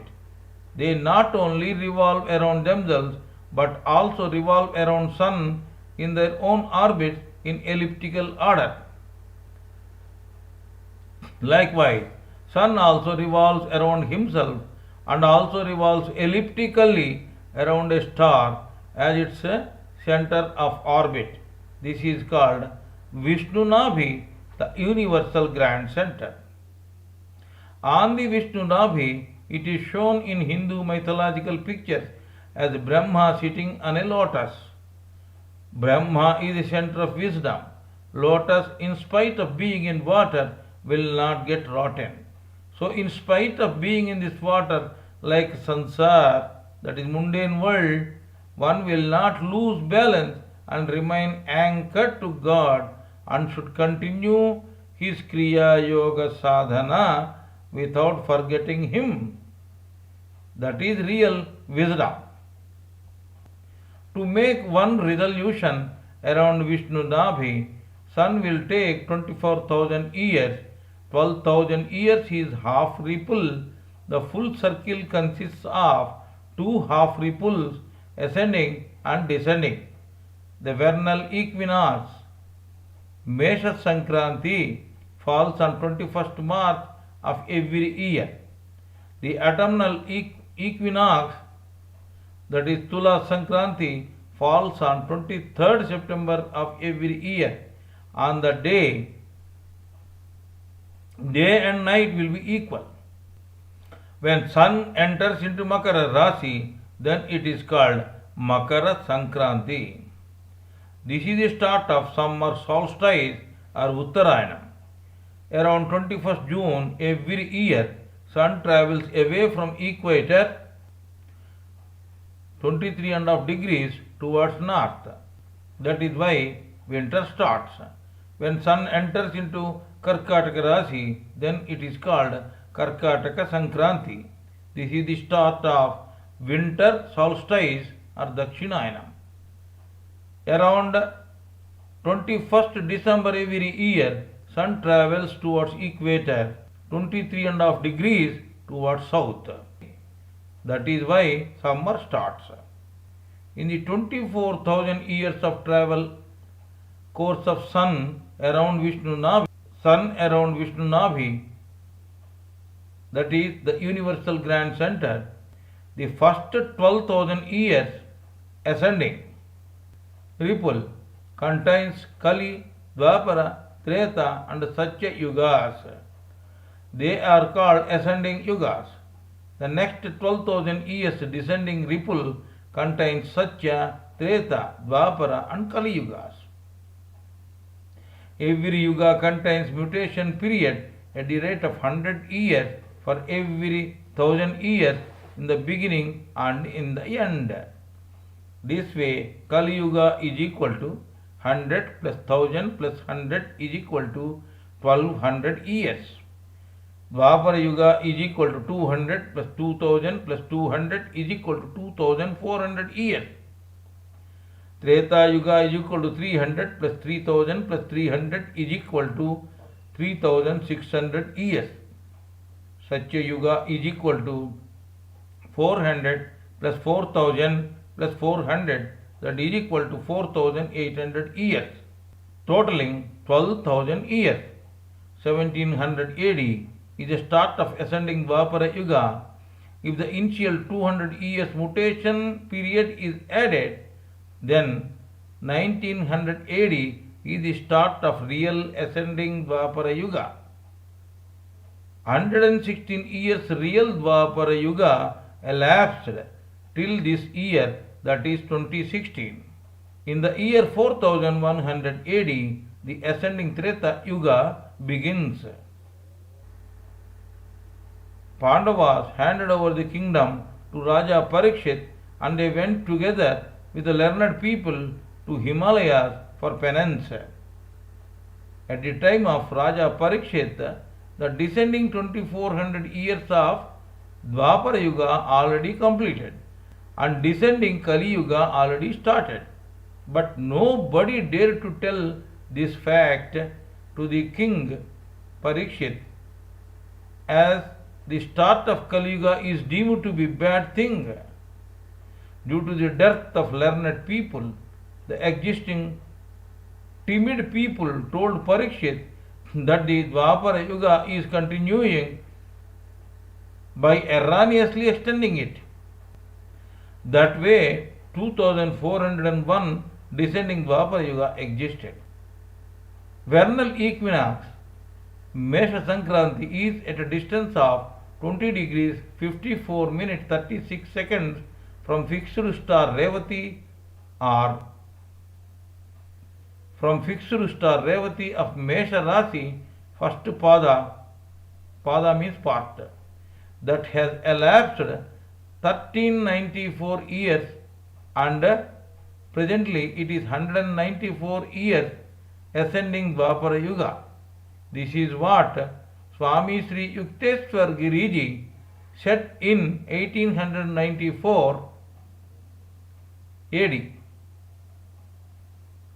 That has elapsed in 1394 years, and that has elapsed in 1394th year AD, and presently it is 194 years ascending Dwapara Yuga.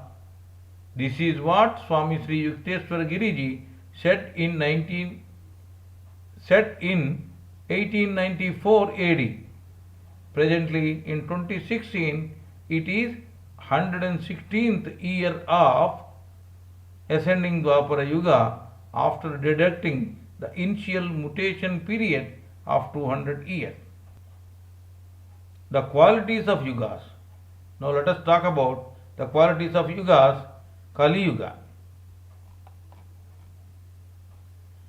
When sun is revolving around Vishnu Nabhi, the first ascending 1200 years is ascending Kali Yuga in the first half of 12,000 years ripple.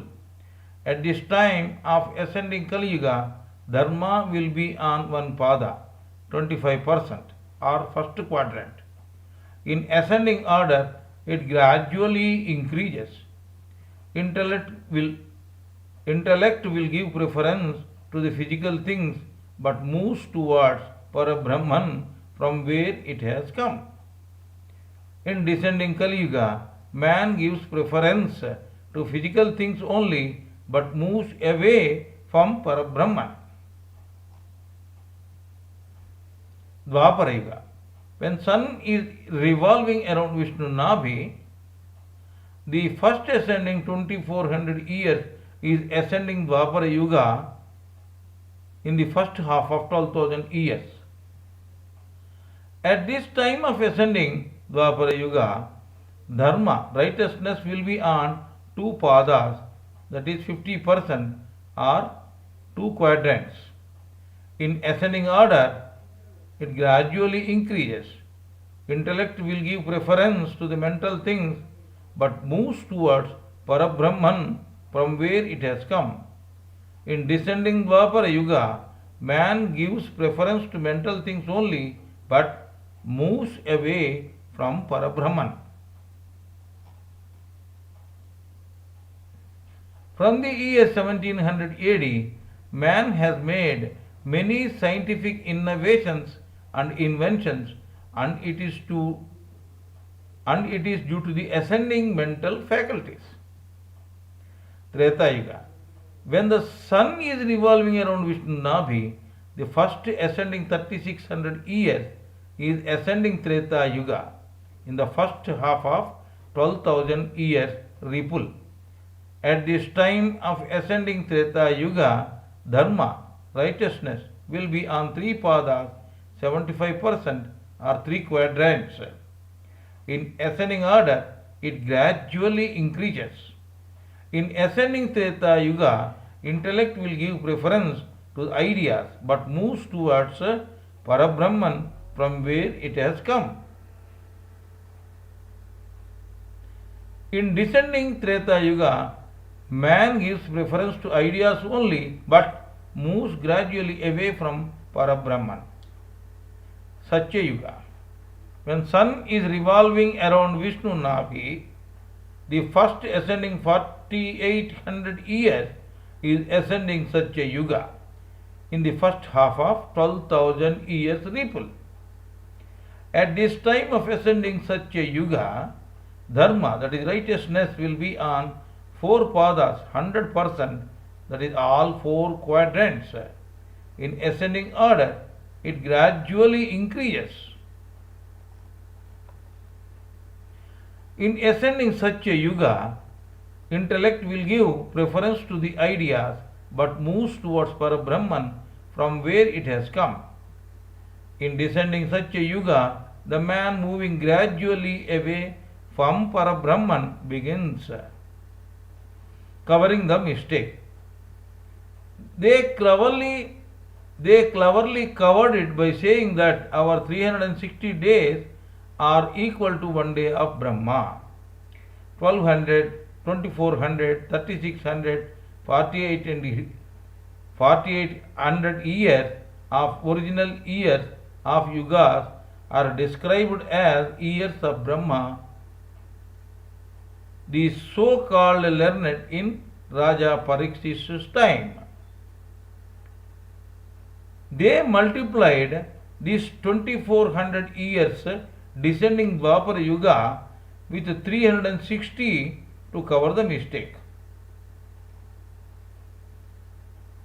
This comes to 8,64,000 years. This way, 2400 years period is extended. So, Kali Yuga is equal to 1200 Brahma years into 360 days, that is 4,32,000 years on the earth. Dwapara Yuga 2400 Brahma years into 360 days, that is equal to 8,64,000 years on earth. Treta Yuga 3600 Brahma years into 360, that is equal to 12,96,000 years on the earth.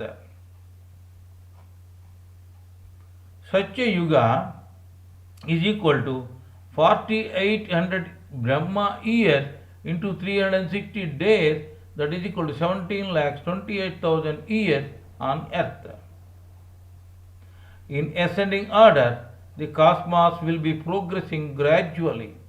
It will be attracted towards cosmic consciousness. In that process, the consciousness of living beings will be transformed into human consciousness. We can merge into cosmic consciousness through human consciousness only. Ascending Kali Yuga extended from 500 AD to 1700 AD. Presently, ascending Dwapara Yuga is running. It extends from 1700 AD to 4100 AD. The population at the end of ascending Kali Yuga, that is 1700 AD, will be doubled in ascending Dwapara Yuga, that is 1700 AD to 4100 AD.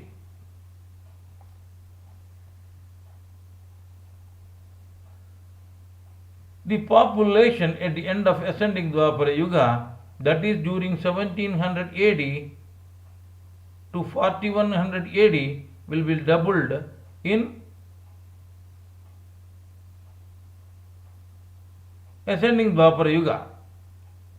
Same way, in ascending Treta Yuga, that is from 4100 AD to 4100 AD to 7700 AD also, it will be doubled. Similarly, in ascending Satya Yuga, that is during 7700 to 12,500 AD, it will be doubled.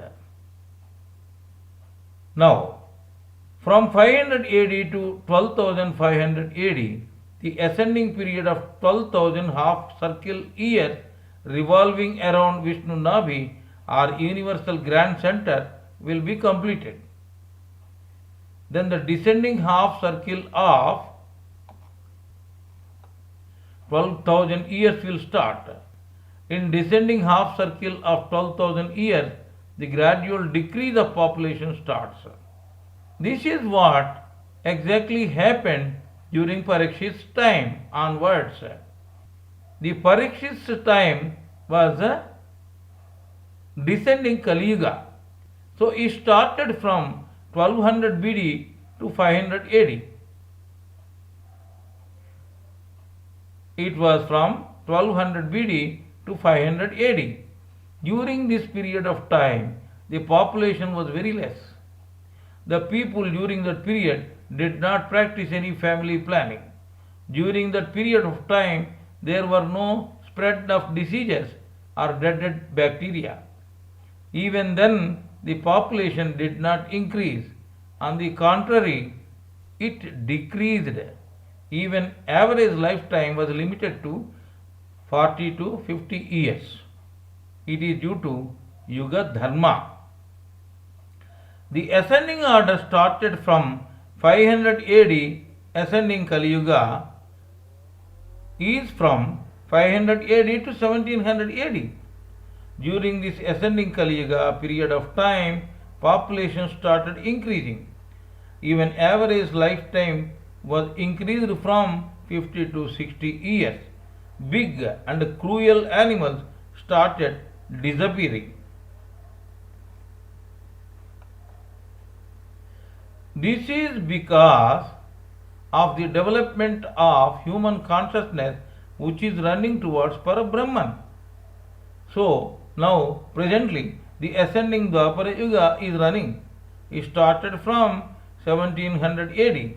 Initial mutation period of 200 years is already completed on 1900 AD. Now in this 2016 years, 116 years, real ascending Dwapara Yuga is continuing. Even average lifetime was increased from 60 to 70 years. No other living being can live longer than human beings. That is why Manava Janma, that is to get the birth of man, Mahapurusha Darshanam, that is to get the appearance of a saintly person, and Mumukshatvam, that is the desire to get liberation, are rarely available. Human being only is having a chance to do Kriya Yoga Sadhana, get his consciousness developed and get merged with Parabrahman. A healthier and longer life is required to do this sadhana. The more one gets health and longevity, the more he can do this Kriya Yoga Sadhana. Jai Guru.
Ramayana.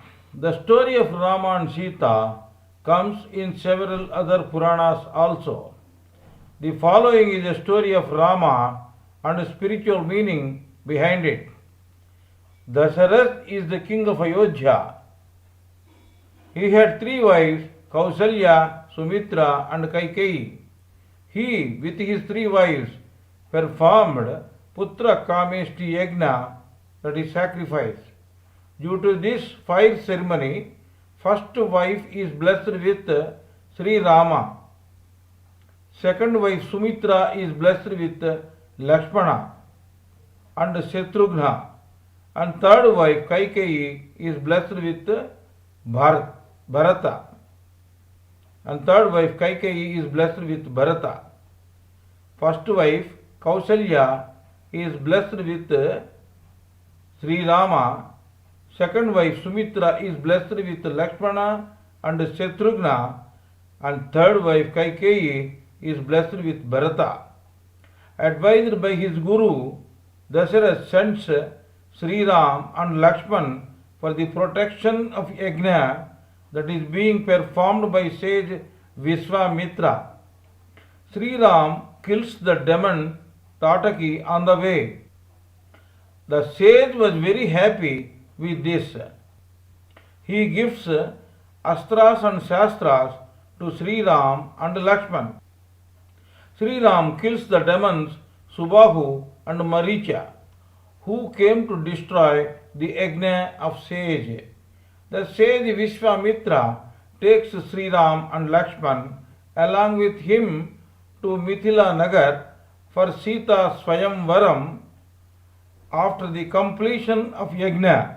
Swayamvaram means choosing one's own husband amongst so many suitors. On the way, Sri Ram touches a stone with his feet by which it becomes a woman, namely Ahalya. This way, he rescues her from the curse given by her husband, says Gautama. In Sita Swayamvar, Ravana, the king of Sri Lanka, could not fulfill the precondition of breaking the Shiva Dhanush, the bow of Lord Shiva. He gets insulted and goes back to his kingdom, Sri Lanka. Sri Ram fulfills the precondition of breaking the bow. Consequent to this, Sri Ram marries Sita, Bharata marries Mandavi, Lakshmana marries Urmila, and Shatrughna marries Shrutakirti. He breaks the Vishnu Dhanush as desired by Parsuram. Sri Ram reaches Ayodhya along with his father Dasarath, mothers and brothers along with their respective wives. Dasarath wanted to hand over the kingdom to his son Sri Ram.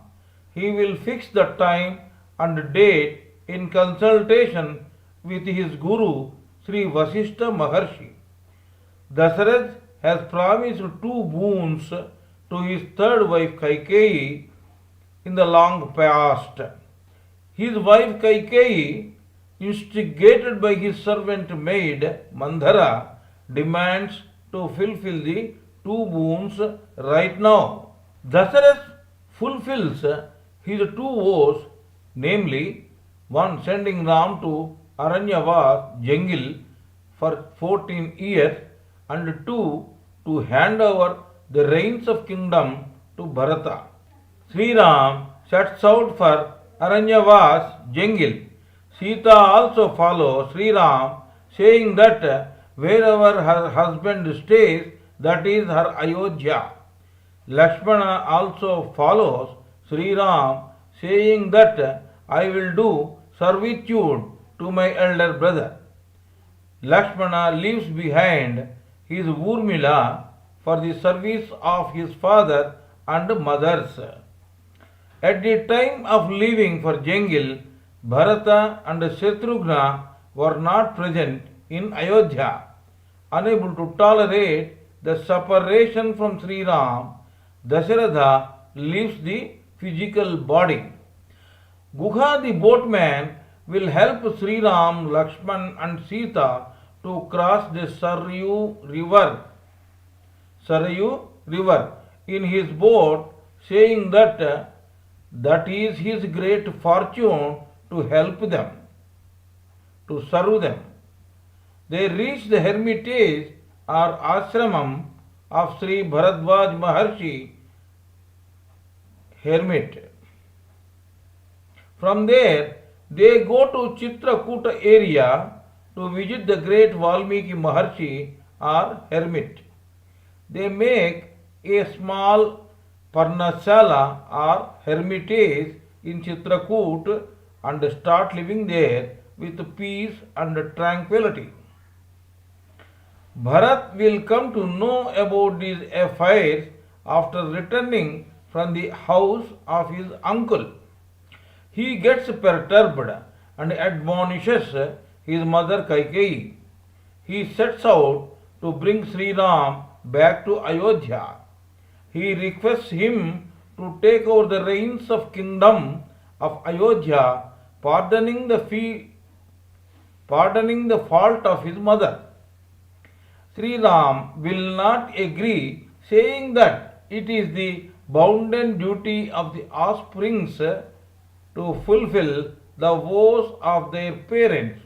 Sri Ram will give his padukas or wooden shoes on persistent requests of Bharat.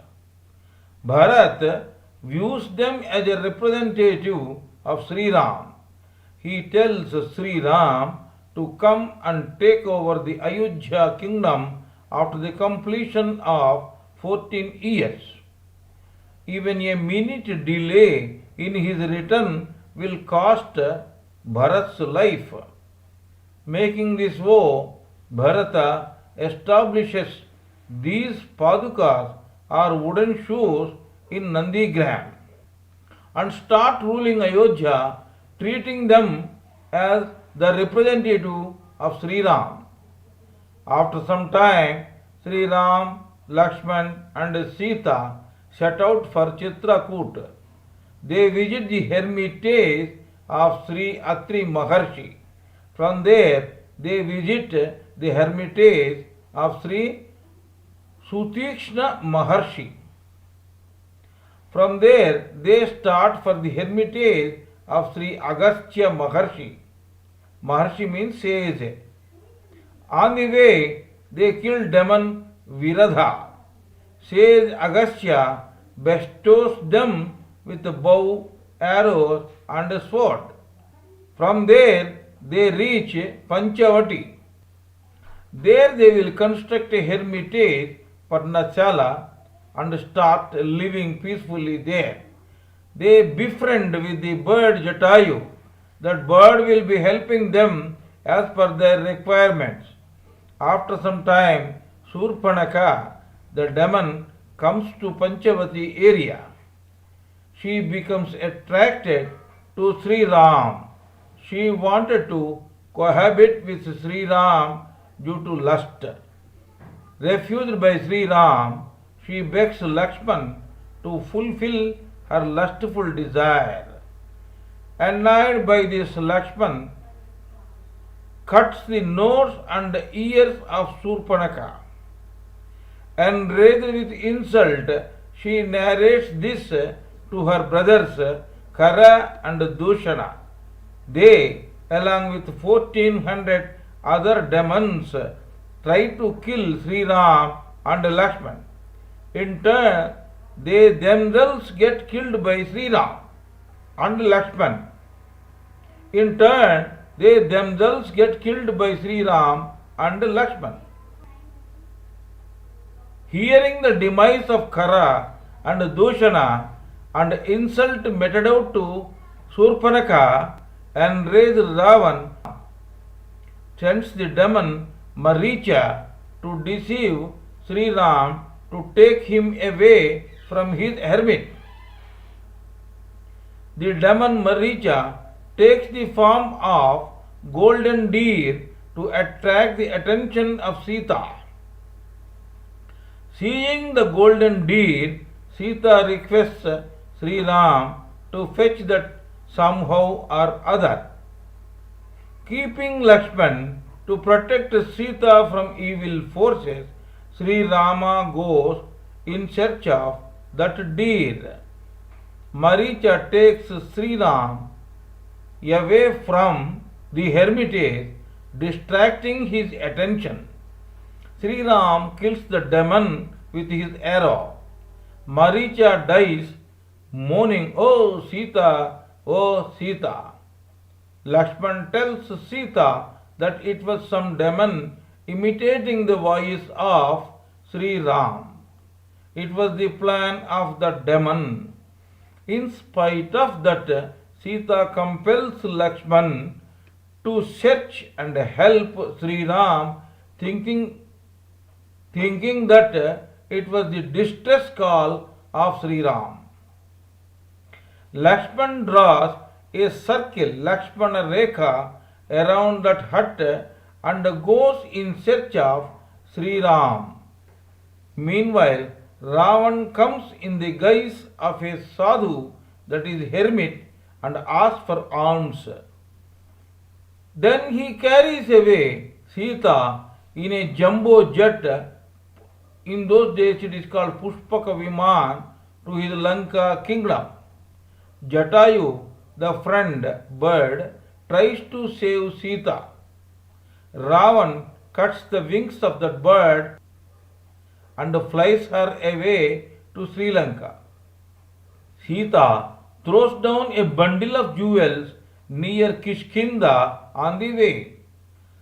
Sri Ram returns to his hermitage. Lakshman narrates the things to him. Both will start searching for Sita. On the way, they find crestfallen Jatayu. From him, they understand that Ravan has flown her to Sri Lanka. On the way, Sri Ram kills the demon Kabandha. He was a cursed angel covered in the body of the demon. His curse is removed now. He tells Sri Ram to take the help of Sugriva, king of monkeys, to search Sita.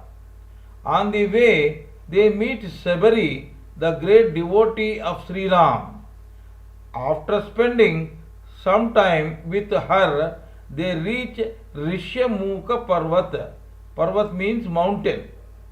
There they will befriend with Hanumanji and Sugriv. Hanuman shows the jewels thrown by Sita to Sri Ram. He recognizes them. Tara, the wife of Sugriv, was kept by his brother Vali by force. Vali was tormenting Sugriva. Sri Ram kills Vali.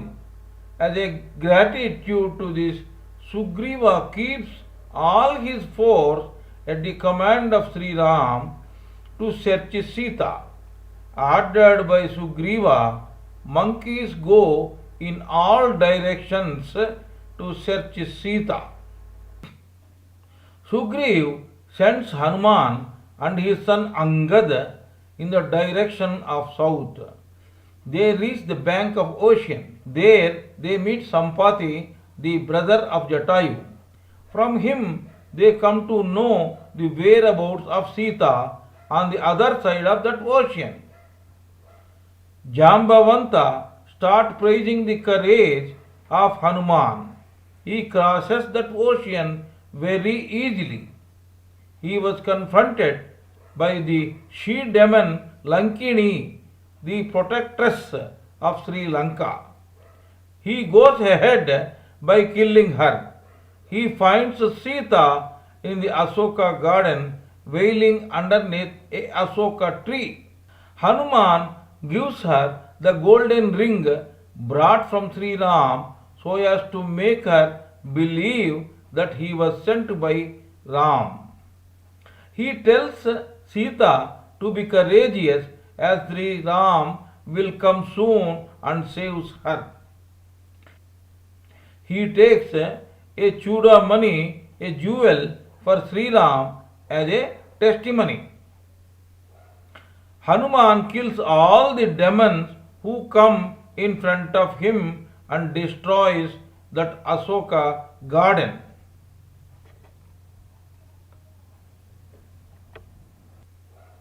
Hanuman kills all the demons who come in front of him and destroys that Asoka garden. Indrajit binds him with Brahma Astra and takes him to Ravana. Vibhishan, the younger brother of Ravan, dissuades him from killing Hanuman, saying that one should not kill the representative of the opponent. The demons will put fire to the tail of Hanuman. Hanuman in turn burns the Lanka and then put off the fire by drenching it into the ocean. Then he will reach Sri Ram and narrates the welfare of Sita and presents the Chudamani given by Sita. Vibhishan counsels Ravan to return Sita to Sri Ram. Enraged by this, Ravan excommunicates him. Sri Ram agrees to take Vibhishan in his side. In the supervision of Nala, monkey engineer, the monkeys construct a bridge on the ocean. Sri Ram sends Angad, son of Sugriva, as an ambassador to negotiate with Ravan for the release of Sita. Ravan will not agree. Then the war breaks out. So many monkey leaders and demon leaders lose their lives. Lakshmana kills Virupaksha. Sri Rama kills Agniketu, Raspiketu, Suptagna, Yagnakopa, Dhumaraksha, Vajradhanstra, Akampana, Prahasta, Kumbhakarna, Devantaka, Narantaka, Atikaya, Mahodara, Trisira, Mahaparsha. Enraged with this, Indrajit, son of Ravan, makes Lakshman unconscious with his arrows. With the advice of Jambavanta, Hanumanji brings Sanjeevani Parvat, that is mountain, from the range of Himalayas. Smelling the divine herbs in Sanjeevani Parvat or mountain, Lakshman becomes conscious. Hanuman keeps the Sanjeevan Parvat, that is mountain, back in the range of Himalayas. After that, Kumbha and Nikumbha, Yupaksha, Sonitaksha, Prajangha, Kampana, Makaraksha, sons of Kumbhakarna, lose their lives. Then Indrajit also gets killed by Lakshmana. Angada kills Mahaparsha. Sugriva kills Virupaksha, Mahodara and Ubhayu. In the end, Sri Ram puts his arrow into the abdomen of Ravana and kills him. Sri Ram makes Vibhishana as the king of Sri Lanka. Sita enters into pit of fire and comes out unscathed, proving her chastity. Sri Ram returns to Ayodhya. Seeing Sri Ram, Bharata gets unlimited happiness. He hands over Ayodhya to Sri Ram and retires to serve Sri Ram. Mala Vikshepana Avarana Doshas. Due to Tamo Guna, that is negative quality, causal body will have Mala and Vikshepana Doshas. Due to Rajo Guna, that is neutral quality, causal body will have Avarana Dosha. Dosha means fox paws or fault. Tamoguna doshas. Mala means soiled. This fault comes due to ego. This can be removed by practicing Nishkama Karma Yoga, that is, doing our duties without expecting the result. Avarana dosha means the true configuration is camouflaged and shown as a different configuration. Here, the soul is made to appear as a limited one due to the effect of tamoguna. Rajoguna doshas. Due to vikshepana dosha of rajoguna in Maya, the whole creation is subjected to number 1, Arishad Vargas, Kama, desire, Krodha, anger, Lobha, greediness, Moha, delusion, Mada, pride, and Macharya, envy. Number 2, attachment, Raga, repulsion, Dvesha, happiness, Sukha, and misery, Dukkha. Number 3, selfishness, love and affection, kindness, pleasure, satisfaction, dissatisfaction, etc. Due to these Mala, Vikshepana and Avarana doshas, the causal body will have number 1, attachment to body, that is Dehavasana, Kartritvam, I am doing, feeling. Bhoktrutvam, I am to enjoy, feeling. Ishanatrayam, that is Dhaneshana, that is attachment to material pleasure like owning land, money and vehicles, etc. Dhareshana, this is my wife, I should satisfy her at the cost of others. And Putreshana, attachment to his progeny or offspring and interest in fame. Number 2, attachment to reading of books and writing of books, Shastra Vasana. Number 3, attachment to his environmental living, that is Loka Vasana. Due to these things, one will have ignorance, avidya, asmita, fear or ego, attachment, raga, repulsion, dvesha, and abhinivesha. Body-bound inclination and fear of death, both are called abhinivesha. These 5 things are called 5 miseries or pancha kleshas. Avarana means hiding power. Vikshepana means expanding power. Balyam, that is infancy, means undeveloped Sudra state. Yavanam means youth, means developing Vaishya state. Kaumaram, that is middle age, means capable of ruling Kshatriya state. Vardhakyam, that is old age, means wisdom experienced of Brahma state. Vardhakyam means old age, that means wisdom experienced of Brahman state. With the gained wisdom, one understands the emptiness of this physical world and hence tries for reunion of Atman with Brahman.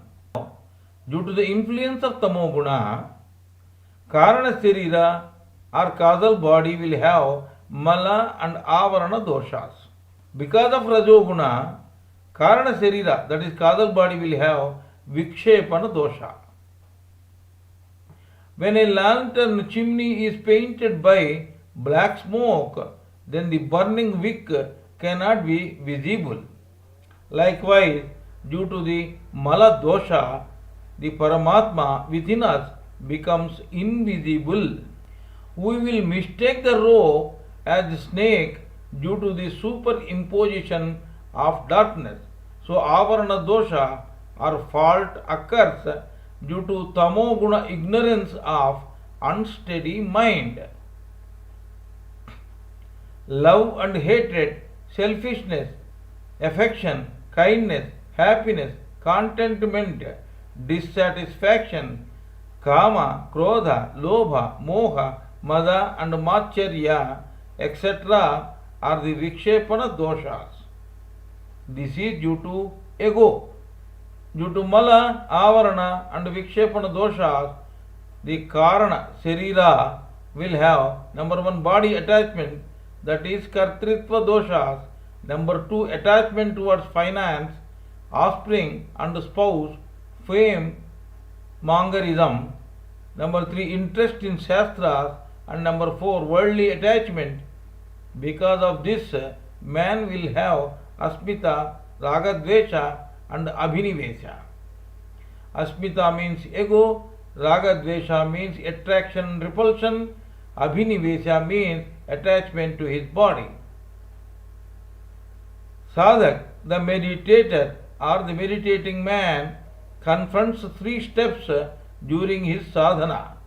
They are number one, Adi Bhautika, that is physical, number two, Adi Daivika, that is subtle, and number three, Adhyatmika, that is spiritual. Number one, Adi Bhautika, that is physical. They are bodily pains, etc. Number two, Adi Daivika, subtle problems. They are nothing but mind-related problems like thoughts, sub-thoughts, etc. Adhyatmika are spiritual problems, that is sadhana-related problems like sleep, laziness, etc. These are called mala, avarana and vikshepana doshas or faults.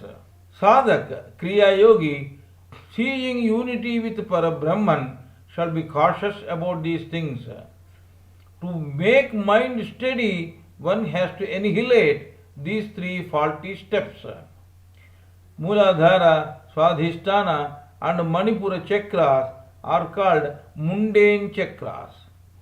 This field is called Kurukshetra. Man, that is sadhak, confined to this field, does not do any good, spiritual, sadhana and always self-centered. This field is also called Brahma Grandhi, a knot. K-N-O-T, knot. Manipura, Anahata and Visuddha chakras are called admixture of mundane and spiritual chakras. This field is called Kurukshetra Dharmakshetra. Sadhak confined to this field does have mixed mundane and spiritual feelings. Even though self-centered, he does think about spiritual sadhana. This field is also called Rudra Grandhi, a second knot. Visuddha, Agnya negative and positive and Sahasrara chakras are called spiritual or divine chakras. This field is called Dharma Kshetra.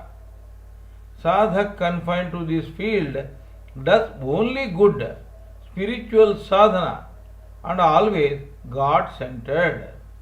This field is also called Vishnu Grandhi, a third and last knot, K-N-O-T, knot. Now, there is a story, Gautama Ahalya, in Ramayana. Ahalya was the wife of the great sage Rishi Gautama. Sage means Rishi, who is one amongst the Sapta Rishis. This Gautama is one amongst Sapta Rishis. He is the author of Nyaya Shastra, one of the 6 Upangas of Vedas.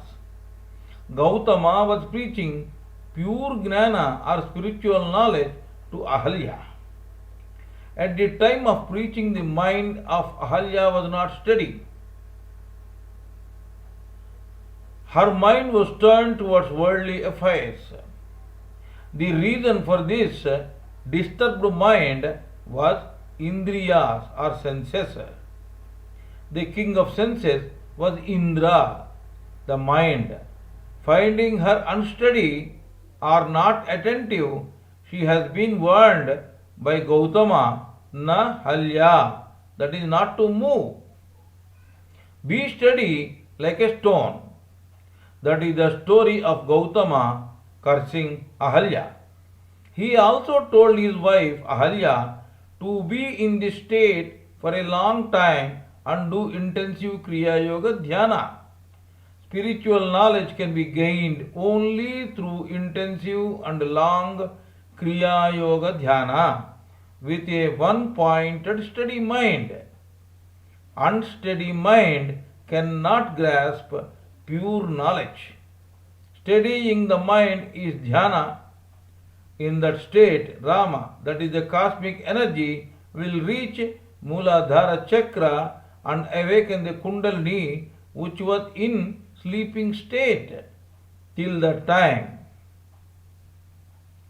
That is the psalm of life. The one who does not do meditation at all is equal to the animal with animal tendencies. Do the normally daily work. Do the normal daily work. Then do sadhana also along with it. Enter the kingdom of God. Then continue the sadhana with intensity for a long time with a steady and one-pointed mind without neglecting your day-to-day karma. Be one with God the Almighty. Kundalini. Kundalini is nothing but 3.5 tons coiled serpent like sleeping outgoing life force in the anus with its hood or head beneath the Mooladhara Chakra or coccygeal plexus and tail will be in the higher chakras. Now spiritual or inner meaning of Ramayanam. Remember that Bharat is the sadhak. All other characters are in him only. All other characters are traits in the sadhak. All other characters are traits in the sadhak. That is the meditating man. Vanaras means Va plus Nara, Varishta Nara, positive energies. In Sanskrit we call it as Sakaratmaka Shakti. Ramban is nothing but Omban. They say Ramban will not go waste. Likewise, Omban does not go waste. Once you chant Om, it will not go waste. It will have its own way of creating positivity in and around it. Rakshasas means the negative forces or negative energies. In Sanskrit we call it as Nakaratmaka Shaktis. Ayodhya means salvation. Dasarath is its king Parabrahma. He had 3 wives, Kausalya, wisdom power, Gnana Shakti, Sumitra, action power, Kriya Shakti, and Kaikeyi, willpower, Ichha Shakti. Now I am giving you the spiritual meaning, spiritual interpretation. Positive wisdom or pure intellect, Satvika Buddhi, Sri Ram is the son of Kausalya, wisdom power, Gnana Shakti. I trait, that is Aham Tattva, that is Lakshman. Detachment, Vairagya Tattva, Shatrughna, are the sons of Sumitra, action power, Kriya Shakti. Salvation inclined sadhak, Mokshecha, that is Bharat, is the son of Kaikeyi, that is willpower, Ichha Shakti. Bharat, the son of Kaikeyi, willpower, Ichha Shakti, is the sadhak. Henceforth, Bharat will be referred as Kriya Yoga Sadhak. Sage Vasishtha is the first Kriya Yoga Guru. So the positive wisdom, that is Sattvika Buddhi, that is Sri Ram, and Aham Tattva, that is Lakshman, are required to be handed over to another Kriya Yoga Guru or sage or hermit, Vishwamitra Maharshi, for further training. That is the inherent meaning of sending positive wisdom, that is Sattvika Buddhi, that is Sri Ram, along with Sri Vishwamitra to protect his yajna. Yajna means knowing which one gets liberated. Knowing which one gets liberated is known as yajna.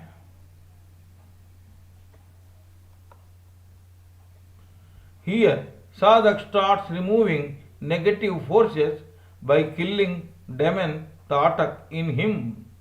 The positive wisdom, Sattvika Buddhi, is being trained to become absolutely pure. So, avarana dosha surrounding the mind is being removed. Muladhara chakra is awakened. Mala vikshepana avarana doshas, that is faults, are required to be removed for merging with God the Father. In this process, demon Maricha vikshepana dosha and demon Subahu mala dosha are to be removed with Suddha Buddhi. Mooladhara represents willpower, Ichha Shakti. Swadhisthana Chakra represents action power, Kriya Shakti. And Manipura Chakra represents wisdom power, that is Jnana Shakti. Now Guru Vishwamitra takes positive wisdom, that is Sattvik Buddhi, to Mithila, that is solitude, as positive wisdom. Sattvika Buddhi requires some more training of further awakening Kundalini power, that is Sita. That is Sita. On the way, he bestows to Ahalya from the deliverance of a curse.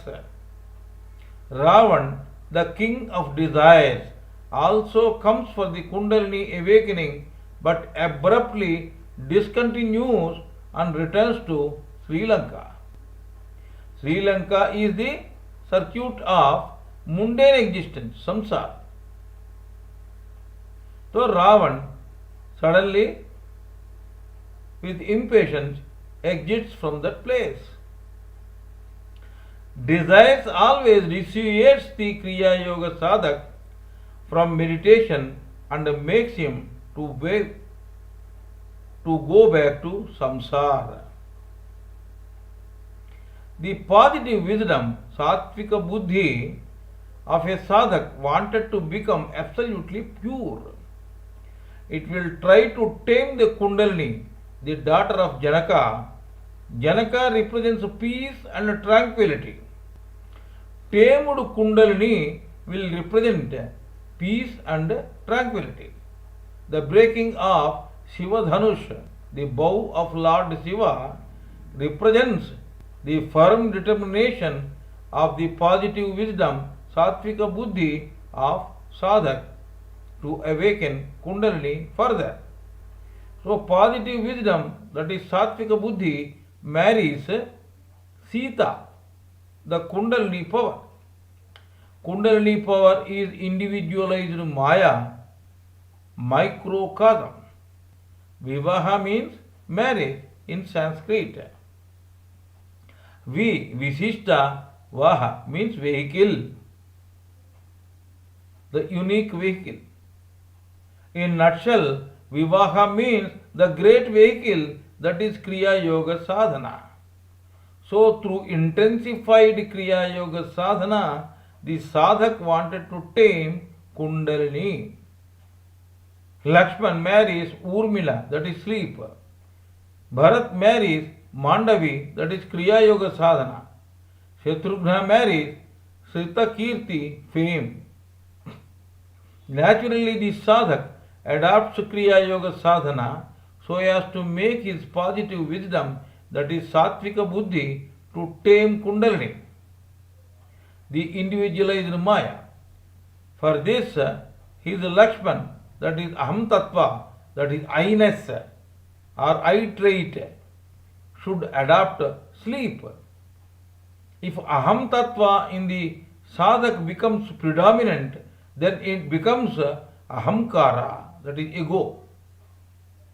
Breaking of bow of Lord Vishnu taken from Parasuram represents intense Kriya Yoga sadhana.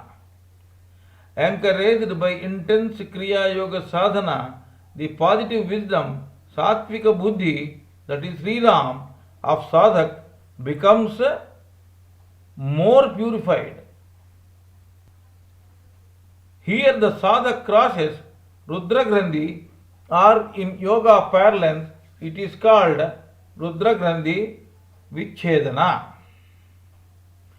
Ramakrishna Paramahansa, the great saint from Bengal, India, used to say Suddha Buddhi, Suddha Manas, that is pure mind, and Suddha Atma, pure soul, are one and the same. Crossing of all three Grandhis, that is Brahma Grandhi, Rudra Grandhi and Vishnu Grandhi, are quintessential for obtaining moksha. With his advice, Paramatma wanted to give salvation or moksha to the Kriya Yoga sadhak. He is not fully ripened to get salvation or moksha. The sadhak is required to do Kriya Yoga sadhana for 14 years with intensity and a longer time. In Treta Yuga, prevailing at that time, 14 years of intense sadhana is required. Now in this ascending Dwapara Yuga, 12 years of intense Kriya Yoga sadhana and 1 year of intense sadhana in solitude is required to merge with the spirit. Provoked by Mandhara, the one who bears the mind, Mandhara, that is the one who bears the mind, pesters Paramatma to bestow the two vows promised by him to positive wisdom, that is Sattvika Buddhi and Aham Tattva.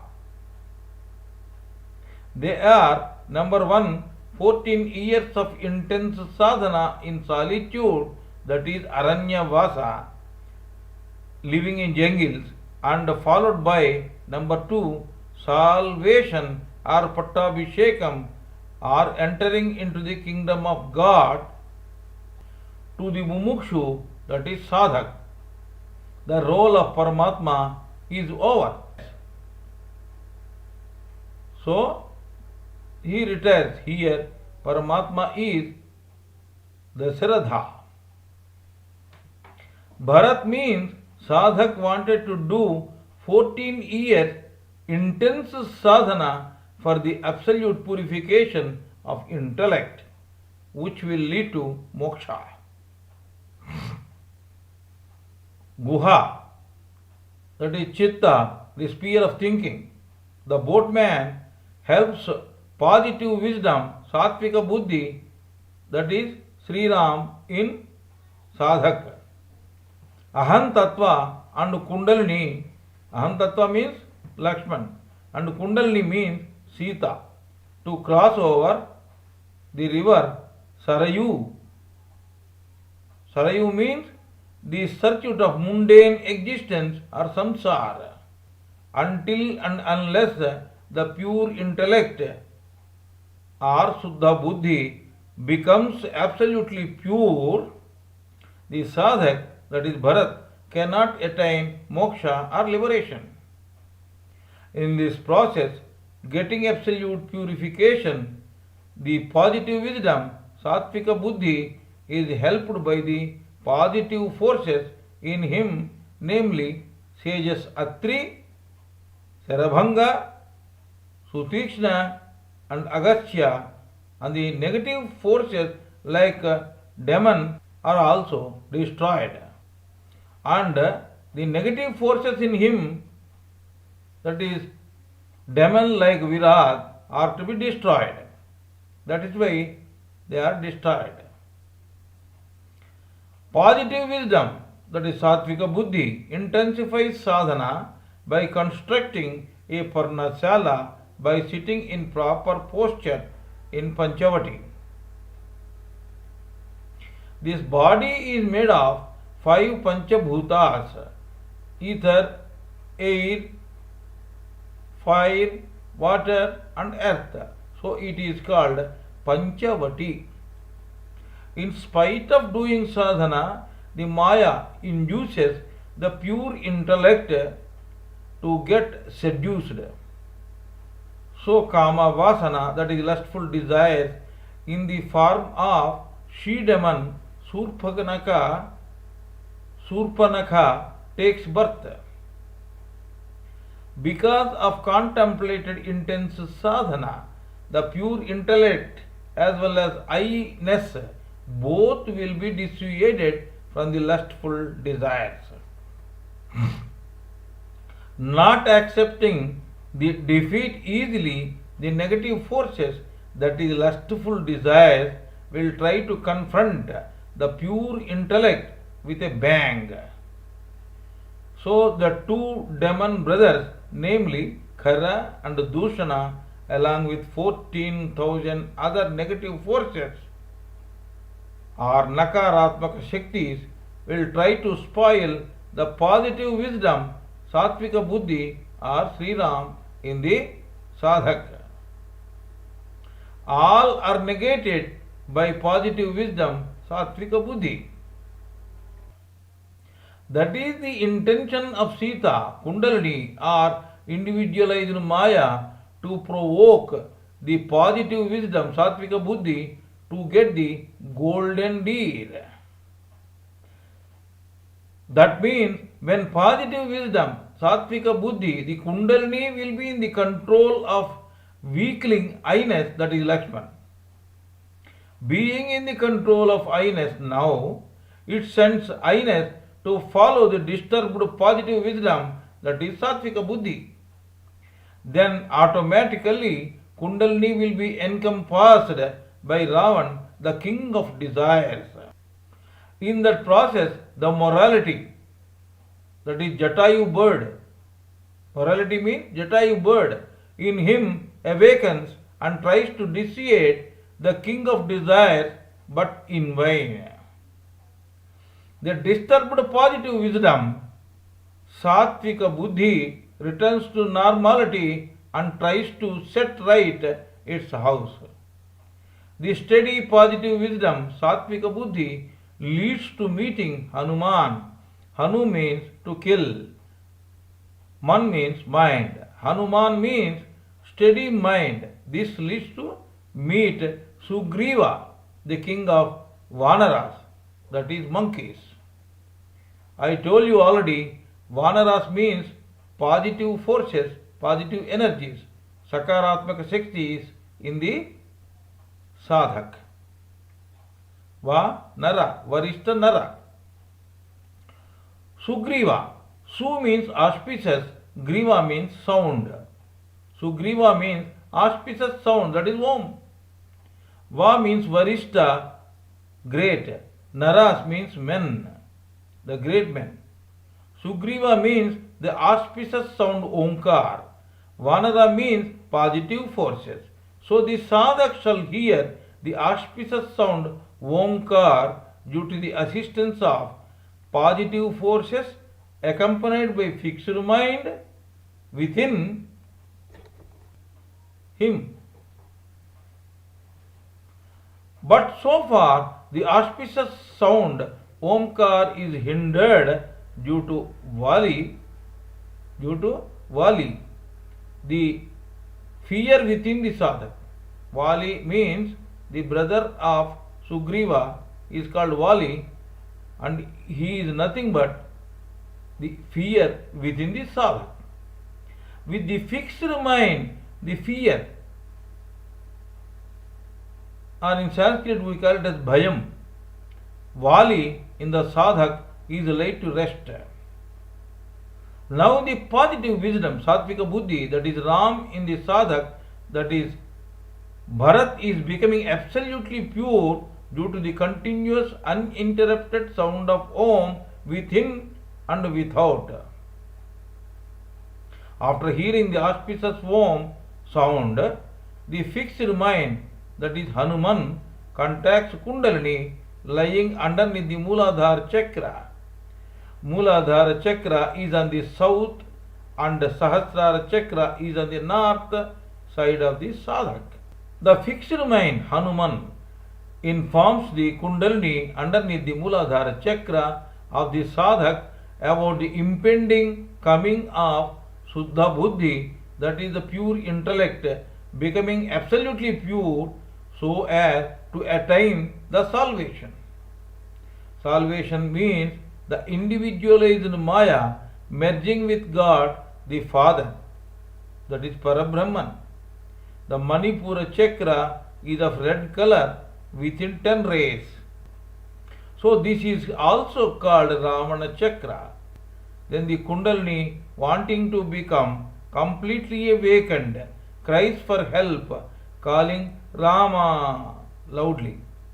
Then Rama, that is Suddha Buddhi, understands the trouble or the predicament through Anahat chakra of the sadhaka. This chakra is also called Vayu chakra, since it is the place of air element. Anjaneya is the son of Vayu. A gland, namely thymus gland, is responsible for immunization, Roga Nirodhaka Shakti. Through this gland, Ram understands the obstruction in Manipura chakra with the help of Anjaneya. This whole procedure is done through vagus nerve. This is known as Chudamani. This is the reason that one should do pranayama if wanted to be healthy. Remember that Maya is part and parcel of God the Father. The king of desire will put fire to the tail of Hanuman, that is the fixed mind, is to be made unsteady, so that the attainment of becoming one with Parabrahman of sadhak can be weakened. The fixed mind, that is Hanuman, puts off the fire, that is nullify all the negative forces that are obstructing the noble ideal of sadhak to become one with Parabrahman. Vibhishan, Sattvagun, positive virtuous quality. Vibhishan is Sattvagun, positive virtuous quality. Counsels the king of desire to hand over Sita, the Kundalini force, the individualized Maya, to Sri Ram, Suddha Buddhi, pure intellect. That is complete awakening of Kundalini. Angered by this, that is the impatient king of desire, Ravan, completely discards his Sattvagun and excommunicates Sat Sattvagun, that is Vibhishan. Suddha Buddhi gives shelter to Sattvagun, that is Ram gives shelter to Sattvagun, means Vibhishan. The Sattvagun will further strengthens the determination of sadhak to attain moksha or liberation. Here, the Agna chakra is awakened. Now, in the process of becoming absolutely pure, the pure intellect in the sadhak will make a bridge to reach Sahasrara chakra for the attainment of complete and absolute bliss. This is called Lanka Varadhi or Setu. Then there exists a final and ferocious conflict between positive and negative forces within the sadhak.